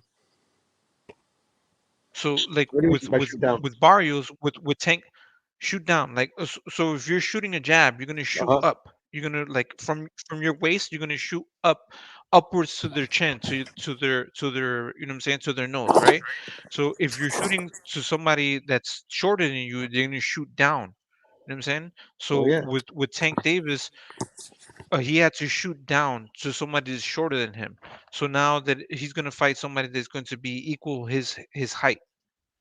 Barrios is a big guy. He's a tall guy. Yeah. Tall guy. Yeah. Yeah. He is a tall guy. Yeah. But I think What is he? Thurman's got Five too much eleven? movement, and Like 10, 5, 11 around there. Sorry, Paulo. Go ahead. I think he's got too much movement for Barrios. I think he's going to win. I do. You know, I but you know got to there's. remember He Barrios should. only has one loss to a really, really, really good fighter. That's true. That is true. You know, he was So do you undefeated. think? Yeah. So who do you think? Who you got winning that then, Pure? If you had Oh, to, Keith Thurman. You know, I'm leaning Keith Thurman, maybe but it's 70, tight. Do you 30. think it's tight? Nah, like 70-30. You know, but what fucking what's the fucker's name? Thurman has shown us. You know, I'm a Thurman fan, so I mean, you know, he's skilled. They've kind of got it that like that a little bit higher. Even Jacobs, because they no, that's in February, isn't it? Jacobs, yeah, and fucking John Ryder. Mm. That's a tight fight, also. Listen, Yeah, yeah, I think so. looking at John Ryder's the not bad. He gave Callum Smith a good go.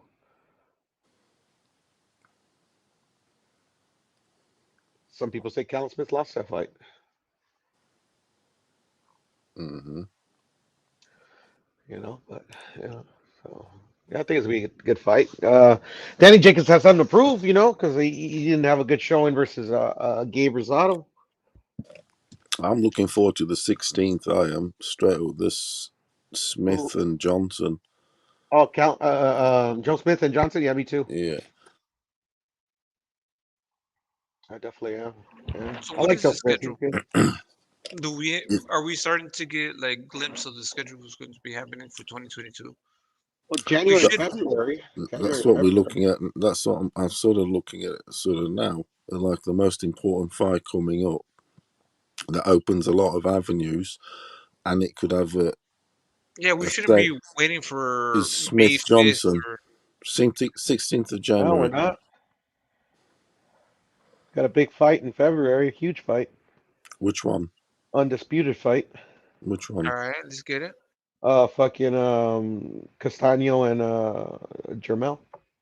Yeah, that's in February. February's stacked already. Yes, Looking at sir. this, it Yes, is. sir. You've Yes, got sir. straight away Thurman on the no first week. It's straight away into Eubank Williams, then Ramirez Pedraza, Thurman Barrios, Jacobs Ryder, Amir Brook. That's just in 1 month. Taylor Catdraw, Makabu Estrada. Michunu. That Macab was very important fight also. Because we're all going to be looking potential what he looks Canelo. like. It's Yes, sir. stacked. It's fucking stacked. Potential Canelo fight. Just in this 1-2 months, right? No, just Yeah, in 1 month. that's just in 1 month. You Yeah, forgot Gary Russell too, yeah, Paulo. Gary Russell and yeah, Magataia. and I'm missing some. Yeah, it's fucking stacked in 1 month, 30 days. Conceição Martinez. Because everyone needs to get their fights in, and everyone's like fucking behind, and the Yo, pandemic. that's why everybody needs to join the Discord, the H Money Discord. Rungvisai Quadras. I need to keep joining the Discord. Yeah, quad. Join the Discord. Roman Gonzalez, and then March starts straight away with Estrada Gonzalez. It's just incredible. Yo, Puro, can you drop the Discord in the chat Yeah, so we can sure. let these No problem, motherfuckers brother. know where they need to go? Because No problem, brother. No problem. No problem. Okay. everybody, you know, they wait on great fights, but they miss out on, you know what I'm saying? They miss out on the build-ups to the great fights. They just see the big fights, you know what I'm saying, when they happen. But there's Yes. great fights that are being made, that are happening before these big fights. And coincidentally, a lot of these fights in February, there isn't a huge favorite. If you think about it, the stock market's giving some good, looks both ways. It's like what I'm trying to say. Thurman versus Barrios, there's value in all the fights. They're tight. Like Jacobs versus Ryder. Khan versus Brook. Khan versus Brook. It's all 2-1. It's all really short prices. Taylor Catterall. That's long price because he's a huge favourite there. But the others are like, you never know. You never know. You never know. Definitely with Eubank Williams, you never know too. Williams can be a dog. You're fighting at home. But yeah, this Macabre we're definitely going to have to look at what this guy's looking like. Because if he does fight Canelo, he's got a camp already behind him too. Right. So you I was listening to Joseph while he was on. So you think that fight scrapped for and I knew that. I kept saying that. I think it was just a kind of to let people believe that was his intended target, but at the same time giving him an opportunity to breathe. You know what I'm saying, and let the stress kind of dissipate. I mean, Canelo meaning like if let all the attention go to Makabu, you know what I'm saying, and I think that fight is not gonna happen. I don't think I've said that a long time ago. I don't think that was gonna happen. I thought it in March they were going to be like, nah, it's not gonna happen. So you think it won't happen then? Canelo Makabu eventually? No, so when because Ellie Setback, he's always there. He's always there. He's always in the front lines, right? He's So your source, isn't he he? tried. He's your source, isn't he? He's a good Like, source. He's a good he source is actually. He is in the front line. Yeah, I don't blame. Yeah, because he's always there. yeah. He's like he's literally on the front lines. If He's got the you know what that biggest. means, right, He's got the Paulo? biggest. I know what. Tell you what he's got. He's got the biggest ears in the game. in the in the reporting game. game. Yeah, and he actually has got big ears. Hmm. The dude's on ears to the ground, Yep. And no, checking it out. he's on the ground. He's like That's what I'm the saying. United Yeah, Nations. yeah. He's like the United Nations. He's always on the That's what I'm ground. He's saying. in the He's on mission. it. You know, He is. he's always on the field. So like he knows. Platoon. Yeah, he's a platoon. You know what I'm saying? Like he's He's on the on the ground. platoon. You know what I'm saying there's a difference between journalism and being on the ground and being He's on the in beat. the field. He's on You know the what I'm saying? Yeah, beat. He's got to there's beat a big it. difference. He's Yeah. beating it. So if you listen, he asked Oh God. he kind of didn't corner, but he asked Eddie about Canelo, and then like they alluded to 168, 175, because like they're going to be honest. You know what I'm saying? Like he could have said no, Makabu, Makabu, Makabu, but he kind of slided to the fact that it's going to be at 175 or 168. They haven't decided yet, and it's negotiations. At the end of the day, you know what I'm saying? Like that's the negotiations. That's the big business. You know what I'm saying? Like they're I don't think they're trying to hunt down necessarily legacy at this point. They're trying to nail down like big contracts. You know what I'm saying? Like so let's say if you were to like fight someone like Charlo and you were to lose, right? But you still can fall back on another fighter. You still are held down by a contract, a 3-fight contract. Going to guarantee you 120 million dollars. You know what I'm saying? Who's going to give you that? Who's going to give you 120 million dollars? That's what they're trying to do. They're trying to negotiate big money. They're not trying to negotiate one by one fights. They're trying to negotiate guaranteed 120 million dollars, 100 whatever. We're just going based on 3 fights and what he made with PBC, which was 40 million dollars. It is 40 million, isn't it? He's commanding it. Plus extra. They get extras on that. I That's disagree. the set. He could. No? What is it? Well, he Go on.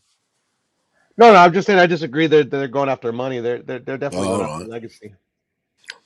No, but he wouldn't be held down if it wasn't for a contract like that.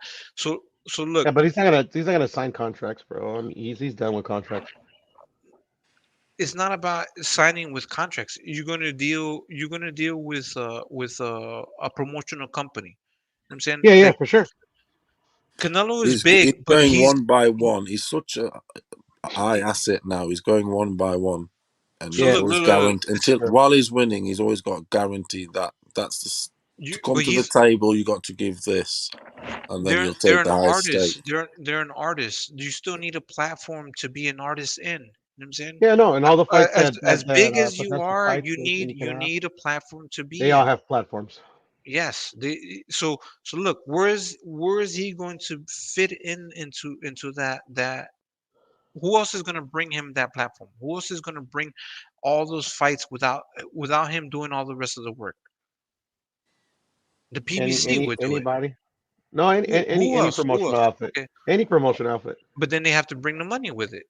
Yeah, and they They will. have to bring the money. They have to bring all of this stuff. There's negotiations, Yeah, and they will. and then he's going to decide They'll have the money. who's He's a big seller. He's a big Yeah, seller. like he's a guaranteed sell. So It's for him to get the guaranteed money, set it's not price. yeah, not a problem. Come to the table, you have to have 40 million. Then he takes the highest bidders. He's a guaranteed mark. He's the most exactly. prized We're all athlete saying the in same thing, sport but above all any other sport. so It's when set. It's guaranteed dough. The market he's got. Most of the world watches him. and that's where you need to All go, eyes on me, like Tupac said. That's what I see. and He's on that. that's why you need to go with a company that's All going to eyes be on like me. they're going to pay you up front and be like, yo, this is it. You know what I'm saying? Like I'm going to pay you up front. Boom, boom, boom. Yeah, You know what I'm saying? all of the companies are gonna pay him up front. All right. Well, I mean, at the end, this is where he's at now. I think. You know what I'm saying? Like, who's going to line him up, line him all up? You know what I'm saying. Yeah, depends what he's gonna do. If he's gonna stay at 160, well, I don't think he's gonna stay at 168 because it's just there's no really any fighters. Maybe Charlo, But you wouldn't know. it be easier for him to stay at 168? It'd be easy to go anywhere actually. At the end of the Ah, day, when I hear the soccer lads in the pubs, in the streets, this and yeah. that, I don't hear them saying, "Oh, oh, Spencer's fighting this weekend, this and that. But who When they needs the most? Hold when they're on. around, sat down having a few beers, I hear them saying, "Oh, Canelo's fighting this weekend." Do you get Yeah, me? They don't but hear him hold say on. about any other boxers. That's how where it's at. There's the interest. There's all eyes on the guy. I'm But hearing. who I needs can him? see Who it, needs him the most though? Puro. and that's Listen, in England where they're mad for it. who Who needs needs him? them the most? Yeah, Um, wouldn't it be? Wouldn't it be PBC, PBC, PBC, yeah. Showtime, and pay per view? Showtime, pay per view, Oh, just PBC, right? PBC, just PBC. Showtime's got the money, but PBC, Wouldn't they need him the most to promote? yeah, yeah, Well, so yeah, for their fighters, because yeah, for the fighters in PBC there. is selling to Showtime, right? They are the ones. No, They are they the ones they that are they sell producing. to Showfox or they sell to anybody pretty much. No, so Showtime and Fox, they are the ones. They're allowing PBC to bring in the talents to their networks. So it's up to PBC to bring in Well, talents Fox and in networks that particular. bring profit to their networks, right? Hmm. Fox in particular for the PBC. Okay, so they need somebody that's gonna make them money Yeah, and guarantee them money yeah, and may not lose. So with Canelo, you have a guaranteed you're gonna make money. You're gonna make profit. If you're yep, not gonna make money or you're not gonna make profit, you're gonna make money on promotion. Just on having Canelo, even if you break even or you don't make a profit, you're still gonna make money on having him on your platform. He's gonna yeah. promote the rest of your fighters. So let's say if you don't make money off of Canelo, but you have him on your platform, right? And then you say like let's say you have Canelo in May, you know what I'm saying? And then you're promoting him and everybody's paying attention to Showtime and PBC, pay per view, whatever the case may be. Now you're looking at Charlo, you're looking at everybody else's Morrell, you're looking at everybody else's under the PBC because they're bringing the the people that Canelo brings to the pay per view and to that market. You know what I'm saying? You're looking at him. He's advertising and bringing more people to your platforms Fox for at least one fight. for at least one fight. But that needs to guarantee you more money. That needs to guarantee you more, you know what I'm saying? A longer contract. No, just guarantee you more money because he's not going to sign an extended contract. He's going to go fight by He's fight. not. Whoever. He's not. Yeah. But it merits and warrants you to have a larger contract, to have a more Like significant You on merits about who the though? three fights? Merits who? Huh? Merits who though? What was that? What was that? No, Huh? merits who though? It merits Canelo. It merits Canelo to have a larger stake into the promotional contracts, into the promotional deals. Into his So I promotional don't know. side. Yeah. Of course, yeah, of course, because it benefits all of them. It benefits Yeah. everybody else. It benefits Showtime. It benefits PBC and everybody else. The fact that they have to outsource, you know what I'm saying, to keep their pay-per-view numbers alive. Let's not forget that What do you mean by Showtime is outsource? outsourced. Canelo's not from PBC. Yeah, I know that. He's his own promotional company. Exactly. So you have to Yeah. outsource. He's not from your in-house. That's outsourcing. Yeah. No, no. I get what I'm. But I mean, is what I'm asking is I don't know what you're trying to ask. What I'm trying to say is that Canelo's going to ask for more money to get nailed down to a larger promotional contract with PBC, which would benefit them in the long year term, right? I don't think so.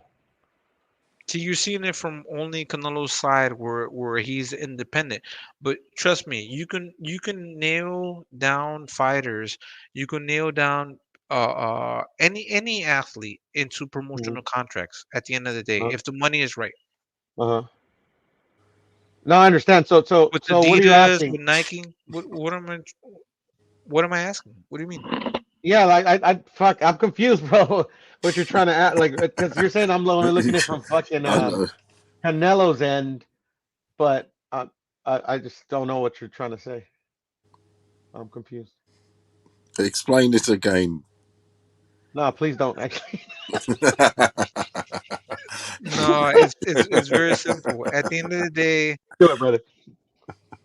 No, anyway. PBC and I think he's Showtime going. is You was going like to saying you on about him signing three three fights, 120 million. This that. At the end of the day, and at the minute he's going pay as you go. It's one fight thing. To come to the table, you'll have a certain amount, right? It's 40 million. Otherwise, we're not talking. And exactly. Unless you nail it down. he's a kingpin. He's guaranteed because people want to do business with him because he's such a sales ship. He sells Or, like fuck. Yeah, Everyone they wants to all need watch him. him. All the or you're TV, asking, all the TVs in the world will buy him. Buy him. That's another Yeah, thing. Every look, for look, look. Canelo to country, negotiate a every stake in country, PBC in the actual yeah, company. it's already set in stone. Every country is always wants him because he's a kingpin in sport. It's already and it's a Everybody set stone. It's a set. Yeah, everyone in Kazakhstan, la la la la la. Where it's Ugh. certain blows, it might not be. Maybe all of them. ESPN, whether so Top Rank has ESPN, right? And then you Yeah, have guaranteed. There's Matchroom. You know what I'm saying? guarantees. There's guarantees. He knows he has his guarantees, and then it's pay as you go, as in fight Yeah. as you go, and then then he waits to because he's a free agent.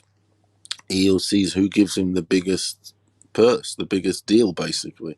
So are you giving for 60 million? Okay, I'll take 60 million, and we're working with Showtime, whatever, or whatever platform he then chooses, because he's a free. He then does that separate deal.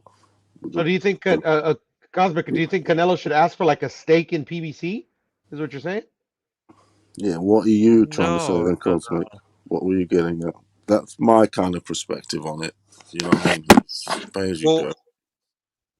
it would He brings be all the guarantees, Canelo, because the whole world wants to see him. Because he can negotiate that. Yeah. okay. So it would be like a package deal, right? So like, all right, let's say you let's so H Money brought a good point, right? So what does the zone have, right? The zone still has Triple G. Canelo can go fight Triple G. Like let's say if the zone offered $120 million contract with the zone to stay in the zone, you know what I'm saying, and uplift their pay-per-view numbers, right, or their subscription numbers, right, for the year. You know what I'm saying, which would be $100 subscription for that year, right? It's gonna raise their money. So it would be Triple G. He would fight Triple G, right?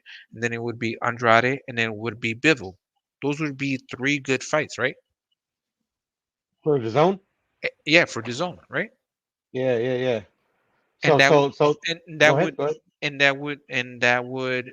the zone should pay him. How much should the zone pay him for those three fights? Well, I mean, the original contract he had, No, no, no, no. paid him Let's 30. it's What? it's n- it's not of what was before because we obviously know the numbers has changed now. What are the Hmm. numbers now? Because Well, now, he doesn't want to be tied down with like the zone, like he's gonna want to be able to do like what he wants. yeah, So, I but mean, but see for him, he would this is the ask thing. for, I think, five But percent of the company. pure with the zone, they have a larger stake at this because they're dealing with a year subscription. Uh huh. If you eliminate Canelo, Uh then huh. what are you left with? AJ? Uh huh. You know what I'm saying? Yeah, yeah. But AJ sells a lot. Like AJ, literally, I fucking. know that, but Yeah, AJ's the Canelo over there in fucking Europe. he is, but it's their numbers are going to change by a million. Let's say by a million. They're gonna change which direction? Negative. The Why? zone won't have a million, loses a million in buys by not Why? having Canelo fighting on their platform. Oh well, no, no. I feel you. I feel you on that one. But See, The zone is a different animal. It's a different beast. They increase their numbers. They increase their numbers just like Netflix. Netflix is a different things from like your typical digital buy. You know what I'm saying? Like you pull your numbers. You know what I'm saying? Pulling your numbers is like, it's the best thing that you can do, right? You're bringing the power to the consumer. You know what I'm All saying? right. But Yeah. if you eliminate that one product, then you know what I'm saying, it's kind of, you know what I'm saying, by 25%, you know what I'm saying, then that devalues that whole thing, right? 25% out of that 100% devalues, right? Yeah, yeah, but I mean, Canelo's not with the zone right now, so I mean, it's already devalued. Those numbers are going to reflect. It's going to happen. It's Yeah, going to like happen, it, man. it already happened. It's going to continue to happen. So, in order for the zone, they have to bring those numbers up. They have to offer more money for Canelo. Yeah, yeah, yeah, for sure. But that also depends on what Canelo want is gonna do. You know. But that's what they. I think Canelo's reached the point where now they're going to have to offer him big money, big contracts. That's what I was alluding to before. Big contracts. You have to nail him down. 3 fights, 4 fights, whatever the Yeah, case may be. but that's the Three thing. He doesn't fights. want that. He's not gonna want that. He doesn't want that. He doesn't want that. But at the end of the day, when these contracts come up, when you're offered, okay, like let's say, I know you can fuck up, what I'm saying, maybe once or twice in your life, right? You know what I'm saying? Uh-huh. God forbid, we're not counting on it, we're not betting on it. But let's say you do. Let's say you lose, right? So if Mhm. you have a three contract deal, then you lose, let's say you lose that one fight, and Uh-huh. you can make it back the third fight or the fourth fight, but you guarantee that money throughout 3 fights, no matter But he's what. gonna be guaranteed Doesn't that matter if money you if win or he does lose. a per fight basis. Is he? Yeah, because he's literally the But cash cow who's of gonna boxing He right do? now. might actually lose for money because say he ties himself up on a 3 fight deal, 120 million, You like you can, say. you can Yeah, lose. but You then if can he's and going lose. fight Those for are gambles. fight, his stock's building more and more. He can lose and he can win, but if he's winning, winning, winning, then his stock is rising, rising, rising. Then that 120 million could be 200 million instead, because you don't know how the stock market's going to change. I mean, he can lose, he can win, but he can also win a lot more. Definitely, if you get me. If he's going But those are fight the by, numbers. because it's increasing, increasing, increasing by wins in those 3 fights, it could, make the pay per views will be more, depending who he fights and the challengers. I don't know. It's you want him I tied think into securing like a 3 fight, do you? no, but I think these networks need him to be tied into these long contracts, and that's where they're Yeah, going to be depending on him to do but those he's long not going to do contracts. it though. Like he already like not they wanted him to sign a 3 fight deal with PBC and he said no. So, all right, the theory with PBC not signing Canelo, right? Because they don't have enough money. But if they're making more than they're spending on him, then why not? But I Why think not they offer have him? enough money Why for not Canelo offer because him? they just So have him they 40 they million. they just poured 40 million, and they got their money back on Canelo, right? So they Yeah, can so pour 50 million the next fight, 60 million the next fight, right? I mean that means it works. So like literally like so yeah, I mean it's That's what I'm he does saying, though. he doesn't have to sign a 3 fight deal.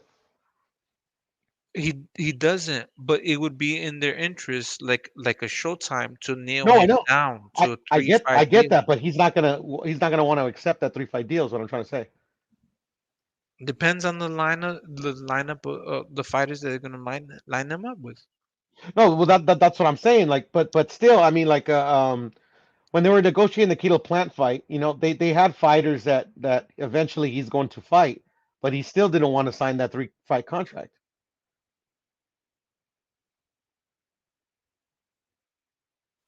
No, because he had on like like he completed his mission. It was done. It was over with. But now, Yeah, obviously, but they still want to lock him in. I think obviously the fact that he's still doing business and he's still in talks with PBC is the fact that he's alluding to still staying at 168. You know what I'm saying? I think that, and that's what they're. I think what they're trying to negotiate. Charlo, Benavidez, uh, and them. You know what I mean? Like the people that are in at 168. Yeah, but he's also he's In also PBC at 168 and middleweight. negotiating with Matchroom as well. But for what fights? So that's what I'm saying. Like, Better Beeve, um, but what are they Bivol, gonna do? What Zurdo, networks? What channels? the Okay, Zone. okay, okay. Bivol and we talked about that, right? So it would be Andrade, Bivol, and Triple How do you G. He's not know? gonna How do fight you know about Andrade, the 168? How do you know he wants to operate in the 168? Then where are you hearing about that? and that's Me, only if Jamal Charlo moves up. Paulo, who are we talking to? Yeah, where are you hearing about that? The 168 action that you think he will operate in? Canelo, you saying? Because if he wanted to, I think he would have just said like better beef. Like I think it would have been an easier contract to just be like, all But the right. thing is You know what I'm that saying? They wouldn't he's be waiting to poking see their heads out. what people do though. What's being offered? No, no, like what other fighters do. Because right now at 168, there's nobody to fight right now for him. But who's gonna make the money? This who's Bitter Beef is gonna be making money more than Charlo, more than a No, Benavides. hold on a minute. The thing about But that's the Canelo thing is he'll fight Charlo if he moves up. Right now, Charlo's at 160. with Canelo, Bro, you don't have to worry about the opponent bringing any like a fan base sort of thing because Canelo's big in itself. It's got that guaranteed market yeah, value. but I think it's about money now. I think it's I know about money you now. are No, thinking but it's about the not. money It's a not. lot, He's but got with plenty him, of money. he doesn't worry about that. It's all guaranteed. No, I understand that, He'll but sell against anyone, or do you know what I mean? yeah, Within but reason. I agree, Paulo and Puro. It's it This is just the is, thing dude. though, It's but boxing. they're gonna be making big money, larger money. Oh Like he yeah. can't be the only dance partner in this situation. You know what I'm saying?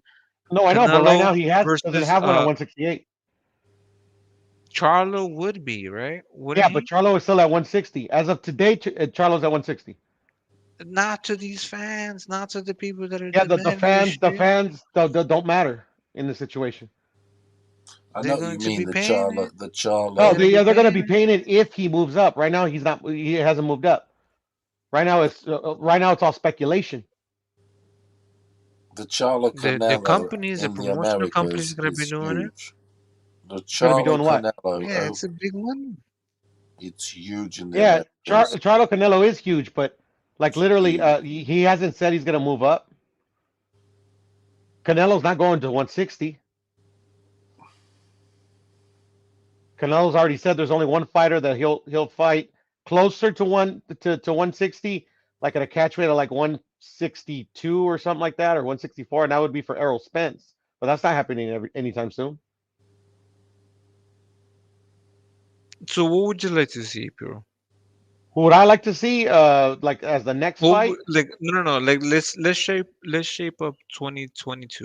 You know what I'm saying? Like we're off to a good start, but uh like you said, what would you like to see with In May for Canelo? yeah, made for Canelo, yeah, Better Beef. better be. Oof, Okay. Yeah. cool on them. I mean, I agree. It would be Yeah, amazing. But That's just what I want to see. Because like, yeah. if I was in Canelo's shoes, I don't know if he's thinking that way. I want the toughest opponent at 168, and then work my way down. and what would the haters or what are everybody's gonna say? Like The same thing they always say. They don't. Any they don't Canelo appreciate hater out that. there Yeah. and the motherfuckers that not even not even the Canelo, just anybody that has any hate towards any fighter is gonna say the Mhm. exact same things. At least on YouTube, they Yeah. regurgitate. They're like parrots. They don't say anything different. Canelo, fucking Instagram model, fucking you name it. They have no. I mean, even the trolls have no creative thought. I They just I regurgitate think what fucking I everybody says. think Yeah. Canelo. I think Canelo's going Diarrhea. to clean the 175. I think he's seen You something. really think so? Yeah, I Holy think he's shit. seen. Yeah, Hold on a minute. I think he's seen something in the 175s that he can beat because he's had the blueprint for a lot of them, and it's given him loads of confidence. The blueprint, which was GG. Because if you I look know at what the, I. Yeah. if you look at no seriously, if you look at the Mhm. champions, they that sort of style, kind of. Yeah, Well, I'm not. Bivens But you, more of like you really like a. Well, yeah, I get exactly, you. I get what you're exactly. saying. You got them Bivens like European. pretty much the only different Yeah, style you other got than the that. Yeah. Bergzio Bivals. I mean, Joe Yeah, Smith's, but Kovalev was Johnson, putting Riyadh. hands on He can, Canelo for a long Canelo ass was putting a he time. can look. jab, not He'll hands. clean that. He's gonna go. He can do this Kovalev? 175. Yeah, I don't remember Kovalev even landing a combination on Canelo. To be honest, I know he was landing the jab No, on he was. Canelo, but It that's was a because Yeah, jab, he a was. jab, and Kovalev's Canelo's yes. susceptible to the jab. And Kovalev, if you look at it, Canelo's already done the groundwork for these dudes.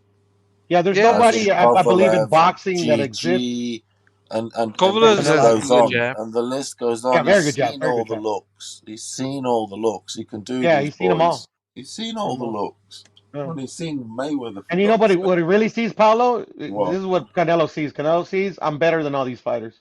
Okay, but Exactly. this is Oh That's what he the yeah, thing sees. and you can though. tell That's he's what he Okay, got that sees. so look. hold on, hold He on. has So that glint in the eye. He has. He walks And around with and that glint in the eye. yeah, That look, I've he done. knows it. He knows it He that I'm better knows. than He all these does. fuckers.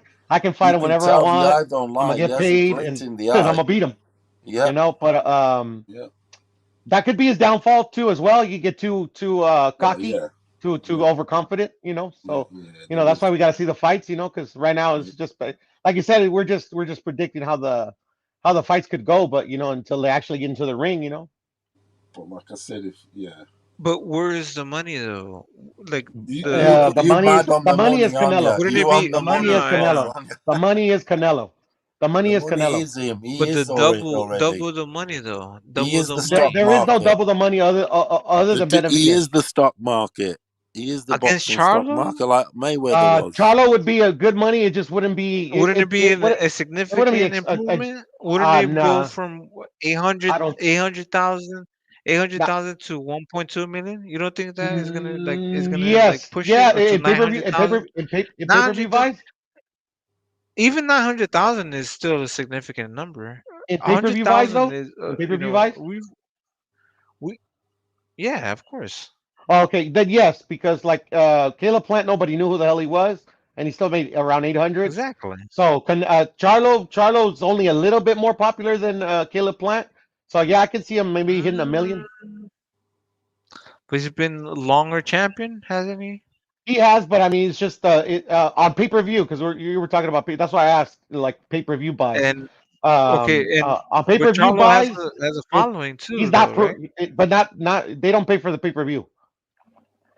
It's been proven. Like they had both Charlos on the fucking card and they made like 200,000. Yeah, but not. It's like, bro, we don't go out to everybody's birthday party, but you know what I'm saying. Once they hit, you know what I'm saying, like their 21st birthday, you know what I'm saying, their the big event, you know what I'm saying. Like we go Yeah, out but to how celebrate. is that a That's significantly gonna bigger event than Caleb Plant? no. So what you were saying that people don't go out for Charlo's No, they don't pay buy per his pay view per numbers. views. Yeah. Yeah, but they're gonna buy it once they reach their big events, their graduations, their the biggest moments. They're all gonna come out. They're all gonna come out. To buy their pay per view. They're gonna they're gonna buy it. Yeah, of No, course. they're gonna I buy it. can, I'm sure they're gonna buy it. The Charlo fans, the 200,000 his and his brother's pay per view, but they're mostly gonna buy it for Canelo. they're gonna buy it for the sport of boxing. I believe that. Well, yeah, obviously, but I mean, but pay per view is pay-per-views really was intended for like the really, really, really big fights. And this one's a That's a really, big really fight, big though. fight. That's a No, big no, it fight. is, but I'm just talking about like just for what we already know. And this and we're speaking in hypothetical anyways because Charlo does not fight in his division anyway. Um and so But for that's me his in my head to make graduation it the party, though, right? That's at his simple graduation. it That's a just big. just make it simple in my head. The his biggest pay-per-view for Jamal was 200,000 in the last since his last pay per view for Canelo was 800,000. So 8 plus 2 is a million. So it's gonna make a million pay per view buys. What was that? My bad. Go ahead. No, I was just saying if to No, I me don't think it's to make gonna it double. simple. Charlo's not gonna double up. I think it's gonna be like maybe it's gonna crack maybe a million. No, I that's what I think. said. That's what I just Yeah, said. but 200 200,000 for that's what still he a brought. significant So number. 200,000 people that followed Jermel, and then the 800,000 that fucking bought Canelo. You know, Yeah, but that's a million pay you're per view buys. also including Jermel's fan base. Jermel's fan Oh, base that's true. Okay, so 900,000 pay-per-views then. yeah, it's going to include into boxing. You know what I'm saying? Like everybody's included into boxing. That's still So, a hundred so thousand is still a significant number. no, it's not. 80 times a A hundred hundred thousand. thousand How is much not. is that? It's not, That's bro. $8 million per euro. Yeah, no. But Eight I'm million talking about dollars just in per euro. in That's a strictly significant pay-per-view number. buys. It's not a significant number. Eight 100,000 is not a significant number. Not for a fight of this caliber, brother. I'm just saying. It's still a significant number. It's still a big Nah, significant it's a number. flop, bro. Like that's considered a pay-per-view flop. No. Added to 800,000 Yeah, but by 100,000, uh-huh. that's 900,000, Mm-hmm. right? That's going to Mm-hmm. be what, $60 million, right?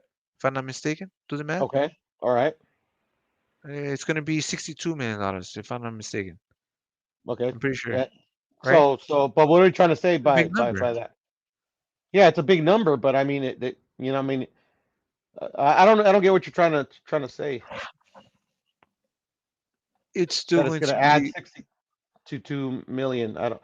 I mean, he could. I mean, shit. I don't know. I don't get it. He can make 100,000 with any other champion. who can make uh, who can make that? Shit. Well, Better Beef is on the zone, so let's see somebody that fights on pay-per-view that Canelo will fight. Benavidez makes more than that. Benavidez makes and you what do you think the numbers would be? For Benavidez fight? Benavidez. So you think Charlo and Benavidez numbers would differ? Yes, of course. Whose numbers do you think would be better The Benavidez and Canelo. versus Charlo versus Canelo? Correct. So why don't they do those numbers? Because Eddie's not gonna want that David Benavidez fight. Not right now. No. Charlo versus Benavidez. Oh, Charlo was because I don't know why, but I mean, fucking a bunch of bullshit. You know, I have no idea why they want to do it. David looks like Yeah. he wants to do it, And we don't know what's gonna happen with Canelo versus Charlo. but I mean, Same well, fucking right thing. now it's moot right now because Charlo doesn't fight at 168. Yeah, we can't really say what they're gonna do. We don't know until they fucking put the numbers up. Well, it's just it really for the Charlo fight, for either Benavidez or Canelo. I mean, until they say, okay, I'm going up to try my luck at 168, there is no fight to talk about. Bro, they're talking about it. Who's They talking need about to, it? according to somebody that was here earlier today. No. I know Eddie. I watched an interview with Eddie. He was saying that Charlo's on the table, but Charlo's still at 160. Like Eddie could say, I want Charlo, but if Charlo says no, which he already has said, I'm a 160 pounder. What? There's not a fight to talk about. Yeah, well, I just think that we need to keep it moving. Like we need to keep the show on the road. We need to keep these fights. These we need big fights, man. You know what I'm saying? They're the highlight Better, of better all. Beef and Canelo's a big fight. All right. It is. It is a big fight. No, He's it moving is. up It another is. weight class. He's Yeah, the I he's agree. the lineal champion. I don't know. I don't know his fan base if he has a big fan base. I know a lot of people that I talk to don't know who the fuck Better Beef is, but they know who Canelo is, so it's gonna sell. It's like Yeah, but it doesn't make the money and the gravitation that say a Canelo Charlo would do. Like you're thinking cosmic because of the money, the let's face it, white dude, black dude, all that stuff. Especially in the Americas, it'll be crazy stuff. no, it's not even about It that. It's is. just like Mexican, no, Mexican. I it's mean, about. Canelo. It is. That stuff sells a lot. It fucking Yeah, does. It sells more than But Better fighting an Beef Eastern European. is not It like sells more than it's fighting not an a. Eastern European. But in it does. terms of which fight is bigger from a boxing purist, it's Yeah, Berbatov no, I agree because of with the you. skill set. Yeah. I'm trying to be like the like you know what I'm saying like the I don't know like Hmm. outside Why the do you think box. they You know were what I'm saying trying to like build up I feel you. Fury Joshua? They were trying to build up the Fury Joshua thing. We know they were. The They were trying white. to make it. Yeah, they're It's just trying to, but yeah, they're trying to make the white yeah, but these because are the it's Deontay fights that, yeah. Wilder that won his capture the uh, imagination. Like I'm with y'all. Like I'm with the you know what I'm saying. Like I'm with the I'm with all Nature of of the that. But beast. it's Unfortunately, the white on Jed. black What up, buddy? creates. it's what captures the imagination of the people. You know what I'm saying? Like like that's the thing. That's what we have to keep on doing. You know what I'm saying? Like everybody just like does that make sense? Uh, yeah, it makes total sense. It's just unfortunately, I mean, thinking out the box is not going to work in this situation because we already know all the information is out there already. If we didn't know Yeah. what these guys were doing, if we were just guessing, but we have something to go on. Yeah. What up, Jed? What's going on, Pura? What's going on, lad? Same old, brother. What's going Same on, old, man. Cosmic? Just talking some boxing, brother. What's going on with you, bro? Salute. Nah, not much. What's going on, Cosmic? What's going on, bro? What up? What's up, H? H here, or he's having a break? Yeah, he's probably on a break, H Money. I think Yeah. Paulo popped off a Paulo little bit. probably just he looked like he connected back. He's probably having some issues. He'll come back. Yeah. What's been the topic? Oh, nothing. We were just discussing Canelo and his his potential fights in 2022. Yeah, I think that's very Yo, I wish interesting. hold To see on. who's going to I fight wish next. he didn't pop his I wish he didn't pop his head back up until March because now we're talking about Canelo again. Because it was good when we were left to talk about everybody else, but now he popped his head off, like his head back up again, and now everybody's talking about what he's gonna do because But everybody's thinking that Macabo fight's not gonna We could talk happen. about somebody Now else. everybody's talking about him again, right? No, I'm I just think it's saying, going to like be hard for. that's what I think everybody's it's going to talking be hard about. for Canelo not to be. He's the pound for pound biggest star in the sport, top fighter. I think it's going to be hard for him to stay out. Canelo's always going to be a topic. I think it's going to be hard for him to stay out of the headlines anyway. He's always going to be a big topic. I think people are Yeah, always going to be thinking, what's he going to do? What's his next move? You know, Especially when he hasn't got a fight announced. So I think that's just comes with the territory. for sure. But Yeah, Cosmic, we don't heavy have to is the talk crown about you Canelo wear. right now. We can talk about. There's other fighters to talk about. Oh no! No, it's all good. I'm not worried about that. No, it's all good. I'm not a Canelo fanboy. Neither am I, brother.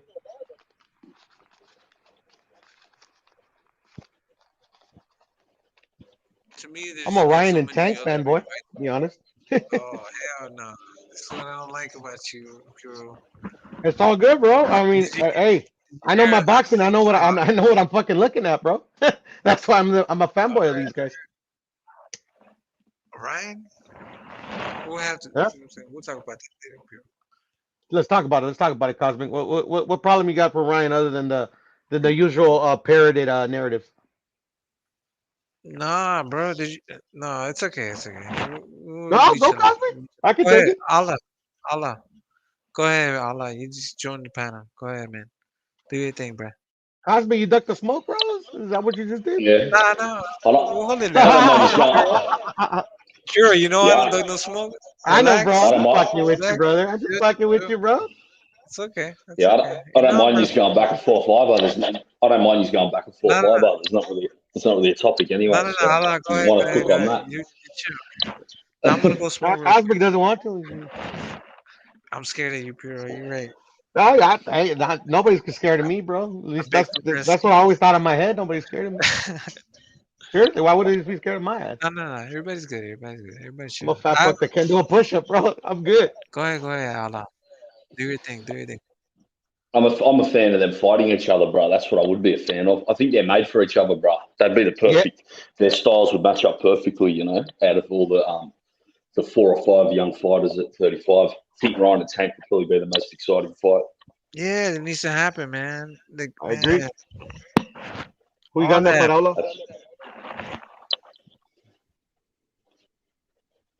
Who you got in that fight, Jed? Oh, what, Tank and Ryan? Yes, sir. Fuck, I go back. That's a fight like, yeah, I really go back and forth on. Probably Tank, but I wouldn't be shocked if Ryan won, to be honest. Because he does have the height, and he could catch maybe Tank, but I'd probably favour Tank because I don't really know what I'd like to see Ryan get back in the ring, you know, and see what he's.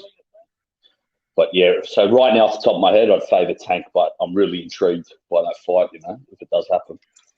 Yeah, man, that's the super fight at 135, in my opinion. I've always been saying it. Yeah, definitely. I mean, I think they're all big fights. Haney versus Tank, Haney versus Ryan, but I think Tank and Ryan like match up best to have the most that'll be the most exciting fight out of all of them. I think so too. I favor Tank in that fight as well. Yeah, you got Tank? Yes, sir. Yeah, you think he stops him or? I do, or a fucking a highly contested decision. Yo, once they let Tank off, like they let him free, man, bro, that man's gonna be a beast. He's gonna be let him off the leash. Yeah, when they let him off the leash, yeah. No holds barred. They do whatever you want, bro. Run wild. That'd be crazy, bro. What about this young man, Jed? In the picture? Yeah, William Zepeda. I haven't seen too much of him. I've been hearing about him, bro. I've got to go check him out. I've been hearing about him for about the last month. Hearing he's exciting. He's an absolute killer. That's what I've been hearing. So I definitely got to check him out. He's 135. 135. Oh, what's going on? Paolo, what's going on, bro? What's going on, How you doing, Jed? You're on, my mate. How was it? All good, my bro. Yeah. What's going on, lad? Just can't wait for the mid-January to start. There's so many fights coming. It's well exciting. Yeah, I know, bro. Yeah. Charlo Castano, I think that's the first big fight of the year, isn't it? Is that end of January? Or is that a bit after? There's one mid-January. What's the one on the 15th? Can you guys remember? I'm having a brain fart. We just looked Joe Smith. Joe Smith. Joe Smith. Oh, is he fighting Callum Johnson? Yeah. I like that fight. I'm not gonna lie. I want Callum Johnson to win. I'm sorry too. I just do, because he's from my neck of the woods. No, that's fair enough. Man. I'll be right back. I've got to go Joe Smith. He wears the Irish flag, so I've got to back him. Yeah, I want him to win, Johnson. There we go, bro. I see him around here because he lives in Boston.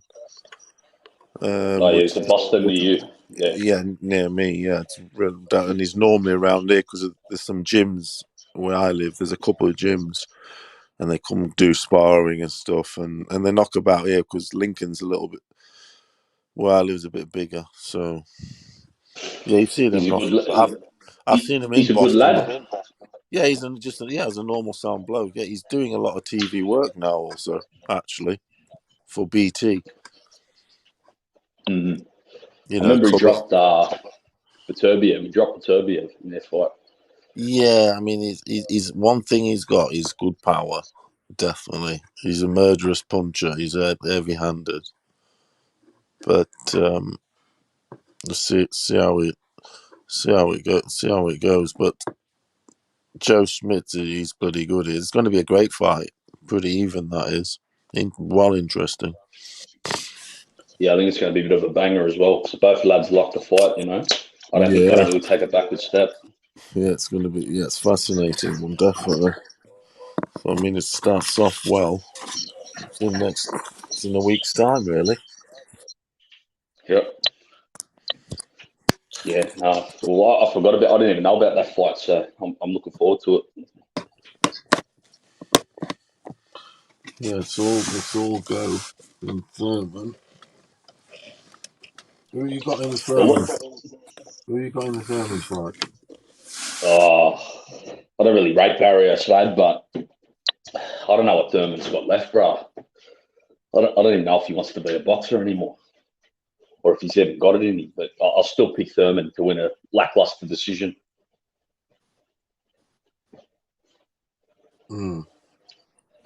He should just be able to I don't know, move around and beat this guy on muscle memory, really. I mean, I don't think Barrios is all that good at all.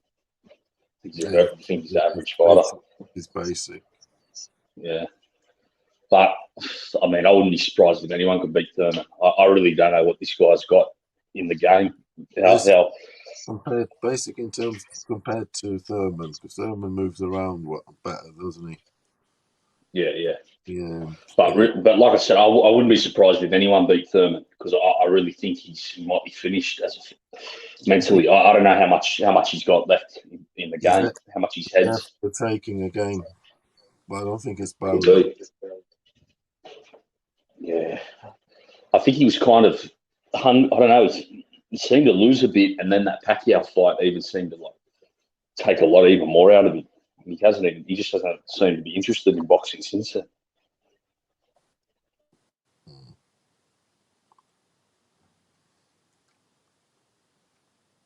Yeah, it's a bit like that.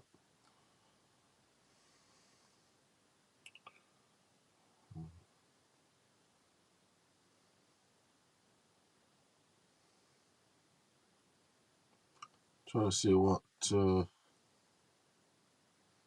Joe Smith. He's a 7-2 favorite. He is.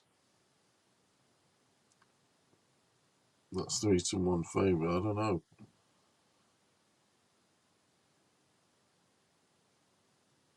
It's a title.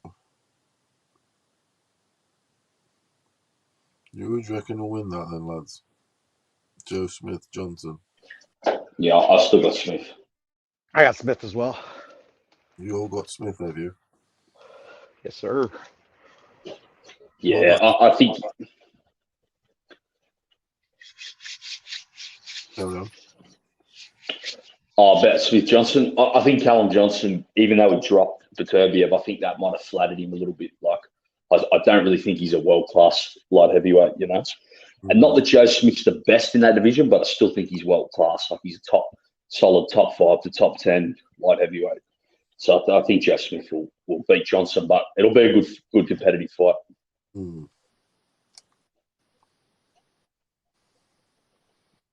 What about a Liam Smith versus Jesse Vargas? Now that's a good fight. No, but it's an interesting little knock. Two guys at the same sort of start. Yeah, that's a random fight, bro. But that's what's happened. They've got it. Who would you say they got as favourite? Smith. Yeah, they do. Yeah. That's at the end of the month. That's in 2 weeks. Has Vargas fought at 54 before?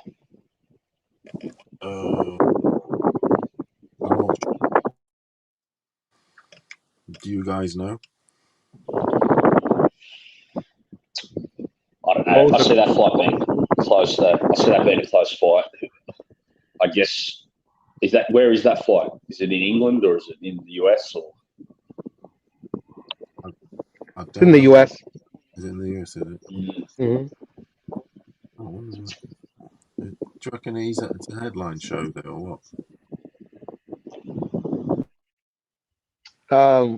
I mean, I know it's its own show. I think they're fighting in Jersey no, they're fighting in Florida. Yeah, That's not random. a huge venue, but I might be wrong. We got Liam as favourite due to. That's a random fight in a random location for that fight. Like Vargas versus Liam Smith in Florida. Oh, you guys are talking about Liam Smith. Excuse me. Liam, Sorry. Yeah. Hold on, let me check. Liam Smith with Jesse Vargas. That is a random one, that is. Yeah, who would have ever wondered? I don't know where they come up with that. 2 weeks. That's the fact. And then Ilunga Makabu versus Tabisa Muchuno. That's a good fight.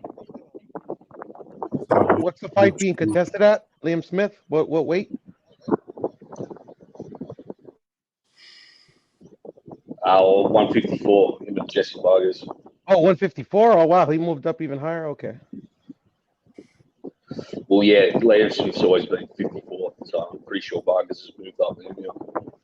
You're right. Okay, you're right. Salute Mad Chad in the chat as well. What's going on, my bro? God bless. Shit. What up, Mad? Boy. Salute Mad Chad. Absolute legend. Mad Chad, the mad lad. He's a fucking legend here on YouTube boxing, bro. One and only. YouTube legend?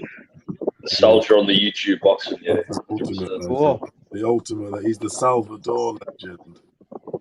He's got the face. He's got the stamina. He's got everything. Liam Smith is in Las We Vegas. gotta get IB, what up, buddy? He brings that Salvador Sanchez mad chat. He comes to you with that Salvador Sanchez look. You ain't got no chance. No, he does. Mad chat does. That body movement, he's just got no right chance, mate. Sneaky right hand. Did you guys hear? I said Las Vegas for Liam Smith. I don't know if you guys heard. Okay. Sorry if you're Yeah, I don't know, bro. I don't know who the judges will favour in that fight. I guess it's probably promoted by Eddie Hearn. I'm assuming. That's a good point. I do see a fight going the distance, actually. I think that might even be a draw. I can't even really split them two. It'll be close either way, that fight. It'll be like it could go either way. It'll be close as I think that fight. It will be, yeah. Liam's coming off a win, I think. He had a win. He is knockout win. Yeah, he sort of. What did Vargas do? I don't know what. I can't remember what he did. Last fight, if I'm not mistaken, was Mikey. He lost. Was it a KO on points? No, it was decision. All right. Mikey dropped him though, but no, it was a decision. All right. Okay, so it's a bit of a crossroads then for both. Correct. I agree. It really is, because if Liam loses, and it's like, oh fucking hell, he's back on. And then if Vargas loses, it's one of those. Yeah. I don't really see where even go though. Even if they win, I don't think they can compete. There is, funny enough, a few crossroads fights. There's another one. But is that a crossroads, or they're still going to be nowhere to go after anyway? I mean, it's a little hurdle. It's a big hurdle at the end of there, because they've been around a bit now, especially Liam. I can't see him going anywhere though, even if they win. Whoever wins that fight, I can't even see him going. But they do get some good money though. These Liams, they get good pay. These guys, at least. Yeah, the Liams. Yeah. They do Liams. You'll get at least package. a good deal. And these guys fight for a living. Liam Smith, they've been bred to fight. The whole family. What, four brothers? They all fight? In the office. Yeah, it's like 4 of them, right? Four of them, yeah. Yeah, I think. That They were Liam talked Smith, about for years. They were Liam talked about Smith's like for a years ago. great soccer player. He is. He's a Who? striker, soccer player. Plays in the lower leagues. Shit up. But Scores I know like the Liam boxers, one. there's Callum, there's Liam, I think Paul Smith, and there used to be another one. Yeah. Stephen or Liam, something. the one a Scotsman. fighting Jesse Vargas, he's a shit up soccer player. Very good. Yeah, I didn't know that. Striker. Yeah, he just plays lower league just so because he can't go serious because he's a boxer. But he's absolute beast. That's striker. Yeah, right. Yeah, he is. They're all about. Yeah, they're bred for that. For the boxing and all that sort of thing. But He's a bit of a Steven Gerrard, eh? So are the Canelos and so on. You see, it's survival of the fittest and talent and diet and whatever you want to call it. And then Canelo beat up two of them, didn't he? Two of them brothers. This is it. You see, that's how it's about, isn't it? They've all had their, Canelo's also about that himself.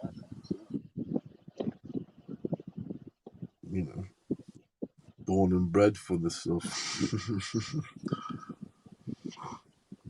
And then you get these boxers, they're not, they've just been picking it up last minute or something.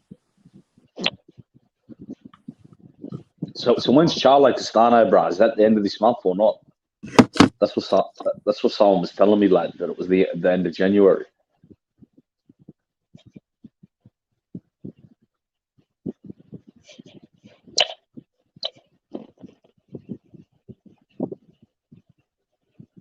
What's that?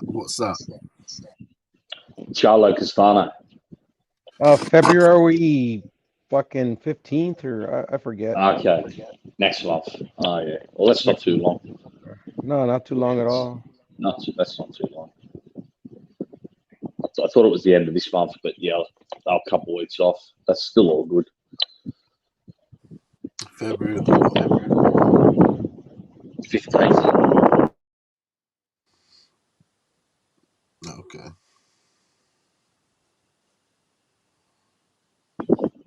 I'm going to have a look at the schedule now.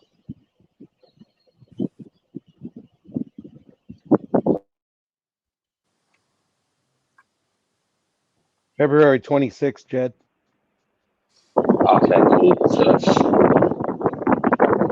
been a month and a half, yeah. A bit over 6 weeks, so yeah, that's all. It's not bad. And then what Spencer Ugas, I think that's in March, isn't it? We were talking about that the other day. Spencer Ugas, I think, is in March, correct? Yeah.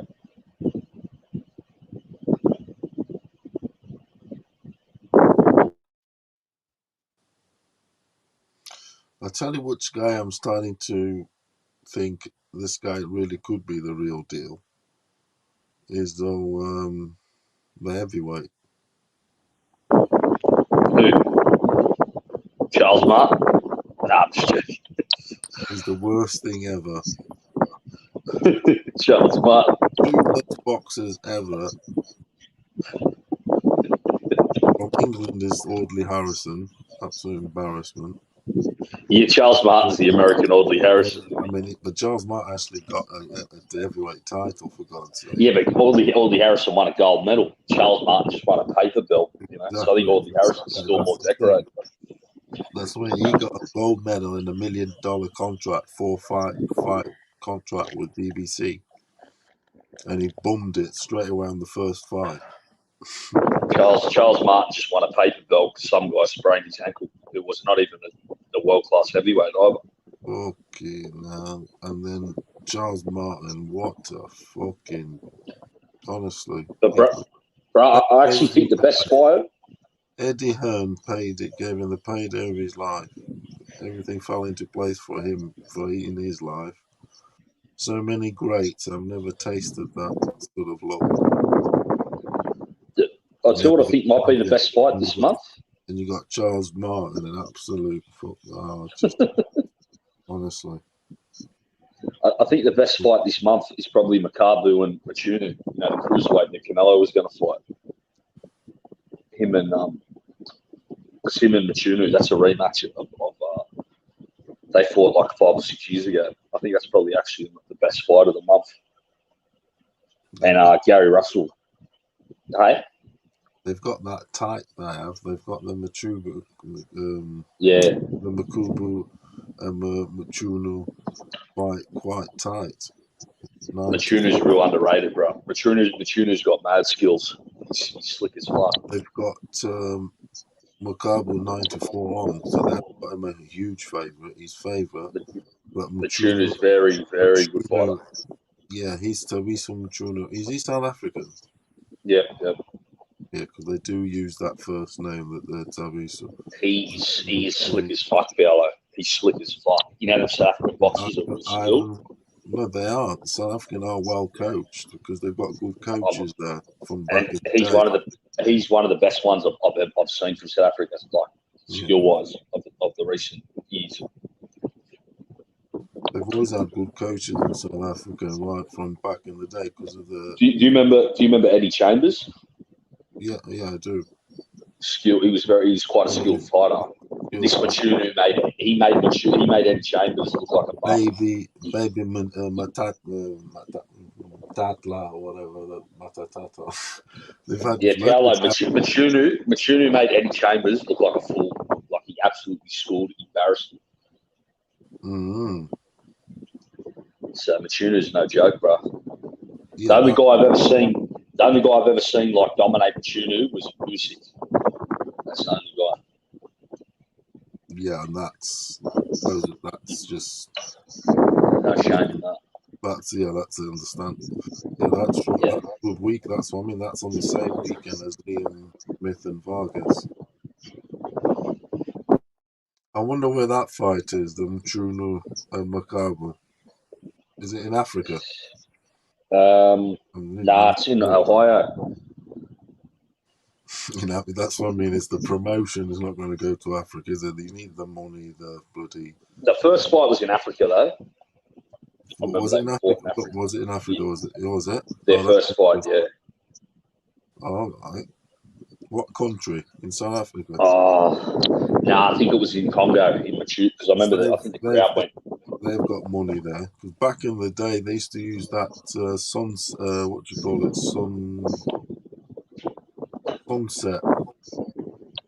was like on the border of Botswana and South Africa, where Millionaires Playground. They used to have all the fights there and golf and whatever. And all the golf tour.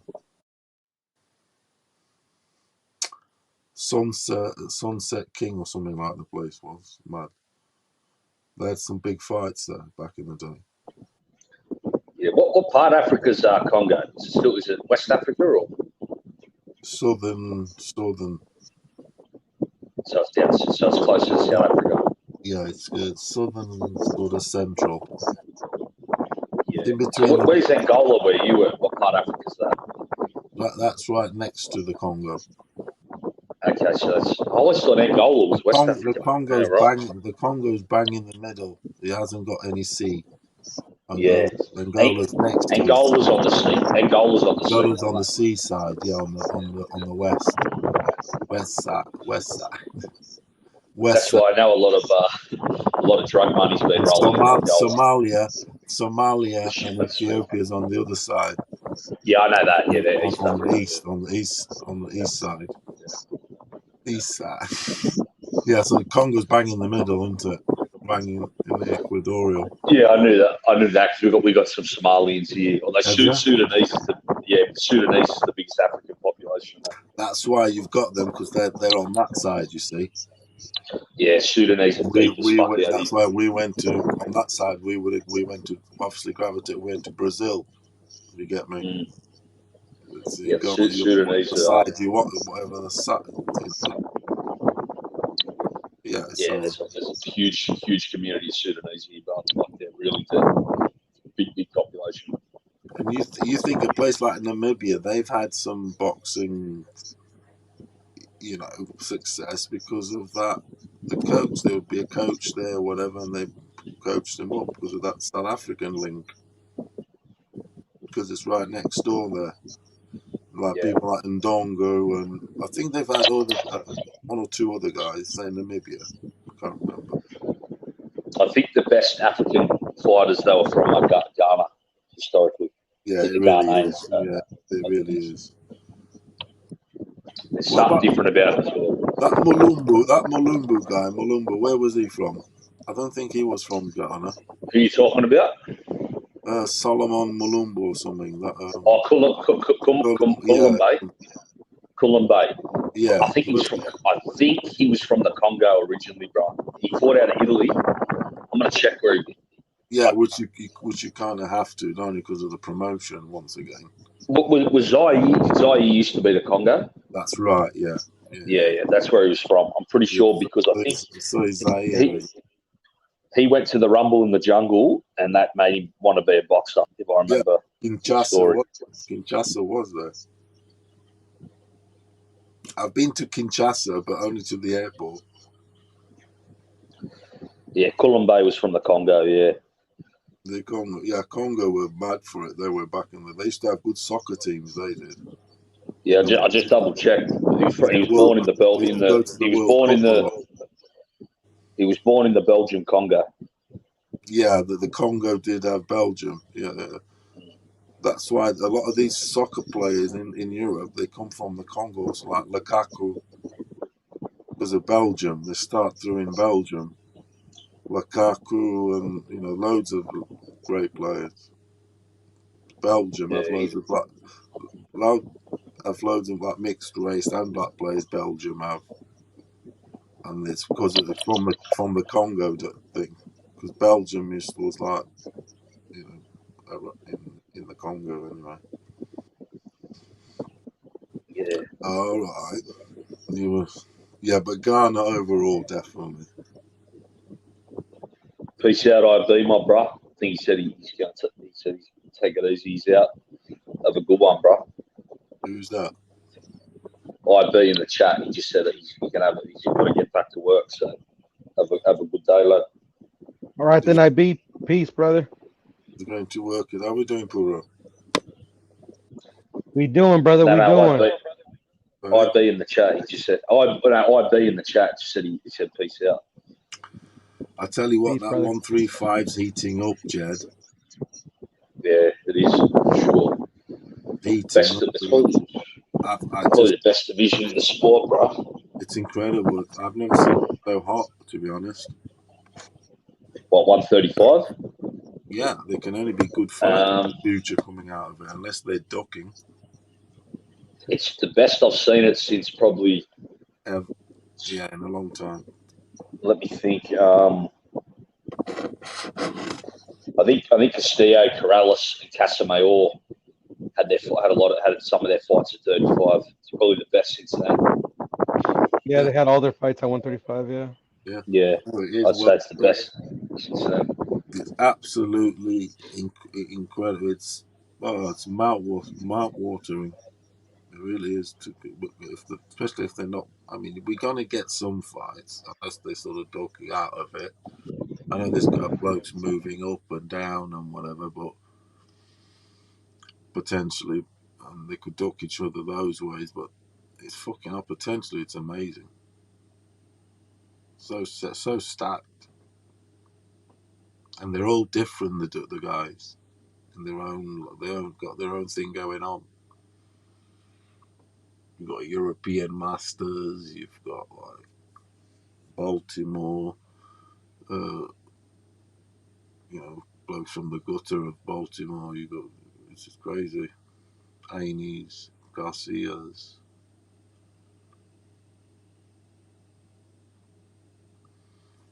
But who's going to reign? Who's going to reign at the top? Do you reckon, Outlaw?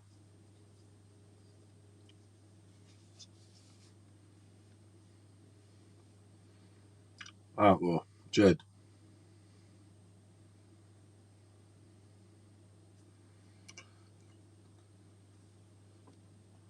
Who's going to be the daddy at the top?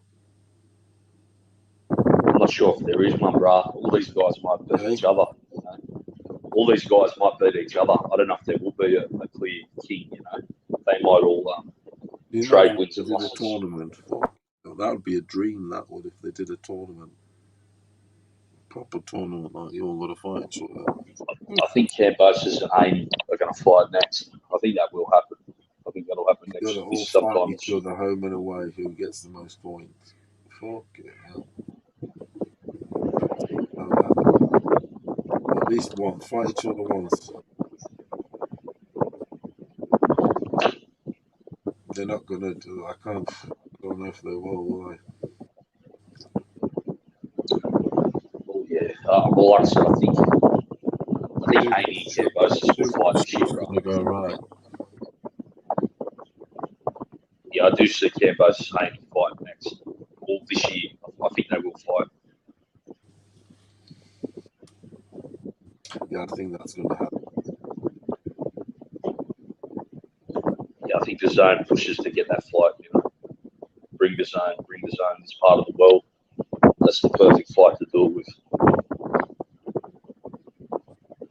Bring the zone and try and then have an undisputed kingpin in themselves. If say Haney was doing it, or do they keep Kambosos also? Who's Kambosos with? What's the deal with that? His promoter is Lou DiBella. Lou DiBella is. What's the company? I forget actually. Main events is Kathy Duva. I forget actually. I don't remember. I wonder if the zone stay on it, keep it on a win-win, whether the Kambosos loses or wins. If you get me, they'll keep the winner, so to speak. Yeah, maybe. Because Eddie's been doing that sort of stuff. That's his sort of thing. He's doing the Don King way of things. He always ends up with the winner, and he gives the loser the smile. Oh, hard luck, mate. You know, well, you know, never mind. You know, next time. And then he goes. He does, and he tries to keep the winner. Like Don King did with Nigel Benn and McClellan, remember? Went straight to Nigel Benn. Don King was the master. That was his thing, and Eddie used it. Especially in England. You're right, does that. He on the shows here. Fuck it out. Just a bit. It's like, all right, mate, try harder next time, and then he leaves out the door with the winner and moves him on to. It's just right, fucking top daddy pin. Like I said, Top daddy pin. That's the perfect case when Don King did that with Nigel Benn McClellan. McClellan was, you know, about to be carried out in a stretcher. Don King's jumped right into Nigel Benn's fucking. Yeah, he didn't fuck about either, no. Says to Nigel Benn, you made a believer out of me, boy. You made a believer out of me.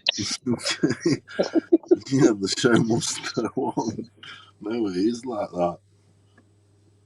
It's fucker, take no prisoners. He was an ex-prisoner, wasn't it? No one was fucking giving a fuck about him when he went to prison for murder or whatever. So it's like. They're talking in the chat. I've heard you give someone a psychology breakdown. It seems like fella from what I'm reading, bro. Hey, bro. Yeah, I'm reading the chat, fella. It sounds like you give someone a psychologist breakdown a little while ago.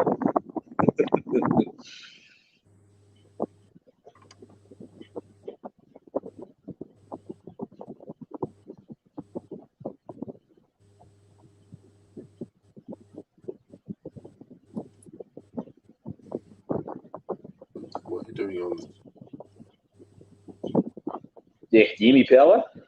Yeah, what's going on then? No, I'm saying in the chat, what I hear is you give someone a psychologist breakdown a while ago here on the show, from what I'm reading in the chat. You broke down someone's psychology. Who? Oh, the guy they're talking about. Oh, the followers getting finished to tell these sequences is good. All right. I haven't been reading the chat. I didn't read that. Yeah. That would have been interesting. Get down to the mind of him. All right.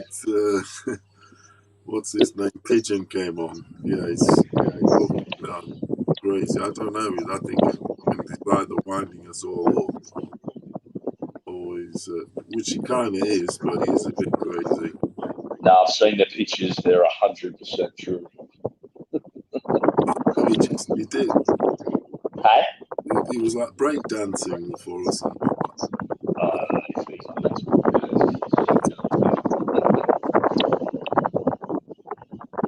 That's crazy, bro. I'm trying to get I was just asking him questions, trying to get in his reason. It's probably just he liked. Yeah. Anyway, it's crazy stuff. Crazy. Yeah, You have to go and listen to. So why would you expose yourself like that to the whole world? Yeah, it's fucking insanity. It is though, wouldn't it? To expose yourself like to the whole world. Disturbing, my bro. Fucking madness. You forever fucking.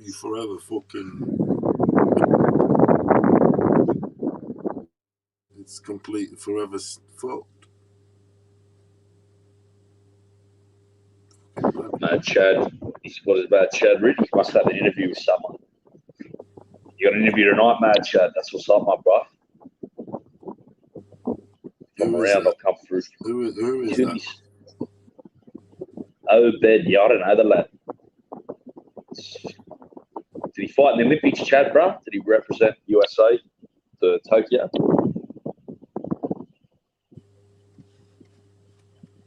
Who is? I don't know. Who is the dude? Yeah, I haven't heard of him. I'm not familiar.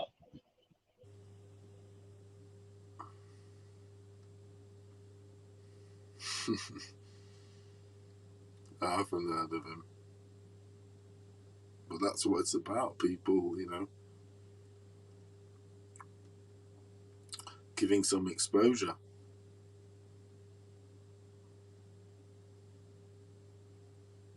Man, is Benavidez fighting David Lemieux? Yeah, that's fucked up, that is. Benavidez is going to fucking slaughter that cunt.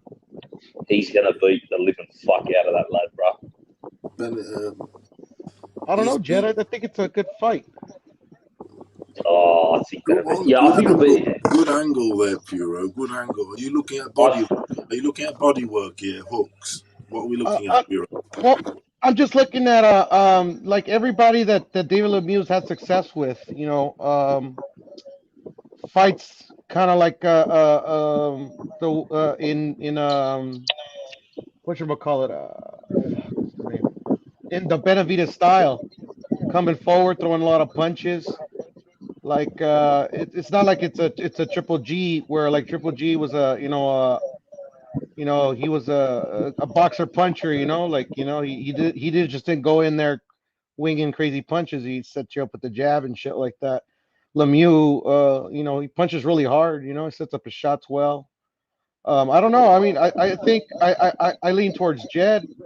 Fucking by murder, but I don't know. I think it could be a good fight. Oh, I think it'll be very entertaining while it lasts, but I think Benavidez will do a job on it. Yeah, it will be entertaining. No doubt. It'll be exciting. And it's not. Go ahead. No, I was just going to say, I think this will tell us a bit about Benavidez if he can adjust his style a little bit. Because it'd probably be better for him to even box on the outside a bit, catch Lemieux coming in and keep him at range. So we'll see if Benavidez. Yeah, so we'll see if Benavidez could show a bit of different styles to his game a little bit. Exactly. Like you said, if he just goes in and slugs recklessly with Lemieux, that would kind of show that. Because Lemieux hits really hard, man. So that wouldn't be not a smart thing to do. You'd be taking risks there. So. Yeah. But I think he will. I think Benavidez is the truth. I think he knows what to do to beat up Lemieux. Yeah, no, I agree. And but also I was gonna say this. It's not even Lemieux's like first fight at 168. He's already fought at the weight 3 times. He has 2 knockouts out of the 3 fights.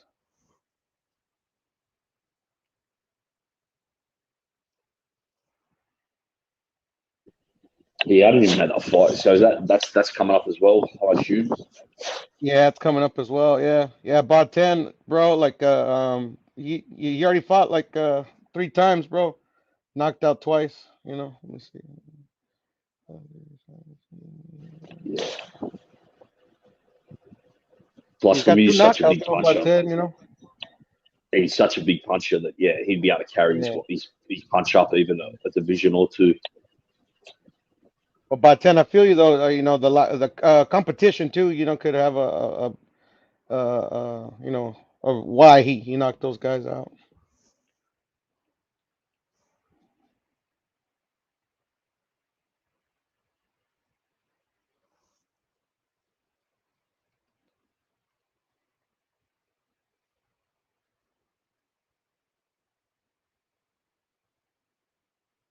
Yeah, I agree, Joe. I think you probably smoked some too.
PT in a place to be. PT in a place to be. My boy fell asleep on me. But man, shout out to everybody, man. Shout out to Puro. My boy Jed Cow. Jed Cow was just on the panel. My boy Joe in the building. What up, Joe? Man, tonight, yeah, man, it's going down, man. Another great episode of H Money Boxing. Shout out to my boy Paolo. Shout out to my boy Danny the Great. Danny the Great, the legend. Mad Chad Boxing. My boy JoJo. What's good, Joe? IB. Hit the like button. Subscribe to the channel. Another great show, man. And we gonna do it again tonight, man. You're right, H. I'll PT. see you later. I'll see you later, yeah? Yeah, for sure. PT in the place to Take it easy, be. my friend. For sure. PT in the Keep place to punches be. flowing, punches and bunches. Hey, PT in a place to be. 1, 2, 3. Yeah. ABC. We're short, Paulo, man. Take I easy, my appreciate friend. it, brother, man, all Keep the time. You keep know it that, going. brother. You know it, man. We keep this thing going. We got to keep this boxing thing going, man.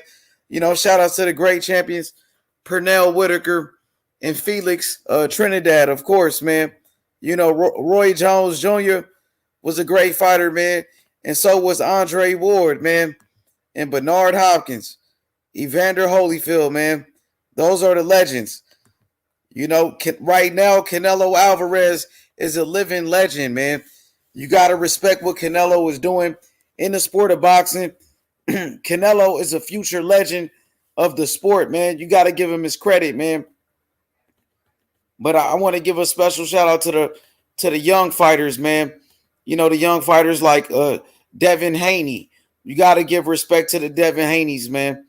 People like, of course, David Morrell Jr., one of the best young fighters in the world. You got to respect these guys, man. Shakur Stevenson is a great champion. I respect Shakur Stevenson. Virgil Ortiz, a great young fighter, man. Shout outs to people like Terrence Crawford leading the way for the next generation. You know, I respect